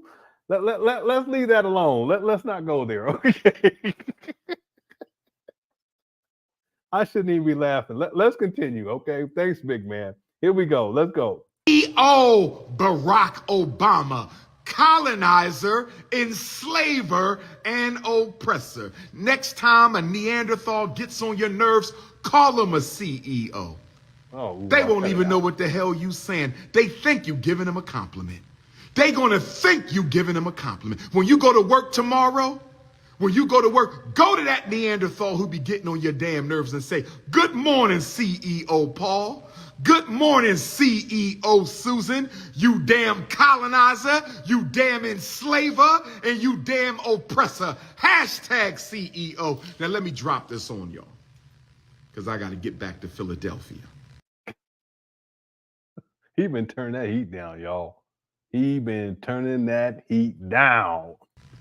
I'm at your school, my school, our school. Our school. Say it 3 times. I'm at your school, my school, our school. Say it 3 times. I'm at your school, my school, our school, brothers and sisters. There we go. 3. The Frederick Douglass Marcus Garvey Academy. We almost finished. It's time to cross the finish line. But let me drop this on you, Negroes. Okay, come on. Because some of y'all still pushing multiculturalism and people of colorism. Some of y'all still pushing multiculturalism / people of colorism. Let me say this to all my Negropean American Africans who are still pushing multiculturalism, and CEOism. Did you know, up until 1970, Mexicans were considered Caucasian for purposes of the U.S. Census? Did you know from 1950 to 1970, the East Indians, the Asian Indians, were considered Caucasian for purposes of the U.S. Census? Did you know that the Japanese sued in court to be considered Caucasian, but they lost? Did you know many Latinos claim to be Caucasian, and that's why the government invented Hispanic, so that Africans who spoke Spanish could stop pretending? And so what, man? Goodness gracious. I mean, there's still Latinos that consider themselves to be white. I'll be like, you ain't white. What you talking about? But whatever. You know, I've talked about this in the past. There was a time when Jewish people weren't considered to be white, and Italians. And I always forget what is it? Lucky Charms, the river dancing, or the whatever they call that. Y'all know what I'm talking about. They weren't considered to be white either, but now they are. I know, but really, who cares? You know? Yeah, the Irish. I'm sorry. To my Irish brothers and sisters out there, I got love for the Irish. What's the name of in Star Trek Next Generation? She was, I think she was Irish. Was she Irish? Dr. Not Pulaski. What's her name again? Dr. Crusher. I thought she was Irish because she did an episode where she. Anyway, let me stop. Let's continue. Here we go. That they were Caucasian. Did you know that right now all Arabs in America are considered Caucasian? Did you know all? Yeah, but I don't think you're saying white though. They're not considered to be white. White is a social status. How's it going? All Arabs in America are considered Caucasian. Hold on. So here's the question I want to ask my American Africans. Here's the question I want to ask. You can ask your mom. I thought you had one downstairs, son. My American Africans. Here's the question I want to ask my American Africans. If Arabs are considered Caucasian, if Japanese and Chinese tried to be classified as Caucasian, if Latinos lied to be called Caucasian, if Mexicans were once considered Caucasian, if Asian Indians were once considered Caucasian, why in the hell do you call yourself a person of color? Why would any black person? No, I was telling my son to ask his mama. Yeah, she might have it, but the thing is, I thought you had one downstairs, son. Anyway, let's keep going. Yeah, well, the thing is that with Umar, he's very divisive. He's very divisive. That's why I never liked his rhetoric, because it's all about dividing people. Claim to be multicultural. If every multicultural group wanted to be white or tried to be white, I'm gonna say it again. If every multicultural group wanted to be white or tried to be white, I'm gonna say it one more time. If every multicultural group. Look at this lazy. He's just sitting, chilling, yelling inside of these abandoned buildings, talking about their schools, and he's just sitting up here. Gut all out. I don't mean to be like that. Let's finish up. Wanted to be white and tried to be white. Why you want to join arms with them? They want to be with your oppressor. They are siding with your oppressor. They want to be one with the CEO. They want to be CEOs, colonizers, enslavers, and oppressors. I said they want to be CEOs, colonizers, enslavers, and oppressors. And you want to join in with the people who want to join in with your oppressor? You want to be one with the people who trying to be one with your oppressor? You want to unite with the people who trying to unite with your oppressor? I don't want to be a CEO, colonizer, enslaver, and oppressor. Oh, yes. Justice for all Africans or justice for no. Be one with your oppressor. You want to unite with the people who trying to unite with your oppressor. I don't want to be a CEO, colonizer, enslaver. This guy, he out of control. And oppressor. Oh, yes. There go another door. There we go. Justice for all. Did y'all see it? Africans or unite with your oppressor. I don't want to be a CEO, colonizer, enslaver, Wow. and oppressor. Oh, yes. Look, see that? It's a mess all throughout these buildings. That's why he needed a door contractor. There go another one. Justice for all Africans or justice for no Africans. The Frederick Douglass Marcus Garvey Academy is coming, brothers and sisters. The Harriet Tubman eclipse, the Nat Turner eclipse, the danger.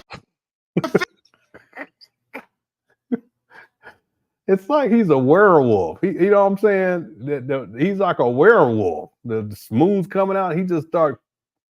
Remember Altered Beast? That's what it reminded me of. Newbie eclipse. We in the building. The new moon, the full moon in the Africoon. I said the new moon, the full moon in the Africoon. I said the new moon and the full moon will destroy all of you Africoons. What?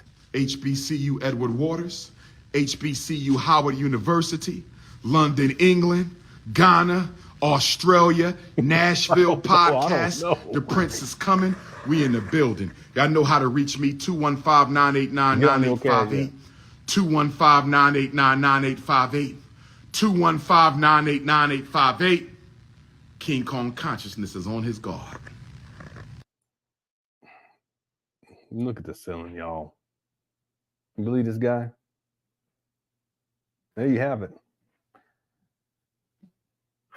That's what I'm saying. Oh my! I don't know what. And I was gonna take some questions, but we're gonna leave it at that because I'm gonna be back tomorrow for sure.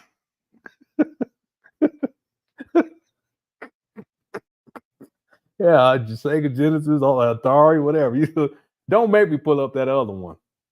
Don't make me pull it up. Matter of fact, I'm gonna pull it up. I'm gonna do the outro, and while I'm doing the well, let me stop. Okay, but I want to send a shout out to Spencer Cornelia for doing the video. Again, I truly hope that he does more investigation into Umar Johnson. And again, if you happen to see this video or if anyone sees this video and you're in communication with him, let him know that if he does decide to do any more Umar Johnson content, if he needs any help whatsoever, if he needs receipts, whether it's documentation, paperwork, child support paperwork, if it's child support in terms of evictions, if it's the title deed for the FDMG school, if it's videos dealing with Umar Johnson, I have all of them, anything whatsoever, also audio stuff too, that's not video. If you need anything and if I can help in any way, just let me know. My email is LenonHonor@yahoo.com. Thank you for doing that video. I really was, and I'll do a video for members. I was really thinking about taking an extended break, and I was thinking about that a couple of days ago, maybe 2 days ago, and because it can be very challenging, as I'm sure Spencer knows, when you're covering these charlatans. And in my situation, it's very unique because there's only a handful of people who have consistently covered Umar, and as a consequence, it can be very difficult dealing with Umar Johnson followers. It could be difficult dealing with the backlash and all the scrutiny and all the stuff that I've dealt with over the years. But if we can get people like Spencer, who has a huge platform, very successful on YouTube, if we can get someone like him to consistently do videos on Umar and exposing the truth about Umar as a scam artist, it will go a long way to bringing this school scam to an end. So I want to commend Spencer for doing that, and everyone else. If you've done videos on Umar, thank you so much. I appreciate it. Everyone who sent me information on Umar, thank you so much. Over the years, I really do appreciate it. I'm going to continue working on this documentary. I don't have a premiere date for the first part, but I'm going to do my best as I get closer to update people. And when I premiere the first part, we'll do it as a live stream, and then we'll probably have a couple of shows to talk about it. And then I'll keep working for the next segment and the next segment. And then when we get to the final few segments, well, I'll combine it all together. It'll get better every time. I'll update stuff in the first segment, second, third. We get to the final segments, I'll premiere that as a full-fledged documentary. And then we'll watch that as a live stream, and then do a couple of live streams afterwards to do questions and answers and discuss. That's the plan. Again, if I'm unable to finish, then I'll let people know, because there's a huge opportunity cost, but my goal is to at least get some segments done to kind of get started. Okay. All right. Thanks everyone inside the Cookie Crush chat. I hope you guys enjoyed the show. If you can hit the like button before you head out. Big Man says CEO, Chips Ahoy cookies, elephantine rage, and obesity tranquility. That's CEO. Yeah, it amazes me. Last point, how Umar, he is so out there and so unhinged that in response to a video, and it's a relatively short video, it's not like it's 2 hours long. to a relatively short video by Spencer, Umar goes into an emotional state wherein he goes up to these abandoned buildings, and it's really damage control. He thinks it's damage control, and he goes into a rage, like an elephant that's upset about something. And this elephant, he runs through the glass fake school, and you look at it, and you can tell renovations are not done. It looks horrible. The outside looks even worse. But this is the best that Umar Johnson could muster in this time, wherein he's being challenged. Now, I'm gonna tell you guys something, and don't forget it. I don't mean to say it that way, but we should not forget this. That there's been times when we've criticized Umar and we've said things about Umar wherein the next day he takes action, and we know that the reason why he takes that action is because of us. Things that we've talked about, things that we've exposed, things that we've said. But that doesn't happen as much as it used to. But you notice how Spencer, he can do it. And there's two main reasons. Number one is because Spencer has a huge following on YouTube. He's very successful. And number two, Spencer's a white guy. And Umar does not want that type of attention. And this is why Spencer should be commended for doing the video. And I commend him for it. Hopefully he'll do more. All right, thanks so much, Big Man, for the super chat. As we close out, thanks to everyone for tuning on in, and as we always do, thanks to the mods too. Okay, I appreciate all y'all. Yeah, he has over 500,000 followers.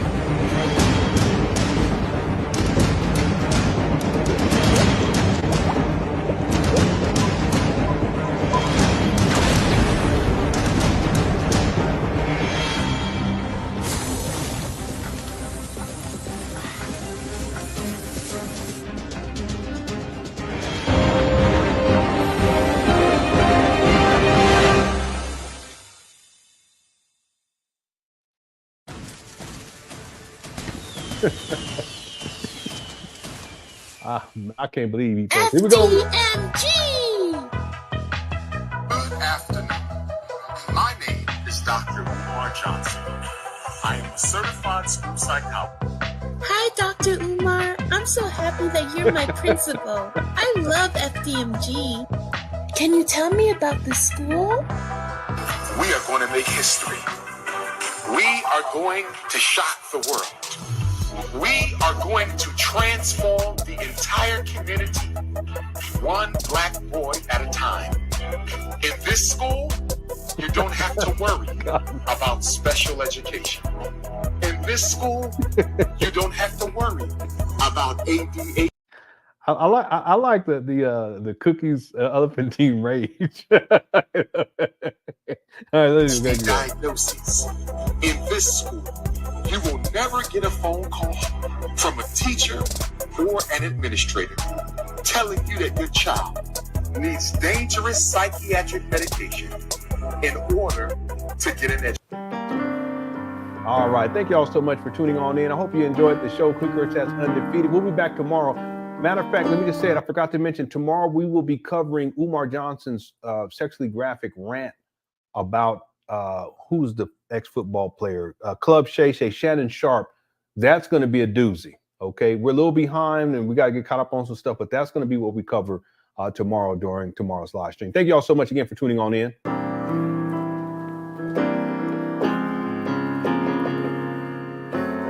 FDMG is coming. FDMG is coming. FDMG is coming. It's coming. Oh, here we go. Here we go. FDMG is coming. FDMG is coming. FDMG is coming. It's coming. It's coming. It's coming. It's coming. It's coming. It's coming. It's coming. It's coming. Oh, it's coming. FDMG is coming. Yeah, on tomorrow. FDMG is coming. Thought his personality be twerking, it's twerking. Oh man, y'all funny. Lemons. Instead of PlayStation 2 graphics. All right. Okay, thank y'all so much for tuning on in Cookie Crush Chat. I truly hope you all enjoyed the show. Cookie Crush Chat is undefeated. Cookie Crush Chat wins. Yeah, I think this was a classic. Thank you guys so much. I kind of went a little bit deeper into what the earlier parts than what I wanted to, but with Umar, it goes on forever and ever and ever. But the documentary should cover enough of it to where I won't have to rehash as much. I can just say, let me just play the segment of the documentary. Anyway, thank y'all so much for tuning on in. I really appreciate your presence. Thanks to everyone who sent in super chats. If you send in cash or PayPal, thank you. I really do appreciate it. I never take any of that for granted. And I mean that sincerely. Thanks to the mods for handling business. Thanks to everyone inside the Cookie Crush Chat. You guys are definitely undefeated. And also thanks to everyone who voted on our poll today. I'll be back tomorrow. And again, our topic will be Umar Johnson's sexually graphic rant. He goes crazy, where he's talking about Shannon Sharp and Shannon Sharp live streaming on his Instagram page. At least you can hear the audio of some sort of sexual engagement. Umar has to take the time to address that. We'll get into that tomorrow. All right. Thank y'all so much. Please enjoy the rest of your evening. I love y'all, and I'll talk with y'all very, very soon. All right. Peace.